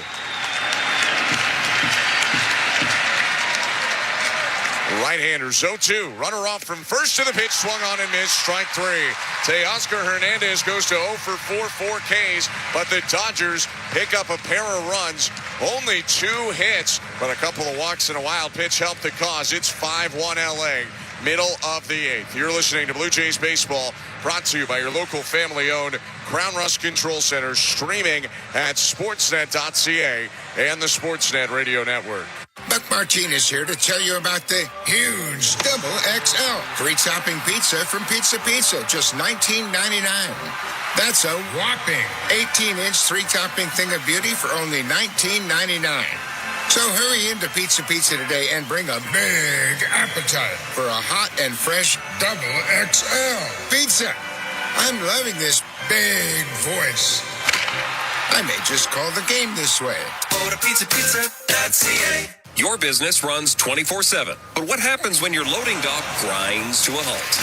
Get back in business fast with Bagley Overhead Doors and Docks. Your overhead door problem is our problem, and we're good at fixing problems. Repairing your overhead door, dock, or have truck restraints that require service? No problem. We also offer preventative maintenance inspections to eliminate the chaos and expense of unplanned emergencies. Bagley Overhead Doors and Docks. Trusted for over 60 years. Visit BagleyOverheadDoors.com today. At Capital One, we're more than just a credit card company. We're people just like you who believe in the power of yes. Yes to new opportunities. Yes to second chances. Yes to a fresh start. That's why we've helped over 4 million Canadians get access to a credit card. Because at Capital One, we say yes, so you don't have to hear another no. What will you do with your yes? Get the yes you've been waiting for at CapitalOne.ca/yes. Terms and conditions apply. Our team knows it takes teamwork and staying power to go the distance and a hunger to bring it home. That's why Crown Rust Control stands proudly beside them, because we know what it takes to go the distance for Canadians. We've been helping your vehicles go the distance for over 40 years, keeping them strong, reliable, and ready for the road. Get your vehicle playoff ready. Bring it home to your local family-owned Crown Rust Control Center. Crown Rust Control, proud sponsor of your Toronto Blue Jays. Bring it home, Canada. This is Toronto Blue Jays postseason baseball. A go-ahead RBI double in the sixth. It's 5-4 Blue Jays. On Sportsnet 590 The Fan and the Sportsnet Radio Network. 2-run top of the eighth by the Dodgers, and as we go to the bottom half of the inning, it is 5-1 for Los Angeles over Toronto. Blue Jays do hold the 1-0 series lead in the World Series right now, but they have their work cut out for them in this game too. Yoshinobu Yamamoto back out there because why wouldn't he be? He's been awesome in his 8th inning. The Dodgers starter offers to Andrés Giménez. First pitch called strike. 0-1. Just threw his 80th pitch of the ball game. I wouldn't be surprised if he finishes this ball game out, especially with how shaky that bullpen has been for the Dodgers. And you had already mentioned earlier, next pitch swing and a miss, 0-2. Let's say he finishes this off. That would be back-to-back complete games for Yamamoto. Pretty impressive stuff, but watching him, this is the first time I've seen him live, and it's not surprising. He has some of the best stuff I've seen this season. 0-2. On the ground foul. Andrés Giménez fighting away a hung curveball to stay alive. Defensive switches for the Dodgers. Teoscar Hernandez is lifted after a tough day for him. 0 for 4 Ks. Justin Dean is brought in. He plays center field. Pages shifts to right. 0-2 again. And it's fought off again. Giménez battling. Four-seamer over the middle. Sliced into the seats left side foul. We're in the bottom of the 8th inning. And Yamamoto just threw a fastball at 96 miles an hour. He still has some of his ace stuff. 0-2. Upstairs, check swing, ball and 2 strikes. It's not a secret why they're paying him about $27 million a year for a dozen years. This guy can do it. 1-2.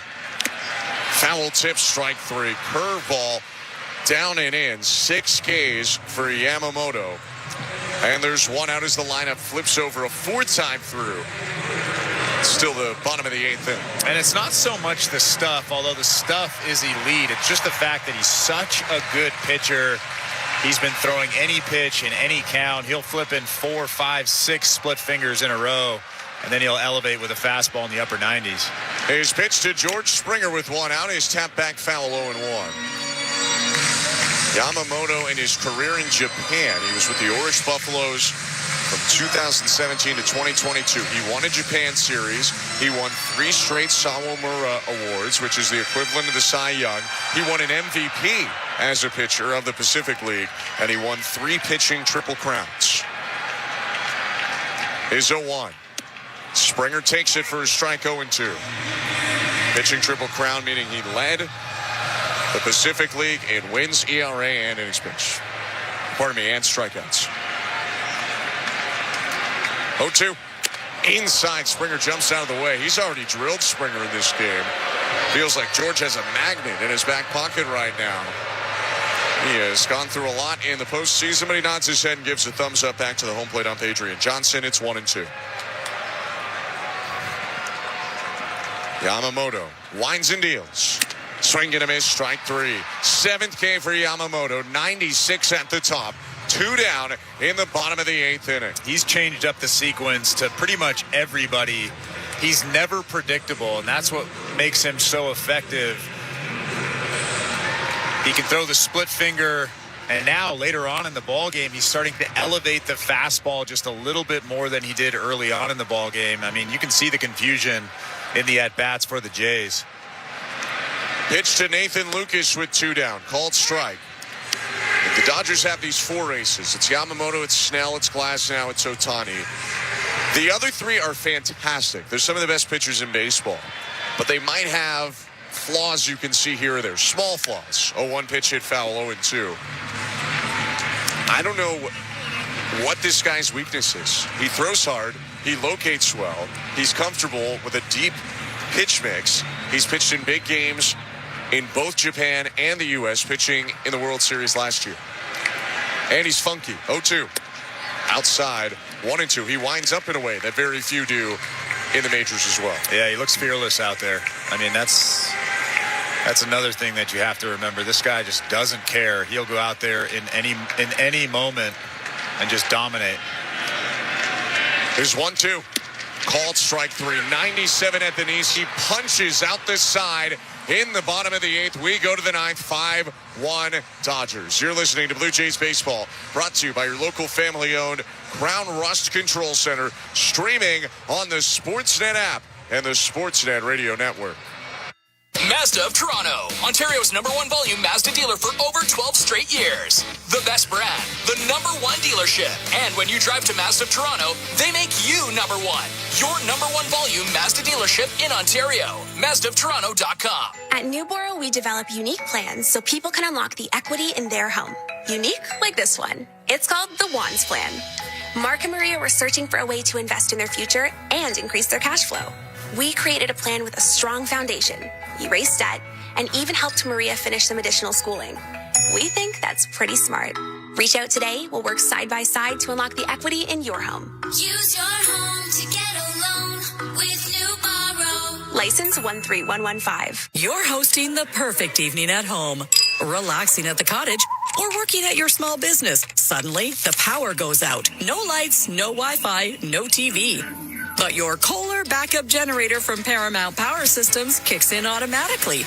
No scrambling, no downtime, just peace of mind. For every power outage, Kohler and Paramount Power Systems have you covered. Visit ParamountPower.com for your free quote. Kohler and Paramount Power Systems. Power when you need it most. Global superstar Ed Sheeran, live in Toronto.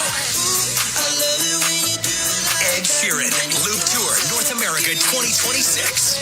Due to demand, 3rd show at it. Live at Rogers Center, August 20th, 21st, and 22nd. Get tickets now at Ticketmaster.ca. The brand new album Play is available everywhere now. Ed Sheeran, promoted by Messina Touring Group. Home runs happen down by the lake. And home runs happen at Ontario's #1 Mazda dealer for 12 years running. Mazda of Toronto. When you need a Mazda that goes the distance, they're your MVP. Ontario's #1 volume Mazda dealership. Mazda of Toronto.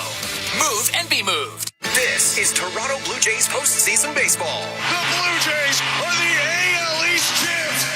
On Sportsnet 590 The Fan and the Sportsnet Radio Network. Welcome to the Don Valley North Lexus broadcast booth. I'm Ben Schulman alongside Chris LaRue. Yoshinobu Yamamoto just punched out the side in the bottom of the 8th inning. He has set down 17 in a row and is the big reason that the Dodgers lead it 5-1 here in Game 2 of the World Series. On the hill for the Blue Jays now to start off this 9th, Braden Fisher makes his second appearance of the Fall Classic. Fisher, a former Dodger prospect, will start with Max Muncy. This pitching change is brought to you by Home Hardware, the official home improvement retailer for the Toronto Blue Jays. Locally owned, genuinely Canadian. Right on left pitch. High ball one. Missed with the slider there. A lot of breaking balls for the rookie Fisher. Slider curve. It's got a four-seamer and an occasional cutter as well.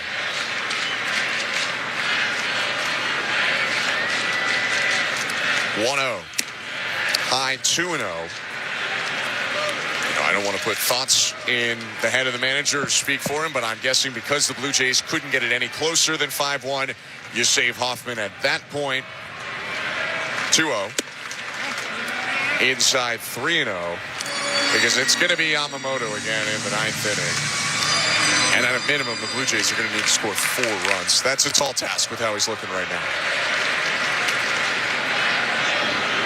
3-0 pitch. High and outside, ball 4, and a 4-pitch walk to Muncy.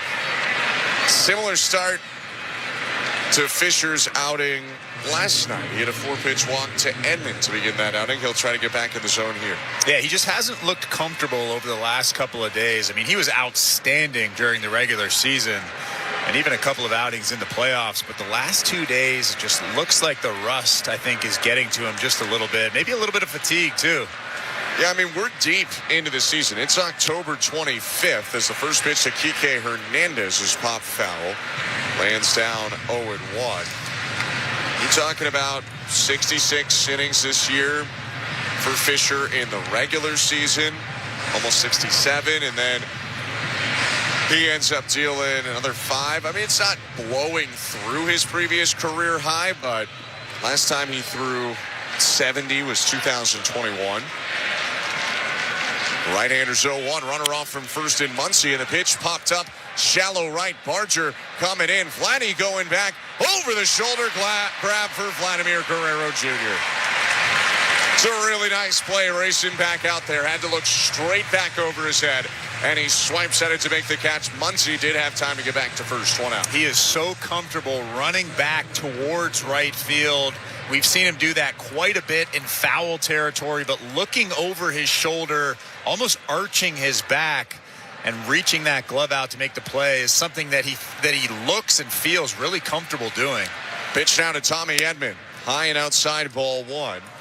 We'll see if that good defensive play can help Braden Fisher settle in. It's 5 balls and 2 strikes and 7 pitches so far for the young right-hander. Clement in at third, runner on first in Muncy. And the 1-0. Called strike, 1-1.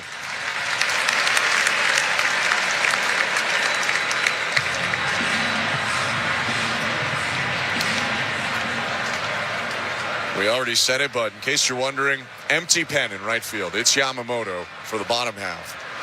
1-1 to Edman. Hit high and deep right field. Barger tracking back, has a beat on it, and he'll curl in front of the track and make the catch just in front of that warning tractor. 2 down. Edman put a good charge into it, but just missed the slider. Seems like Braden Fisher has become really dependent on that slider over the last couple of days. Another slider there, and they're not moving quite as much as they have over the course of the season. A lot of them have become spinning sliders, and the Dodgers and a couple of other teams have put some pretty good swings on that pitch over the course of the playoffs. 2 outs, Andy Pages up. Fisher's pitch, high ball 1. Pages had the single in the 8th and then came around to scores the 4th run of the Dodgers day. It's now 5-1 Dodgers with Muncy on first and 2 outs. Fisher's 11th pitch of the inning. Slider called high. Yeah, I went back and forth on it this year, but there were definitely times when I felt like the curveball of the 2 breaking balls was the more effective one. I mean, a lot more movement on that pitch. Gets a little bit more swing and miss on it, for sure. I think it's harder to throw the curveball for strikes because there's so much downward action that it stays in the strike zone for a short period of time. I think he just feels more comfortable throwing strikes with the slider. With that being said, the curveball, I think, is a much better pitch, much better swing and miss pitch for sure. Straight over the top is Fisher with his release. 2-0 is hit foul. A slider top part of the zone. 2-1. You just don't see many 12-6 breaking balls. You see it from time to time, but Braden Fisher is one of the few guys in the big leagues that has that true 12-6 breaking ball. He's no Trey Savage, but the release point is high. 2-1. Called strike, slider right down the middle. Violent action on that pitch. It's 2-2.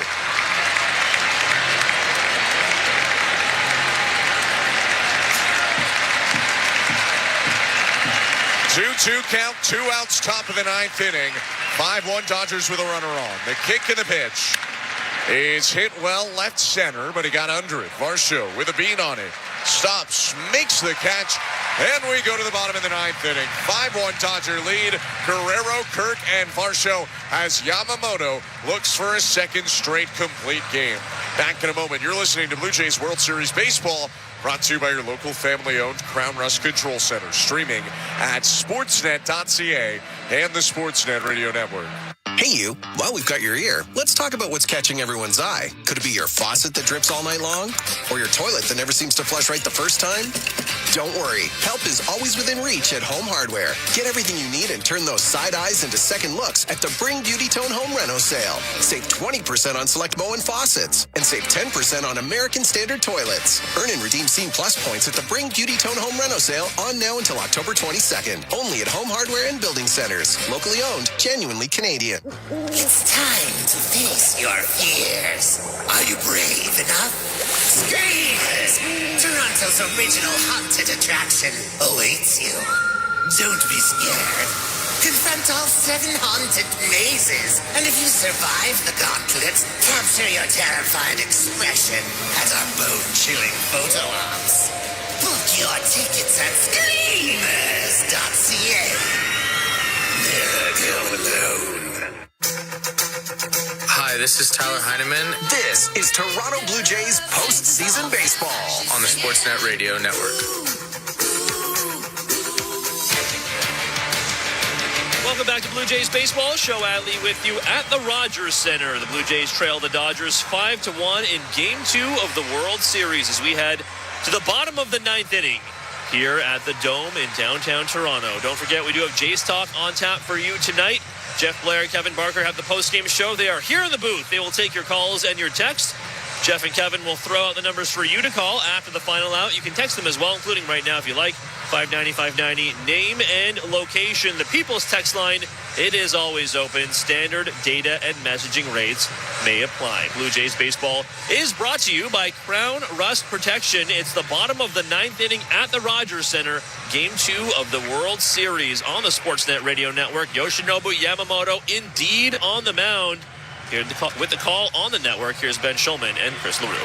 Thank you, Show. The Blue Jays need 4 to keep this game going. 5 would win it, and we'll be honest, that's a tough proposition. Yoshinobu Yamamoto has been great. He's retired 17 in a row, starting with the Kirk sac fly in the 3rd that scored the only Blue Jay run of the game. The Blue Jays in total have 4 hits, 3 that have left the infield. He's punched out 8 against the toughest to strike out team in baseball, and he's still under 100 pitches as he enters the 9th. Yeah, and it's also nearly impossible to string together 3, 4, 5 hits against Yamamoto, although Roki Sasaki is starting to get loose down there in that bullpen. He's pitched in 7 ball games so far in this postseason. It is the World Series. It is late October baseball, so anything can happen. And the Blue Jays have the right guy up to start the inning. Vladimir Guerrero Jr. Here's the pitch. Called strike. Wasn't one, but it's called one. It's 0-1. Vlad has the last Blue Jay hit in this game back in the 3rd inning.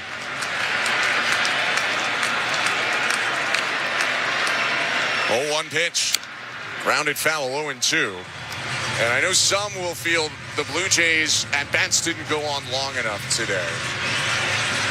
I don't really think they've expanded. This guy's thrown about 65 to 70% strikes.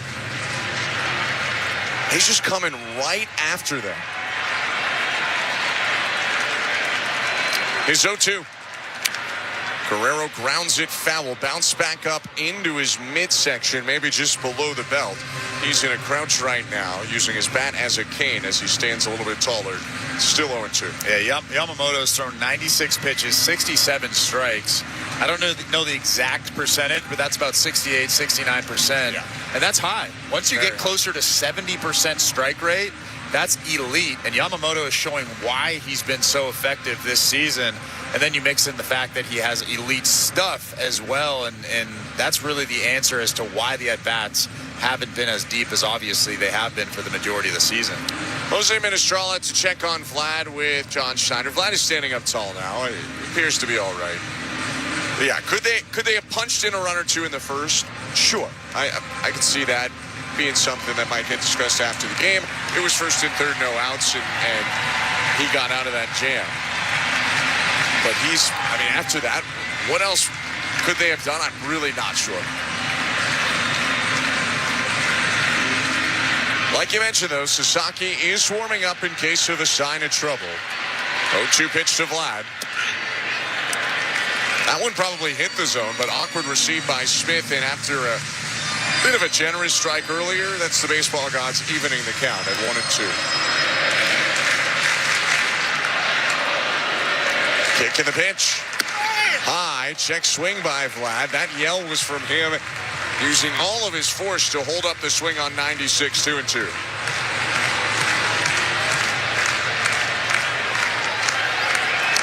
Yamamoto twists and deals. Guerrero hits a cue shot off the end of the bat, rolling to first, and Freeman grabs it and steps on the bag, 1 out. Just when you think that you're starting to become comfortable with the sequence, he mixes in that really slow breaking ball. He threw the fastball at 96 up above the strike zone, and then mixes in the slow breaking ball, a lot like Chris Bassett would do. I mean, it's just so tough to barrel up. And when you get awkward swings from Vladimir Guerrero Jr., that'll tell you that this guy is really, really good on the mound. Pitch to Alejandro Kirk with 1 out is called a strike 0-1. There are a lot of pitchers with 5 pitches, and 2 of them they feel really good about, and they mix in the other ones. Time called behind home plate, and Yamamoto just lobs one in, but that won't count. Still 0-1. Yamamoto has 5 pitches, and he likes all 5 of them. Yeah. And he can throw strikes with all 5 of them. And he's mixing all of them to both sides, too. He's 0-1 to Kirk. Kirk hits it well. A line drive sinking in right center. Justin Dean into a slide to make a backhanded catch. Pure defensive sub, but he can really get after it out there in center. 2 down. That's actually a pretty good swing from Alejandro Kirk. Went the other way, didn't try to do too much. Pretty good line drive. And you just tip your cap to Dean out there in center field. Just came in the ball game, makes a nice play.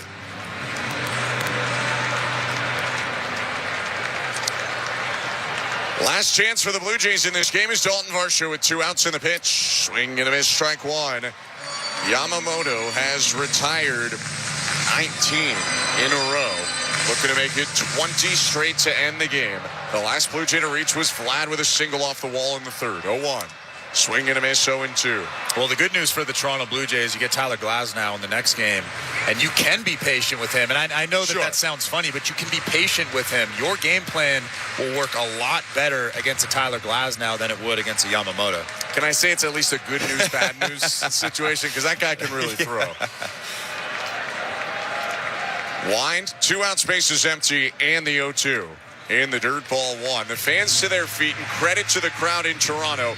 It's extremely long odds at this point that the Blue Jays come back, but pretty much everyone remains, with the Blue Jays trailing 5-1, bottom of the 9th.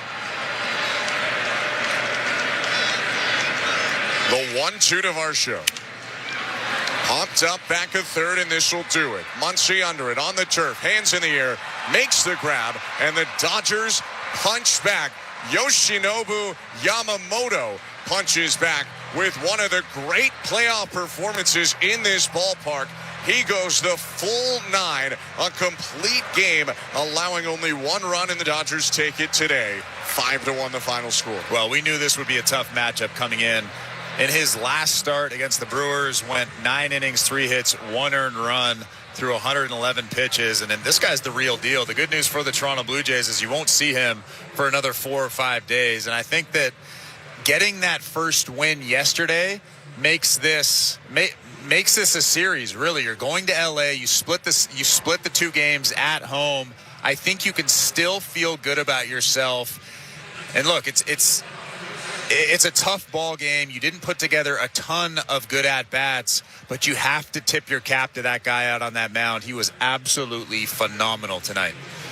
Sometimes a guy of his caliber just takes over a game, and I think that's what we saw today. We're going to take a quick step aside. We'll get through the totals and wrap it up after the game, and then we'll get you over to Blue Jays talk. The Dodgers strike back for a 5-1 win to even the World Series at a game aside. You're listening to Blue Jays Baseball, brought to you by your local family-owned Crown Rust Control Center, streaming on the Sportsnet app and the Sportsnet Radio Network. Your business runs 24/7, but what happens when your loading dock grinds to a halt? Get back in business fast with Bagley Overhead Doors and Docks. Your overhead door problem is our problem, and we're good at fixing problems. Repairing your overhead door, dock, or have truck restraints that require service? No problem. We also offer preventative maintenance inspections to eliminate the chaos and expense of unplanned emergencies. Bagley Overhead Doors and Docks, trusted for over 60 years. Visit BagleyOverheadDoors.com today.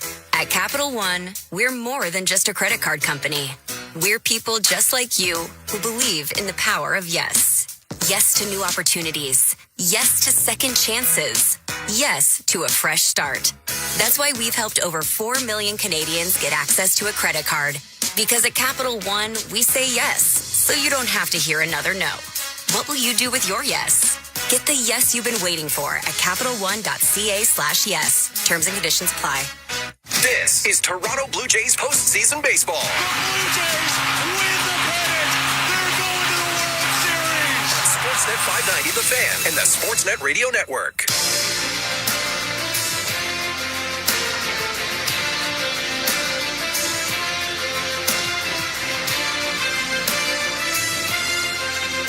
Dodgers win 5-1 game 2 of the World Series, and they even the series at a game apiece. I'm Ben Schulman alongside Chris Lurie. Thanks so much for sticking with us. Chris, we talked about Yoshinobu Yamamoto. He gets the win tonight. 9 innings, 4 hits, 1 run, no walks and 8 Ks. We'll leave the rest of his night to Blair and Barker coming up after us. But even in a loss, I think Kevin Gausman deserves a lot of credit tonight. 6 2/3, 4 hits, 3 runs, no walks, and 6 Ks. It was 17 in a row set down by Gausman until he gave up 2 homers and 3 batters in the 7th, spoiled the line a bit. But once again, he was really good for the Blue Jays, and his performance just didn't quite match the offensive performance along with him. Yeah, it was a really nice pitcher's duel up until the top of the 7th inning when Will Smith hit that home run. It was actually a pretty good pitch. He missed his spot, but it was a fastball up and in, almost on the black. And, I mean, when a guy can hit that, barrel that baseball up and keep it fair down the left field line, you have to think that he was looking fastball on that count. But other than that, I mean, Kevin Gausman was absolutely phenomenal in this start, matching Yamamoto pitch for pitch. The fastball velocity was there. The command was there. The split finger was being located down at the bottom of that strike zone. I mean, up until that 7th inning, and even through that 7th inning, I mean, Kevin Gausman was almost unhittable. Yes, Max Muncy hit that home run, but that's the type of power that Max Muncy has. He'll miss-hit something and get it out the other way. But, I mean, Yoshinobu Yamamoto and then Kevin Gausman, what a treat to watch those guys go head to head, and they really did up until that 7th inning. Kevin Gausman does end up taking the loss in this game, a 5-1 win for the L.A. Dodgers. And before I wrap up all the totals, Chris, how about the Game 3 pitching matchup? It'll be a day off. We're going to head out to L.A. tomorrow. And then when the series resumes, Game 3 is Tyler Glasnow against Max Scherzer. That should be pretty fun. Yeah, I mean, I love watching Tyler Glasnow pitch. I love watching Max Scherzer compete. Obviously doesn't have the same stuff that he did 4 or 5 years ago, but we saw in that Seattle Mariners series, he is ready to win a World Series. He's going to go out there, give you everything he has, and he still has the command of his stuff. I think that's what gives the Blue Jays a chance. I made a joke earlier about Tyler Glasnow, and you could probably think that that's a positive thing that he's pitching on Monday night, but I think it is. He's erratic with his command from time to time. Yes, he has elite stuff, but you can be patient with him. You have to force him into the zone. I think that's a good matchup for the Toronto Blue Jays. We will see coming up in 2 days, but that will do it for the game tonight. The Dodgers win 5-1 with 5 runs on 6 hits, no errors, and 4 left. A run on 4 hits, no errors, and 4 left for the Blue Jays. Yamamoto is the winner, 3-1. Gausman takes the loss to go to 2-2 in the postseason. A 2-hour, 36-minute game in front of over 44,500. And with the Dodger win, it is now a 1-1 series. 3 straight games in LA coming up. Again, 5 Pacific, 8 Eastern is first pitch of Game 3 coming up in 2 days. Scherzer against Glasnow. Thank you so much for tuning in tonight. We appreciate it. From our technical directors, Andrew Adams, Stephen Coyle, and Tom Young, our producer, Nick Blackmore, our host, Joe Ali, and my partner, Chris LaRue. I'm Ben Schulman. Have a great rest of your night and weekend. We will see you on Monday for Game 3. And stick around, get your calls heard, your texts read out, and your thoughts talked about. It's Blue Jays Talk with Blair and Barker. It starts right now.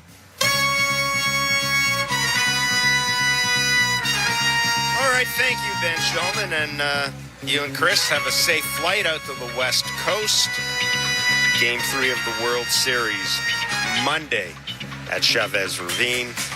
Kevin Barker, Jeff Blair, Blue Jays Talk, 416-870-0590, star 591, 888-666-0590. The People's Text line is open. It's always open. 590-590 is the text line. Yoshinobu Yamamoto was awfully good. 2nd consecutive complete game in the postseason. We don't do complete games in Major League Baseball anymore. They just don't happen. But Kevin, he was very much the story tonight. Yeah, absolutely. I mean, what's that phrase? If you don't get the good pitchers in probably the first inning, you're probably not going to get them. Yeah, that's exactly what happened, right? The Jays had 2 on with 3, 4, 5 coming up, and it was the hard arm side split. I talked about that before the game. That's probably what you're going to get is arm side. If you're a righty, it's going to come in. If you're a lefty, it's going to be away. That, back-to-back with Vladdy and Kirky, that was arm slide and the slow breaking ball. You got the slow breaking ball, the 92, 93 mile-an-hour split finger. Then Varscho might have got, taken advantage of a little on the 3-0 pitch and then got the really slow breaking ball to freeze him with a couple of dudes on. They didn't score, and then it was sort of the up and down, in and out. It was the killing timing with the wind up and the sort of quick arm slot that he has, and then it's pitched backwards. It was the split and the curveball to righties. It was the split and the four-seamer to lefties. It was locating. It was unpredictability. It was pitching ahead, and it was basically he was better than the Jays lineup. It's probably been all year. It's the first time that I've said that, but every once in a while you got to tip your hat, and tonight you have to tip it to Yamamoto. He was outstanding. I don't think any team tonight could have hit him. No, listen, that was that was one of the more masterful pitching performances we've seen. You talked about it. We talked about it. 21, 22 mile an hour difference between his curve and his fastball. Dropped the curve in the first inning, strikes him out on the curve. It gets Varsho on the curve as well. He was just really good, and I think Kevin's absolutely right. You get 2 on in the first inning, and the first 2 batters get on. You should at least cash one of those in. Ernie Clement leads off the second, gets on that mistake by Freddie Freeman on the pop. 1, 2, 3, retired. Leadoff hitter gets on in the third inning, hit by pitch. The Jays do score their only run on a sacrifice fly, and then the Dodgers put it away in the 7th and 8th innings. Home runs by Will Smith, Max Muncy, and then just an 8th inning. It was almost like the Jays. It was almost like the Dodgers, Blue Jays themselves, the Blue Jays in the 8th inning. The final run coming in. Not a great play by Andres Jimenez. The fielder's choice, goes to second, tries to get the double play, doesn't get it. 5th run scores. At the end of the day, it didn't make a huge difference. But, the Dodgers didn't have their bullpen up until the top of the first inning. Roki Sasaki may have thrown like 3 warm-up pitches and then sat down. So the Dodgers and the Jays have the off day. And, we go back to L.A. The series tied 1 game apiece. I think we both thought that the winning 1 game in Toronto, going back to L.A., winning 1 of 3, and then bringing it back here, that's probably, if not the best case scenario for the Blue Jays. It quite frankly might be the most likely scenario for the Blue Jays right now, given the way the pitching matchups are going to shape up, with Max Scherzer going in Game 3 against Tyler Glasnow, and then Shohei Otani versus Shane Bieber in Game 4. 416-870-0590, star 590, with 888-666-0590. Yoshinobu Yamamoto, the first World Series complete game since Johnny Cueto in 2015. First pitcher with consecutive complete games in a postseason since Curt Schilling. That was 2001. Curt Schilling with the Arizona Diamondbacks. 3 straight.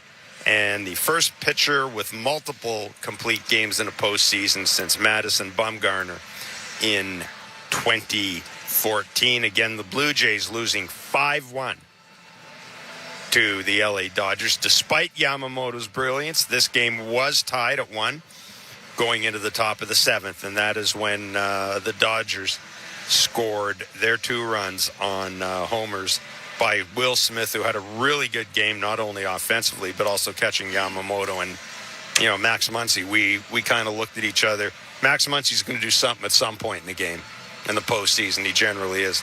But, yeah, you tip your captain. I mean, there's no – Kevin Gausman was okay, more than okay. I mean, he retired 17 in a row at one point? Yeah. Before John Schneider took him out. I didn't have a problem with when he came out of the game. He did give up the 2 home runs. But, boy, he was really good until Will Smith's home run. And then he followed that up by striking out Teoscar. So, yeah, to me, you give him Max Muncy, and Muncy hits the home run, and then John Schneider goes to the bullpen. Yeah, I mean, he made a couple of mistakes, right? In the first inning, he fell behind Freddie Freeman 2-0, and then he had the 8-pitch double. He saw 5 He saw 5 split fingers in a row, and then he hit the 5th one. That's predictable, right? The more you see it, the better chance you got of putting it in play. The slider that he threw to Will Smith for the base hit up the middle, it looked like more of a sweeper, had a little bit more side-to-side action than that, sort of back foot action that normally his slider has. When you don't make a quality pitch, good hitters make you pay for it. In the 7th inning there, right to Will Smith, he fell behind 3-1. He had to throw him 6 fastballs in a row. You throw a good hitter 6 pitches in a row, sooner or later he's going to calibrate one of them. He's going to get the head out. He's going to do some things in the phone booth, and he's going to hit a homer. It's sort of the same thing with Max Muncy, right? You fell into a little bit of a pattern to where you threw in 3 split fingers in a row. You throw him a fastball. It's a decent pitch, decent location, but because he threw in 3 split fingers in a row, if I'm Max, I'm looking for something out over the plate hard.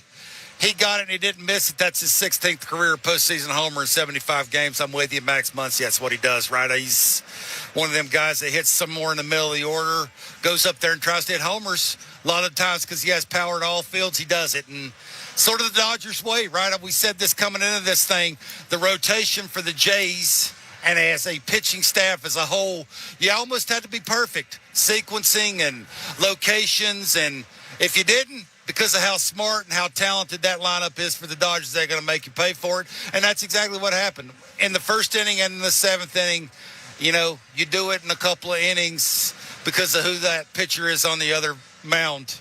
You're probably going to get beaten. That's what happened. Yeah, and, it's, again, credit to Yamamoto. He was awfully good tonight. And, my goodness, he struck out the side in the 8th inning. Springer and Lucas and Andres Jimenez. And there really wasn't much the Jays could do. Russ in New Jersey, you're on Blue Jays Talk. What's up, Russ? Hey, Russ. Good evening, guys. Like you said it perfectly. There's nothing to say. You tip your cap. The guy pitched phenomenal. They could have played another 9 innings and they would still have 1 run. The first inning, they get the first and third, and, get excited and Guerrero strikes out. Not going to get a hit every time. Then Kirk hits the ball nicely, but if that ball's 2 feet, the other way, it might be a base hit, and we might be, the game might be tied right there. But Glasnow's a pitcher that does walk a lot of guys. I think I just looked it up before. I think he had 8 walks in like 18 innings. So he's a great pitcher. Don't get me wrong. He's an excellent pitcher. He always frustrated me when he was, against the Blue Jays. But I think they go out there, they'll have a better chance of playing their offense and playing their type of game and working the counts and getting some walks and then hopefully getting the big hits when it counts. You look tonight, when's the last time the Blue Jays didn't walk in a game? It's crazy. He didn't walk anybody. So, you just get sometimes, I know, you guys know the old adage, great pitching beats great hitting. I don't always agree with it. But tonight you could definitely say, like you guys said, they could have played another full game. I don't think they would have scored. So tip your cap. It's 1-1. You went out in Seattle down 2-0, and you won 2 out of 3 to come home. This time, it's 1-1. Go out there and play your game, and hopefully good things happen. But, I think the world has seen now the Blue Jays are a good team. And last thing is give credit to Gausman. He pitched phenomenal. He was, 2 pitches worse than the other guy, and, that's what made a difference tonight. So I still feel listen, I'm not going to tell you I think the Blue Jays are definitely going to win, but I feel very good about the series. I think we have a very good chance to win, and this team doesn't get fazed by going on the road. And, like I said, Glasnow does walk guys, so hopefully you can have more of the type of at-bats that you're accustomed to rather than the at-bats you had in tonight's game. Yeah, Russ, I appreciate the call. Thanks so much. Yamamoto, in addition to having good stuff, his sequencing is really, he's an elite pitcher. Like that might be one of the best pitching performances we've seen against the Blue Jays in a long time, regular season or postseason. Yeah, whenever a guy can pitch backwards and then, use that to make his fastball better, his fastball's got that late life to it because of deception that he uses before he releases the baseball. He's on point. I said this before the game. You gotta make your window really small. If you're chasing him around the zone, he's going to eat your lunch. And I don't think they did that. I just think the quality of the pitches, the location, it's rare if ever that other than the first inning, he missed down the middle of the plate. It was always on the edges. I think that split finger early had nice sink to it, arm side into a righty, away to a lefty. When it's got that as hard as it is, and then he can elevate the heater, he can pitch down with the heater. It's 4, 5, or 6 miles an hour harder than his split finger, and then he's starting to throw that really slow breaking ball. He's adding the cutter to lefties up and in. Like when you can pitch to all quadrants, you can do it with different speeds. You add the deception. You're going to normally most of the time beat good lineups. Yeah, Bo Bichette was not in the lineup tonight. Again, John Schneider suggesting yesterday that there was a plan in place for Bo. Bo was never going to, I don't think, play tonight's game, regardless of what happened last night. He did come in to pinch hit and played the last couple of innings in the field. And, I know a couple of people asked, why would you use him, with 2 out in the 8th inning? Well, the answer is very simple. There's not going to be any other opportunity to use him. You're not going to pinch hit for Jimenez to lead off the inning. You're certainly not pinch hitting for Springer, Lucas, Vladdy, or Kirk, and Varsho as well. So remember, there's a day off tomorrow too. You want to keep him fresh. Yeah. You want him to still have at bats. You want him to play the field a little bit. You just don't want to abuse him, and that's what John's trying to do. He's trying to keep him fresh and sharp, and I'm sure he'll play Monday. This from Opta Stats: Yoshinobu Yamamoto and Kevin Gausman became the first opposing starters in MLB history to each retire 14 consecutive batters in the same game. Yamamoto retired 20 in a row. Kevin Gausman 17 in a row. Mike in Fort Saskatchewan, Alberta on the text line. Question for Kevin: why wouldn't the Jays inch a bit towards the mound in the box tonight, given the way Yamamoto's pitches were moving down so much throughout? Maybe catch it a bit more square. Yeah, I just don't think you can do it against a guy like that. I'm all for moving around the box, make it look different, make him change something. But the way he had feel for the 2 secondary pitches, as hard as he was throwing the fastball in different quadrants, the way it was a tough take all night, you do that because a guy consistently is throwing that pitch a lot. He was very unpredictable with the amount of pitches he was throwing, right? He didn't fall into any pattern. It wasn't I'm throwing 3 or 4 breaking balls in a row. No, it was, the sequencing that you had mentioned.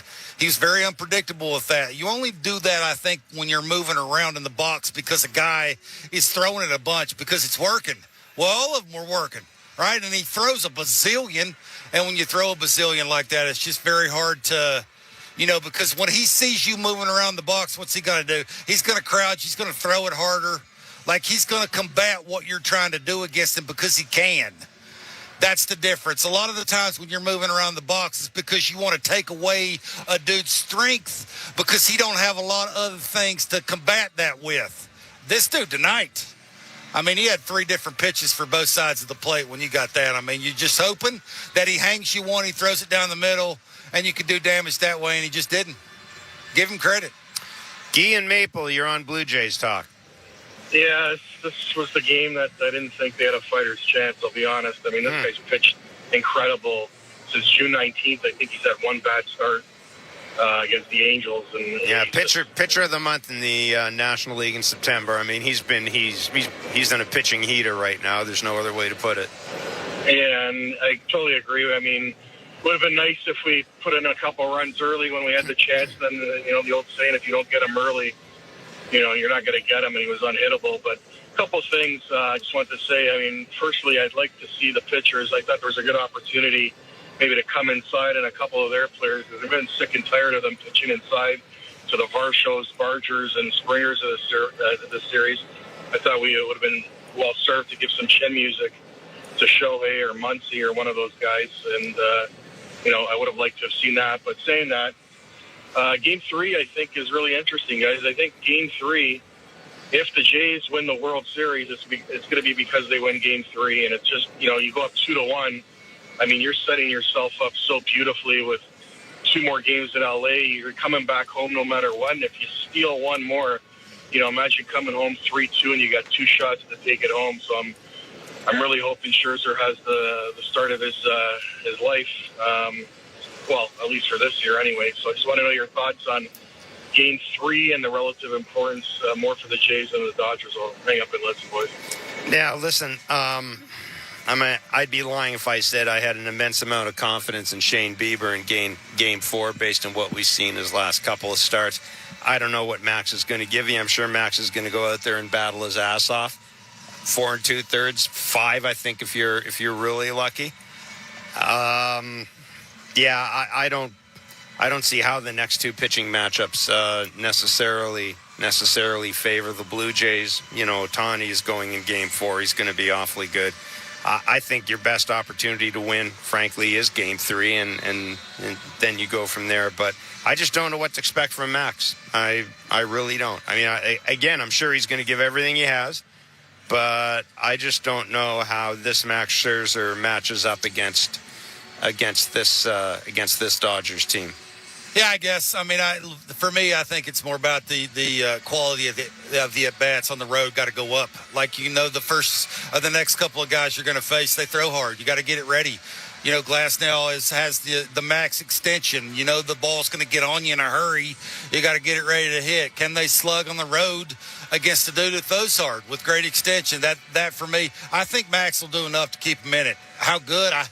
Who knows, right? If the breaking ball's good, the fastball command's good, I think you'll be okay. The velocity's been there the last couple of starts, which will help. But for me, I think it's more about the quality of the at-bat against the dude that's got great extension. And are you ready to hit? Again, I think they'll bounce back from this. They know who they just faced. They know who they're going to face. They know what's ahead of them going on the road. You go out there, you do your best to make the adjustment as quick as you can. You show if you have to show your hand early, you do it. You got to get after these guys as quick as you can. Scoring first, situational hitting's big. The first inning here tonight, you got first and third. I know Yamamoto with the yo-yo stuff, right? Changing speeds in and flipping that little slow that huge breaking ball is tough. But in situations like that, you got to have your bigger hitters come through, and it didn't happen. Hopefully on the road it does. Hey, Elias in North York, you're on Blue Jays Talk. Hey guys, thanks for taking my call. I've been pretty adamant about this since maybe midway through the Mariners series, and maybe call my optimism ungratefulness, but I think the 2 spot belongs to Vladimir Guerrero Jr., and we can't be, I believe we shouldn't be platooning the 2 spot in the World Series. Like, our 1 through 3 should just be 3 dudes that don't switch just because it's a lefty or a righty. We need to score in the first inning.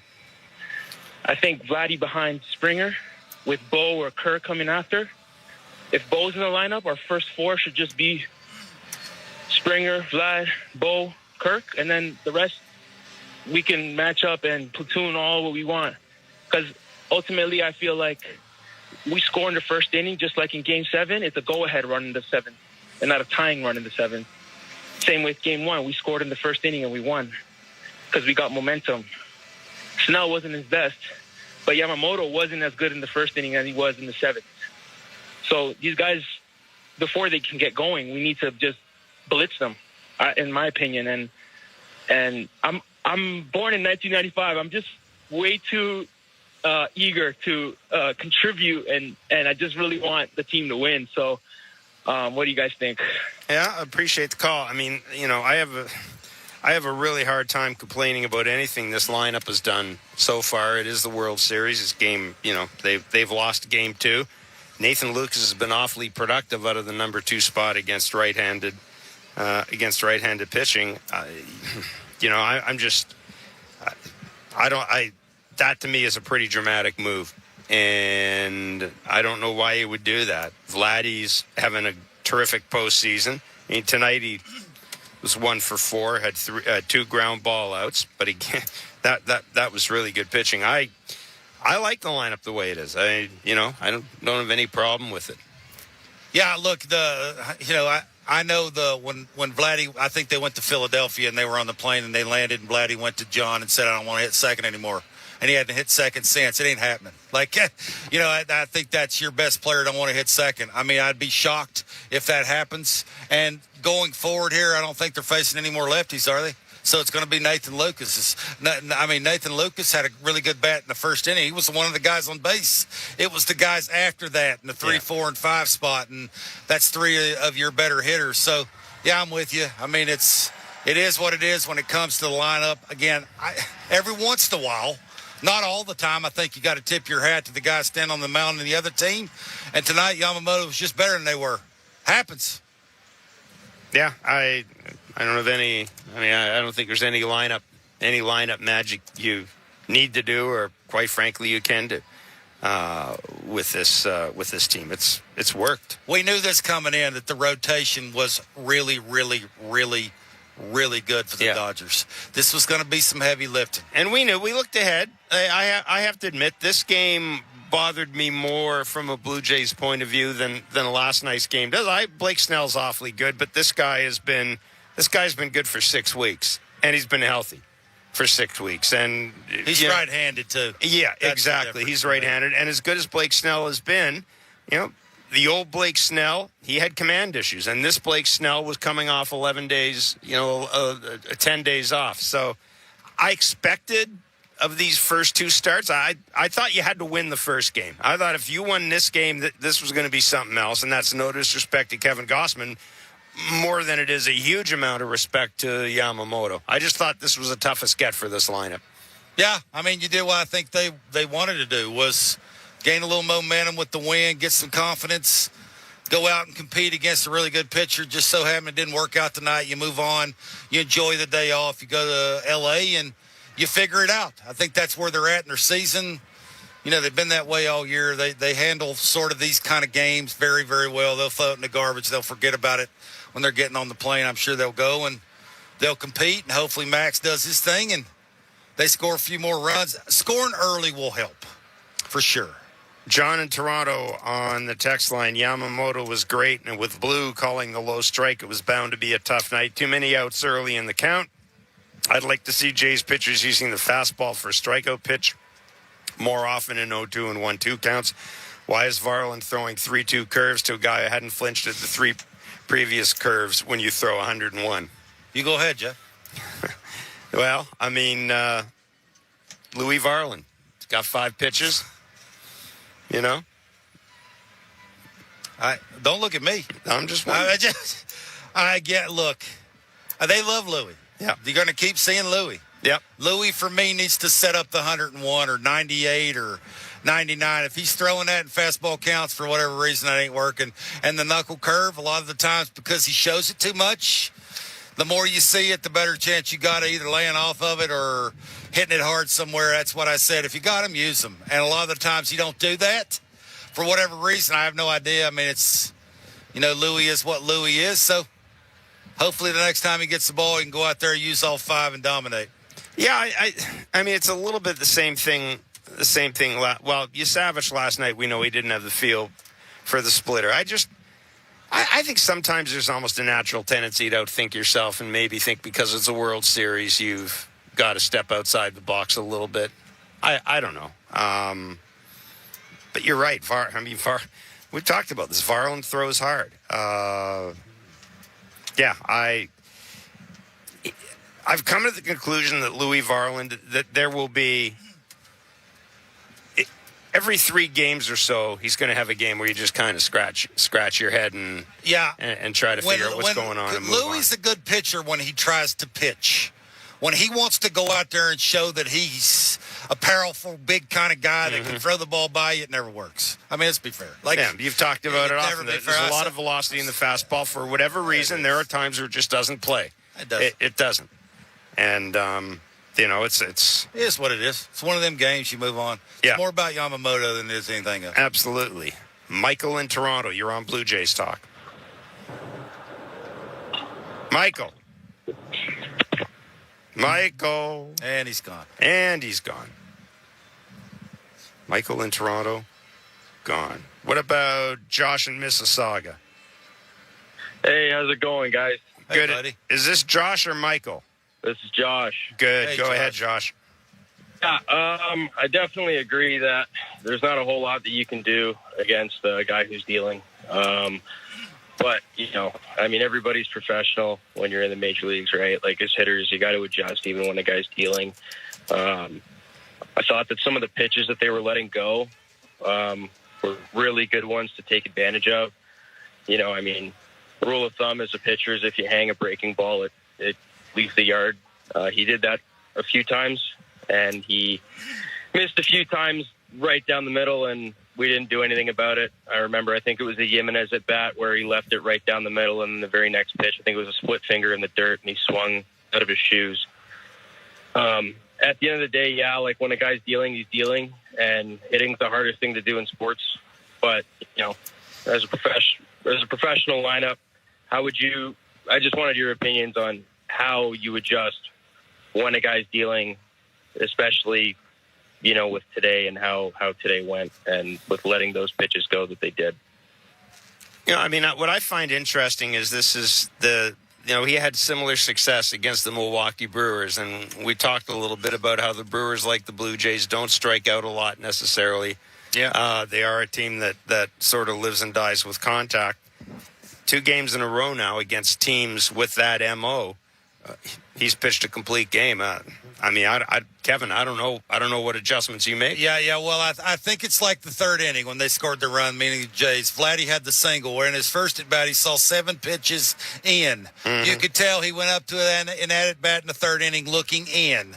He took the first pitch away. He got the fastball in. He hit it for the single. Kirky the same way on the sac fly. He saw 4 pitches down in his first at bat. You could tell he was looking down. He got the slider. I think it was 1-0 down and had the sac fly to center. That's how you do it.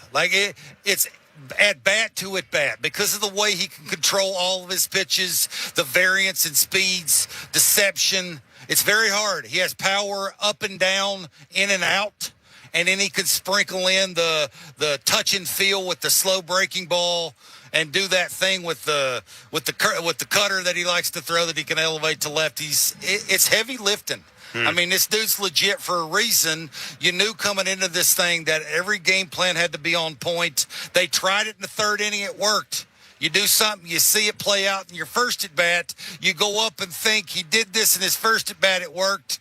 Probably going to do it to me again. After that, he didn't do it anymore. It's like that kind of thing, right? You're cat and mousing it, and, his adjustments, you're trying to adjust to that and vice versa. And whenever it doesn't work in one at-bat, sooner or later, you're just going to run out of at-bats. And that's what happened to the Jays. And you made a very good point, too. It was almost like in the fourth inning, after he gets out of the third, he used a variety of things to just kind of throw the Jays' timing off. The pace of his delivery, the way it was working, did a lot of things. And once he found the zone and got in cruise control, he just kept going. Yeah, he has unbelievable split finger. It's really hard. It runs and almost sinks arm side. That's the way to a lefty into a righty. And then he throws 97 up, down, and in and out. It's... Again, you try your best to adjust and look for location. I talked to some people before the game, and they said you got to really hone in on a certain location, and you got to adjust per at-bat. Top of the order did that from one at-bat to the other. After that, it was, okay, you want to do that? I'm going to start you slow. I'm going to speed you up. I'm going to do it in reverse order. And then when you're trying to combat that, I'm going to do it a different way. I might throw you more fastballs. I might throw you harder in certain spots, certain windows. Every once in a while, you just run into a dude who's better than you were. And that's what happened tonight. Yeah, and, as we said, let's see what happens. Let's see what happens in Game 3. This was the start that I looked at, or this was the matchup that I looked at that really did concern me. I'm not taking anything away from Otani, obviously, or Glasnow, but Otani's going to be fired up. Otani's going to be, Otani. That's going to be major lifting. Otani is going to be, yes. That's going to be major lifting. He will be fired up, pitching his first World Series pitching performance. You know that he's going to be dialed in. If you're the Blue Jays, it would be a really good idea to win Game 3. Get it ready to hit. Yes, absolutely. It would be a great idea to win Game 3. 416-870-0590, star 590, 1-888-666-0590, is the text line. Game 2 of the World Series is in the books. The LA Dodgers beating the Toronto Blue Jays 5-1. The Dodgers with 6 hits. The Blue Jays with 4 hits. Will Smith, the offensive star of the game, with a single and a home run. The other home run coming from Max Muncy, and then 2 more runs in the 8th inning, one on a wild pitch, the other on a fielder's choice. Jays had a shot at home at getting Otani at home, elected to try to turn the double play. It didn't work out, and the 5th run came across. But 4-1, 5-1, 3-1, I'm not entirely certain that the outcome was going to be any different one way or another. We will step away and take a break. When we come back, we'll hear from the managers, we'll hear from the clubhouses, and we'll go back to the phone lines. It's Blue Jays Talk on the Sportsnet Radio Network. Our team knows it takes teamwork and staying power to go the distance, and a hunger to bring it home. That's why Crown Rust Control stands proudly beside them, because we know what it takes to go the distance for Canadians. We've been helping your vehicles go the distance for over 40 years, keeping them strong, reliable, and ready for the road. Get your vehicle playoff ready. Bring it home to your local family-owned Crown Rust Control Center. Crown Rust Control, proud sponsor of your Toronto Blue Jays. Bring it home, Canada. At Capital One, we're more than just a credit card company. We're people just like you who believe in the power of yes. Yes to new opportunities. Yes to second chances. Yes to a fresh start. That's why we've helped over 4 million Canadians get access to a credit card. Because at Capital One, we say yes, so you don't have to hear another no. What will you do with your yes? Get the yes you've been waiting for at CapitalOne.ca/yes. Terms and conditions apply. Protect your waste and recycling equipment from costly repairs. With a custom maintenance plan, optimize your waste system performance and longevity with Metro Compactor Service. They've got you covered coast to coast with the largest service fleet in Canada. Their innovative iSmart technology can remotely diagnose, troubleshoot, and monitor equipment health in real time. For on-demand or proactive service, sales, rentals, and extended warranties for all your waste equipment, visit metrocompactor.com. metrocompactor.com. Win a $7 million grand prize with the Princess Margaret Home Lottery. Live mortgage-free in a stunning Georgian-style Oakville show home with $500,000 cash. Over 5,400 square feet of classical design and modern sophistication, complete with a pool and outdoor kitchen. Buy now and be in to win the incredible $3 million early bird Muskoka Lakefront Cottage. Buy now at PrincessMargaretLotto.com. Play responsibly. Raffle 1488521. Hey, you. While we've got your ear, let's talk about what's catching everyone's eye. Is it the chipped paint flaking off your garage? Or that squeaky floorboard you always ignore? Don't worry. Help is always within reach at Home Hardware. Turn those side eyes into second looks at the Bring Beauty Tone Home Reno sale. Save 35% on Beauty Tone Pure interior and exterior paint. And save up to 40% on in-stock vinyl and SPC flooring. Earn and redeem Scene Plus points at the Bring Beauty Tone Home Reno sale on now until October 22nd. Only at Home Hardware and Building Centers. Locally owned, genuinely Canadian. Buck Martinez here to tell you about the huge double XL free topping pizza from Pizza Pizza, just $19.99. That's a whopping 18-inch three-topping thing of beauty for only $19.99. So hurry into Pizza Pizza today and bring a big appetite for a hot and fresh double XL pizza. I'm loving this big voice. I may just call the game this way. Go to pizzapizza.ca. This is Toronto Blue Jays postseason baseball. How do you like that? A 3-run blast! On Sportsnet 590 The Fan and the Sportsnet Radio Network. Oh, man. Kev was really good. Thought he located the fastball down really well, which made the split kind of open up. And, I think it was 17 straight at one point. Kev was good, man. Just really good at bat from Freddie in the first. 2 strikes, double, RBI single, and then he was locked in, got some early outs, got some swing and miss. Just looking back at the home run to Smith, he's trying to go down and away, and it leaked back up and in. And then same thing to Max, but I thought Kev matched him pitch for pitch, really. They both had low pitch counts. It was kind of a classic pitcher's duel, and they made a couple more swings. That was John Schneider, the manager of the Toronto Blue Jays, talking about his starting pitcher. Kevin Gossman was awfully good second and third inning. He really hit his stride. I think, if I'm not mistaken, second and third inning combined 19 pitches, something like that. But at the end of the day, the LA Dodgers have beaten the Toronto Blue Jays 5-1, and the World Series is tied at 1 game apiece. Game 3 Monday at Chavez Ravine in Los Angeles. 8 o'clock will be the first pitch right here on Sportsnet 590 The Fan. And Sportsnet, it is Blue Jays Talk with Jeff Blair and Kevin Barker. We're here till midnight. The number to call, 416-870-0590, star 590, 1-888-666-0590. What you looking at, Jeffrey? 590. Nothing. Just looking. Just looked over. That's all. Scott in Etobicoke, you're on Blue Jays Talk. Evening, guys. Enjoy the show. Thanks, buddy. Thank you.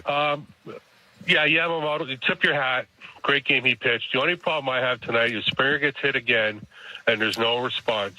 Freeman leads off the fourth. First pitch should have been in the ribs.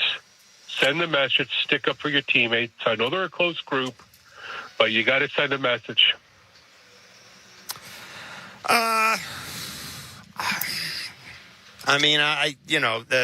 Listen, the Mariners. George Kirby said before a start against the Blue Jays that you're going to have to pitch the Jays inside. He was talking about Vladdy, but that's a way to. That's a way to pitch these guys. George Springer has been hit a couple of times. I don't know. I'm not a big fan of quote unquote exacting retribution in the World Series. I'm more interested. I don't know how you feel, Kevin. I'm just more interested in getting guys out. Yeah, I think so. I think if you knew it was on purpose, maybe you retaliate. I don't think anything there would tell you that, Yamamoto was doing that on purpose because of where they were at in the game and who was hitting. And, if you come up and hit Freddie Freeman, then you got Will Smith, Teoscar, and Muncy to deal with. Teoscar's going through it, but still, the more traffic you got on the bases, I don't know, it was 1-1 until the 7th inning. Yeah. So, it's not like you're going to go out in the 4th inning and dust a guy because George was because George was sitting. I think this guy's real. They know what teams are trying to do to them. Like, this is not a surprise. They know what teams are trying to do to him. Just like Shohei knows what teams are trying to do. Yeah, I mean, bottom line is George is old. Old dudes, you throw hard stuff to, and you got to crowd them. Every once in a while, you're going to either hit them or put them on the dirt, and that's just reality of life. So, yeah, I'm not sure I'm in favor of retaliation unless you know for a fact that the dude did it on purpose. It's like the Cleveland game, right? When Vladdy got hit a couple of times and then Gosman retaliate. I mean, you'd never tell us that, but we know what happened on purpose, right? The Ramirez thing. You do it because you know what was happening. Enough's enough. This was, I mean, again, it's a close game. You got your dude on the mound who's doing well. You want to put more traffic on the bases when you know you're not going to score any runs. And it's a series. I mean, you don't want to get into all that. And I'm with you. There'd be no reason in a tie game or when you're leading 1-0, I should say, in the third inning, and you've come off the second inning where you retired, gave up a leadoff hit and retired the side. Like, at that point, if you're Yamamoto, I mean, you just want to win the game. You're not trying to do anything else than win the game, get your team back out in the field so they can get a shot at scoring more runs. Win the World Series, that's your retaliation. Yeah. I mean, it didn't even occur to me. I've got to tell you, I mean, I thought it looked really bad, and I noticed the camera angle. Yamamoto throws the pitch, and Freddie Freeman puts his hands up, on his head right away. But I didn't think there was any intent there at all. Yeah, it sure didn't look that way to me, but there was people in this, I think, around us when we were sitting here going, man, you got to do something. I don't know what that does. What's that do? How dare you? You're still going to get pitched in. That's how you get them out. I mean, they've thrown into the Dodgers, too. They haven't hit him, but, I mean, the way they're getting Otani out, by and large, is that little hole he has inside and up. And, yeah, I'm with you. I just don't to me, it's pointless. Yamamoto got under a four-seamer. Occasionally that thing's going to run when you don't want it to run. Again, it just... How do you interrupt... I don't even know if interrupt's the right word, Kevin, but when you've got a guy who's dealing... When you've got a guy, and Chris LaRue talked about this, and just is sequencing pitches so well, and is really playing with it. You talked about a pitch backwards a little bit. Hey, there's nothing you could do to disrupt his timing or step. There's just not a whole hell of a lot you can do, is there? Yeah, look, I think that's why your window has to get smaller. Of what you're looking for, you take the things you know you can't hit. That sort of helps you not so much eliminate whether it's spin or a fastball. It's more of if you see it in that window, you're taking it because you can't hit it. It's sort of that's where you're at. The Jays tried to do that, but Yamamoto tonight was just so good at the way he was sequencing, and I do think the deception is a big deal too. The arm swing, ball seems to get on you a little bit more, right? The fastball location down whenever he needed to throw that. The fine line with the elevated fastball to the lefties was on point. Like, whenever he needed to make a pitch in a certain spot, he made it. And when you got a guy out there that can do that with 3 or 4 different pitches at different velocities, you basically say, hang with him. I'll see you Monday. And that's what happened. Tony in Cornwall, you're on Blue Jays Talk. Hi, guys. How are you? Hey, buddy. Good, Tony. Listen, a couple of comments. I think, I don't know if it was a caller or one of you two guys mentioned, we got a guy on in the 3rd or 4th inning to lead off. I don't know if it was Springer. I'm not sure who it was. But when I played ball and when I coached in the senior AAA level in Canada, when I got a guy that was a phenomenal pitcher in front of me, the last thing I would be telling my team was, this guy's a phenomenal pitcher. I would be like Herb Brooks when he was facing the Russians and they had the best players in the world. Herb Brooks used psychology, and he said, you know what, the captain team looks like Laurel and Hardy, and this guy's a joker. And you gotta decide whether or not we're going to win this. And we're going to use psychological warfare. And How are you going to use psychological warfare? How are you going to use psychological warfare against Yamamoto? What if he's throwing pitches where he wants to throw them? Listen, you get a guy on at first base, and the second guy. He scored, by the way. You know that. The guy should be bunting the first, and the second guy should be bunting him to He third. scored. You know that, right? Tony. Yeah, I know, but I'm saying that, like when we're going down 17 in a row, and I think Kevin mentioned this once before in the earlier series, you got to break that up. You got to do something. I was a fan of Ron Hunt. He would stand in front of a pitch and get on base, and, the rest of the team would pick it up from there. You have to break up. When you're going to be going down 14 in a row. Tony, that's like 1968. Listen, Kevin. I'm Jeff. Kevin's over there. With all due respect to you, I'm a guy that wants to win at all costs, playing the legal game, whatever it's hockey, baseball, or football. And I'm not going to let a guy who's an ace beat me just because he's an ace. I'm going to tell my team we can beat them, and we're going to use tactical, and we're going to use the coaching staff, and we're going to use our best players. And we're going to. What the hell's the coaching staff going to do? What are they going to change the offensive court? Like, what are they going to do? What are you going to change quarterbacks? Like, I don't understand what you're saying here. What do you want? To hold a meeting in the fourth inning, say, guys, you know what? The guy out there who's dealing, who's retired 16 in a row, he sucks. Go get him, boys. Like, I mean, what are you talking about? But for me, it's like you're a boxing manager in a corner. You're going to tell a guy, move more. I don't understand what you're saying. Vladdy, go hit a home run. Okay. Talking about that. Look, it's easier to get on in doing something to disrupt. You guys were just talking about disrupting the rhythm of a pitcher that's getting 14, 15, 16, 17, or 20 outs. You got to do something to disrupt him. You have to bunt on. And if you have to bunt 4 times in a row, stop it, Tony. Sorry, Tony. Come on now. Come on. Bunt 4 times in a row. The manager bunts 4 times in a row, he's fired. About bunting 4 times in a row, but if I get a guy on a freebie, he walks or whatever, I'm bunting him. He scored. The guy got hit by a pitch, ended up scoring. Okay, the guy ended up scoring. It was 1-1. I don't understand what you're saying. You're talking about Ernie Clement gets on in the first inning. You want Barger hit a grand slam last night to bunt? No. Come on, I'm not that dumb.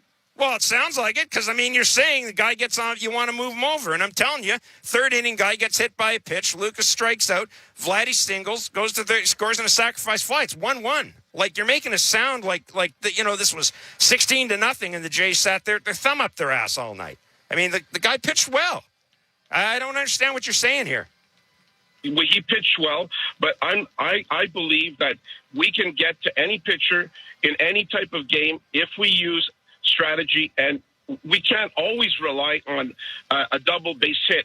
Sometimes you have to manufacture. What the hell's a double base hit? Okay, Matt, you're not seeing what I'm saying. You're just making it sound like I'm some moron running away with some kind of crazy strategy. No, I'm not. I don't understand how you I don't understand. I just don't understand what you're suggesting the Jays should have done. They should have bunted 4 times against Yamamoto. Come on. All I'm saying is that when he's mowing people down, we've got to get on base somehow. And if it takes a bunt to break it up or to get on base doing that, great. We have a great bunch of guys that can do demolition hitting, which I really like. But tonight it's a frustrating game, and he's mowing us down. So I figure we got to be a little creative, and we got to break up his rhythm, which is what I heard from you and other people. We couldn't break up his rhythm. So you tell me how to break up his rhythm. Kevin Barker is a professional baseball player. You tell me how, when you're in a do-or-die game, how to break up a rhythm of a pitcher that's a Sandy this wasn't do or die. You're making it, this wasn't do or die. Well, to me, it's do or die. You got to go up 2-0. Yeah, but to you, Wednesday and Monday and Tuesday's do and die. No disrespect, but that's the type of guy you are. You want to win every game, and just, you know what? Sometimes it doesn't happen. And don't forget, the game doesn't start until Yamamoto throws the ball. I can go out there and take my clothes off and that. It doesn't matter. The game doesn't start until Yamamoto wants to throw the ball. There's only so much you can do. And with the rules, it's not like you can step out every pitch, right? Like, that's the other thing. He got in the flow, and the Jays... he beat him. Sometimes the other dude shoves. That's just the way it is. Tony, thanks for the call. We got to move on. 416-870-0590. Star 590 1-888-666-059. What are you looking at me like that? Just listening. Jesus. I expect moral support from my buddy here. You're on your own, boss. I know what Tony's say. I get it. Tony's frustrated. Tony wants to win. Yeah, Tony wants to kick ass. He wants to what's the saying? Take no prisoners, take names or whatever. Take no prisoners and all that. Fair. I'm like that. Yeah. Yeah, but you know what? The guy tonight, he wasn't going to let you. He's pretty good. He's pretty good. Yeah. What would you have done? Would you have stood there in front of one of his pitchers and got hit to take the base? Like Ron Hunt did? No. Oh, okay. I don't know what I would have done. What? I don't know what I would have done. I would have gave it the old college try, Jeff. Would tried harder. Yeah, you have to, right? Give 110%, not 100%. Mike and Woodbridge, you're on Blue Jays Talk. Hey, how are you guys? Hey, buddy. I'm doing well. So, can we actually win against Otani? I guess that's the question. Or is it just basically we are going to try our best? He threw a hell of a game today.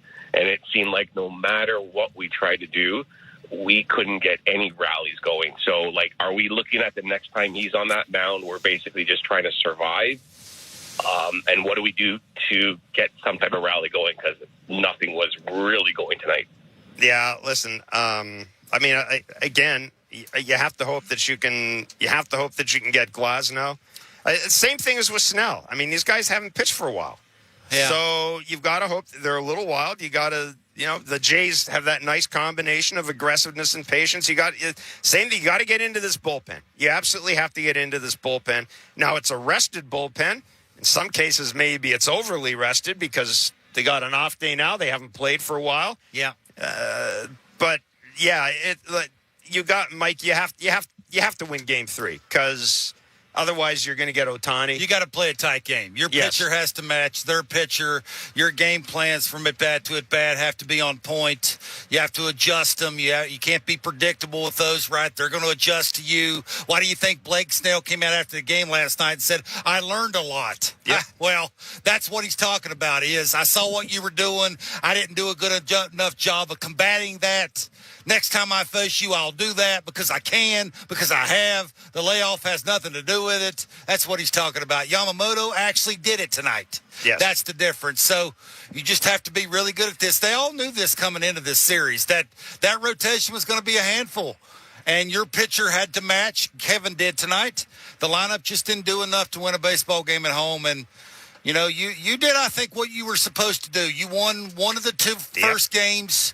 Now you take it to L.A. Hopefully you can fight and claw, at least win one, get it back to here, and then gloves are off again. Yeah, get it back here and then basically empty the tank for the next 2 games. Yeah. Max Scherzer starting Game 3 means Max starts, or at least would likely be the starter in Game 7, if it comes to Game 7, it doesn't really matter who starts. It's going to be all hands on deck. Don't get crazy putting the cart before the horse here. Okay? Yeah, I know. But John mentioned that when he said Max was starting. It says it keeps him in line for Game 7. He said that? He did. Yes, he did. Huh. Well, good for John. Dave Roberts was asked about Yamamoto. Tony's thrown me off my game. Tony's thrown you off. He has. Tony, Tony, when he was doing some digging there, boy. Tony's senior AAA teams kicked some ass. I know they did. I've been on a lot of them AAA teams. Yeah. I think he's talking about senior AAA. I hear you. Yeah. I know. He would have thrown at you. He would have crowded the plate. He would have said, "Hit that big lug right in the." Oh, we love Tony. Yeah, we do.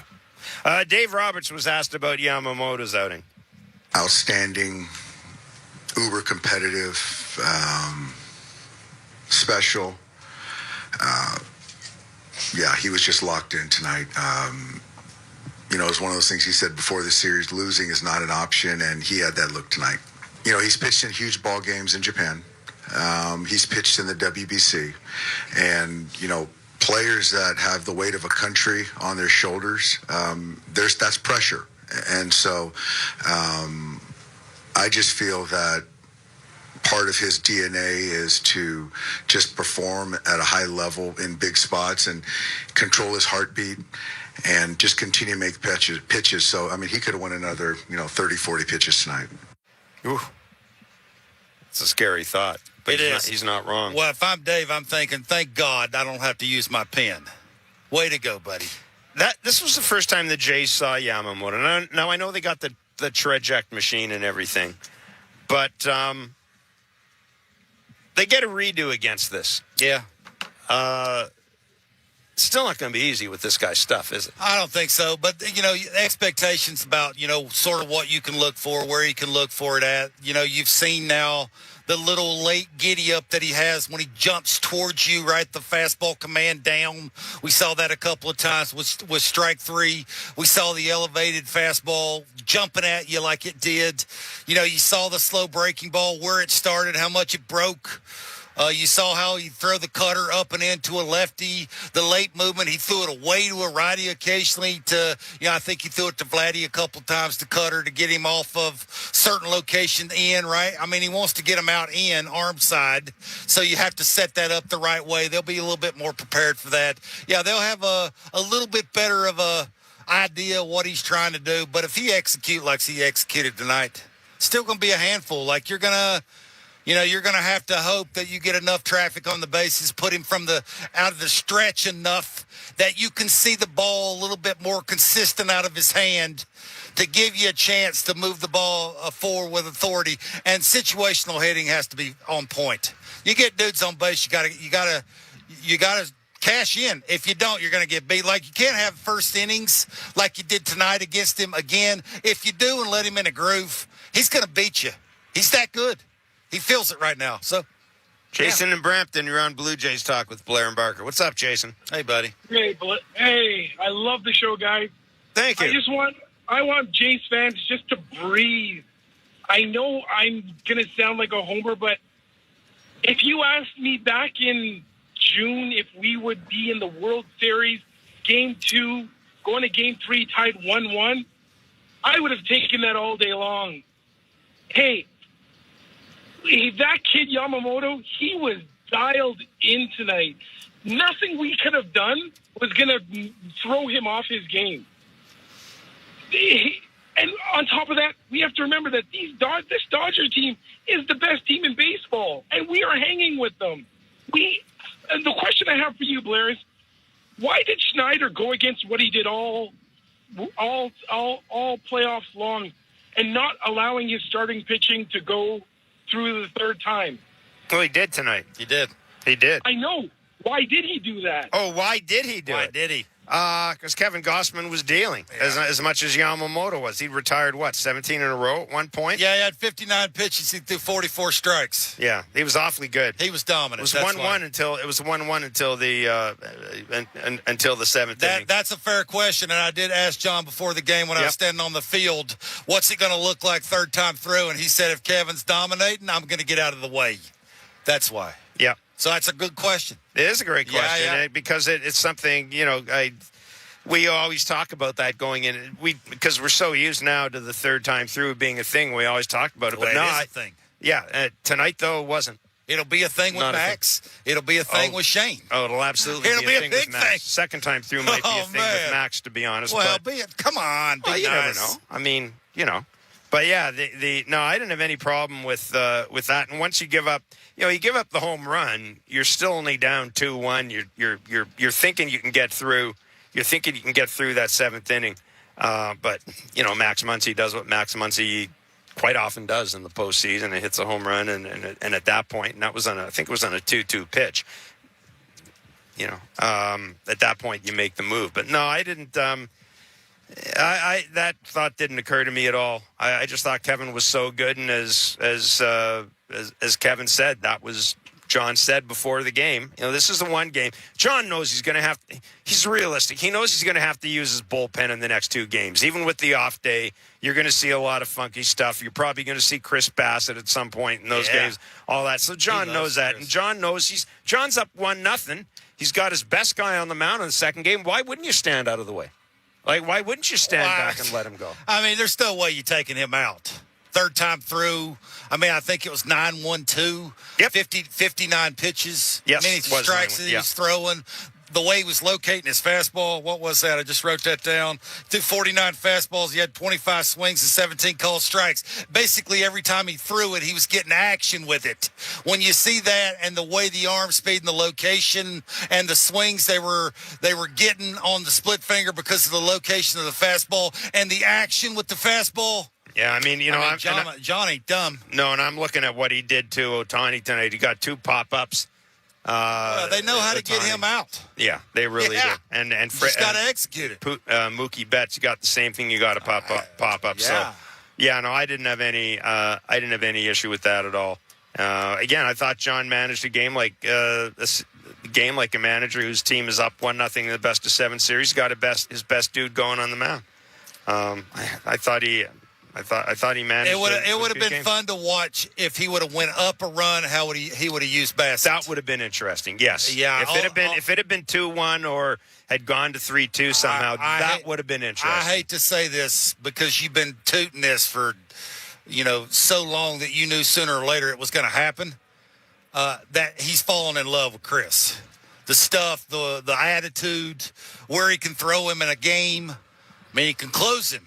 I asked today, and they're not afraid to do that. So that's why they're using Sir Anthony in the 3rd or 4th inning because of Chris. Chris looks better. I mean, Chris is. You know what? His stuff looks better. There's more velocity, and he's embraced this. I mean, he's happy. He's happy to do it. Yeah, he's smart. He is. Yeah, he is. But he's happy to do it. I hate to admit that because that means you're right a little. Only a little. You knew the sooner or later it was going to work out for you. You've been saying it for a month and a half. Yeah, I know. At some point. Yeah. Good job. Wait till Louis Varland wins 15 games as a starter next year. Alex in Toronto, you're on Blue Jays Talk. Or light some candles. Hey, guys. Hey, Alex, what's up, man? I love you guys. Thanks, you. Buddy. Let's start there. And, look, this is going 7. This is going 7, just like Kevin said. I thought we had chances tonight. I was at the game last night. That was ridiculous. Mm-hmm. That's not going to happen every game. I was there in 93 twice in the World Series. Good teams win in 6 games. We're going to go 7, and we're going to do it. Let's go. Nice. Jays. Look at that. I'm out. Appreciate the call. He's out. He's out. We're just about out, too. How about that? 1 game apiece. How about it? So the Jays will travel to L.A. I think they're chartering out right after. Are they chartering out tonight? Oh, they're going tomorrow. All right. They're going 7. tomorrow. 7. And what? That's 5 and 2 would be 7. Monday's first pitch will be at 8:00 right here on Sportsnet 590 The Fan and Sportsnet. Blair and Barker, as per usual, Monday. We'll get you set for the game. And ask you this before the game: do you like Max going in Game 3? I don't think John has a choice. I think Bieber hasn't been real good. He doesn't have enough confidence in that.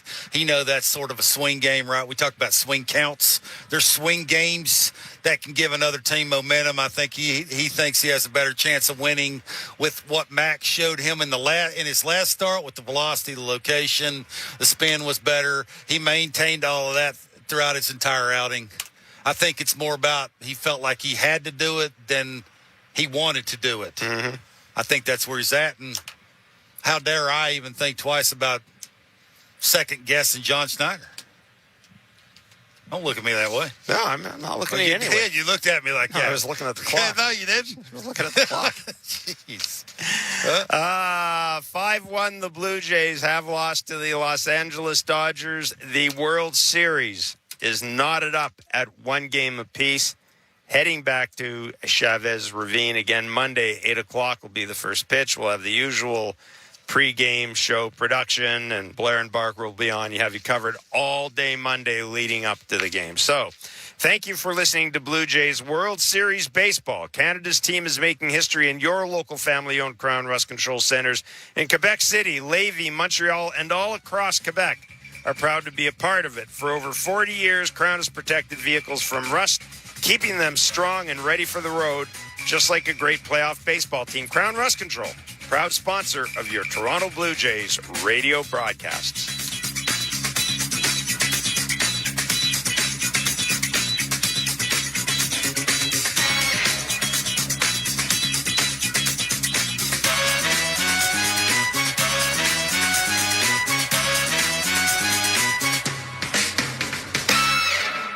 Canada is ready to party like it's 1993. That's right. The Blue Jays are back in the big one. Create space for your watch party with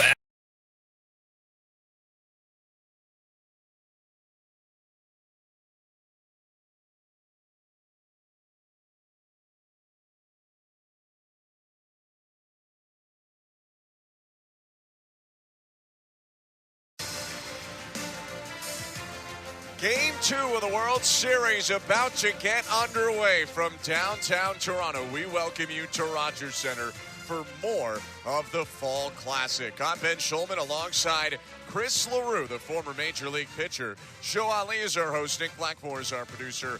Andrew Adams, Tom Young, and Stephen Coyle are our technical directors. Bearded, long-haired righty Gausman looks in at Smith. And the 0-1. Line drive up the middle, one hopper into center, base hit. Getting the wave around third. Here's Freeman to the plate. He will score. Varscho's throw into second. And Will Smith and the Dodgers strike first with a first inning RBI single, 1-0. And a slightly muted crowd after the first inning RBI single is going again as Kevin Gausman tries to keep it to 1 and get the Blue Jays back in the dugout. Righty bouncing his left foot. Now he comes still. The 1-2. Swing and a miss, strike 3. Buried a splitter to get Hernandez and end the top of the first inning. Dodgers get a run on a pair of 2-out hits. Leave one on. 1-0 LA. Middle of the first. 0-2 pitch. Springer cranks it. Line drive. Base hit down the left field line. That'll bounce into the fence. Springer digs for second. Hernandez's throw off line. And it's a leadoff double for George Springer, who looked all out of sorts until he didn't in this at-bat. Well, that was the first mistake that Yamamoto made in that at-bat. He threw some good pitches, and then he threw that heater almost right down the middle. George Springer was ready for it. That's the only way you beat Yamamoto, is take care of those mistakes. The Blue Jays are 1 for 1 here. Gausman is set. His 3-2. Swing and a miss. He got him. Beat him with 95 on the corner. It's a 1-2-3 top of the second inning. 1-0 Dodgers. Ernie Clement leads it off when we come back. Springer on first. Infield shift toward third, so that exposes the right side. 0-1. Vladdy cranks it. Left field and deep. Line drive bounces off the wall. Around to third, Springer hits so hard, Vladdy stays at first on a good play by Kike Hernandez. But for the second time in 3 innings, Blue Jays have first and third with less than 2 outs. They look to cash in here in the third. 1-0 to Kirk. Hit high, left center field. Pretty deep. Pages back. Springer tags from third. Pages makes the catch. Springer racing home.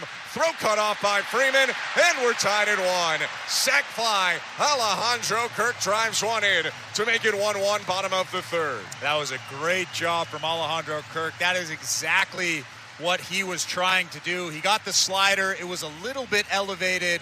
He was trying to get underneath it and get something to the outfield. That's a big run in this ball game. And now we have a 1-1 tie. The Blue Jays feel like they're back in this ball game. Great power, but he will chase Hernandez. Gausman's 0-2. Called strike 3. Splitter in the zone to freeze Hernandez and end the top of the fourth. Kevin Gausman has retired 10 straight. Just recorded his 3rd strikeout, and he keeps it a 1-1 game, middle of 4. 2-2. Swing and a miss. He got him. Gausman's cooking right now. His 4th strikeout. Got him on a splitter. 1 out in the top of the 5th. Max Muncy was way out in front of that really nice split finger. A ton of downward tumbling action. Looked exactly like the fastball. Same fastball arm speed, then just drops off the table. A big first out in this inning. 2 4-seamers in a splitter so far. Is 1-2. Swing and a miss. Struck him out. Went back to the splitter. Kevin Gausman has retired 12 straight. That had less tumbling action and more changeup action. It looked to be a little bit slower than a lot of his split fingers today, but man, that was perfectly located right at the bottom of the strike zone. Another big out for him. Ernie Clement playing in. He was on the infield turf for the last pitch. He's now just behind it. Steps back onto the turf here as Gausman deals. Pitch hit high and deep right field. Barger tracking back onto the warning track. Has room to make the catch. And that'll do it for the top of the fifth. The collective breath of 44,000 held for a moment. But Kevin Gausman with another 1-2-3 inning has retired 13 in a row. 1-1 game, middle of the fifth, game 2 of the World Series. In 64 pitches now, 48 strikes, 16 balls. That's exactly 3/4 or 75% strikes for Gausman. Right-handers 0-1. Popped up foul. Vladdy, first base side over the chalk. Onto the side warning track. Makes the grab, falling onto his backside as he made the play.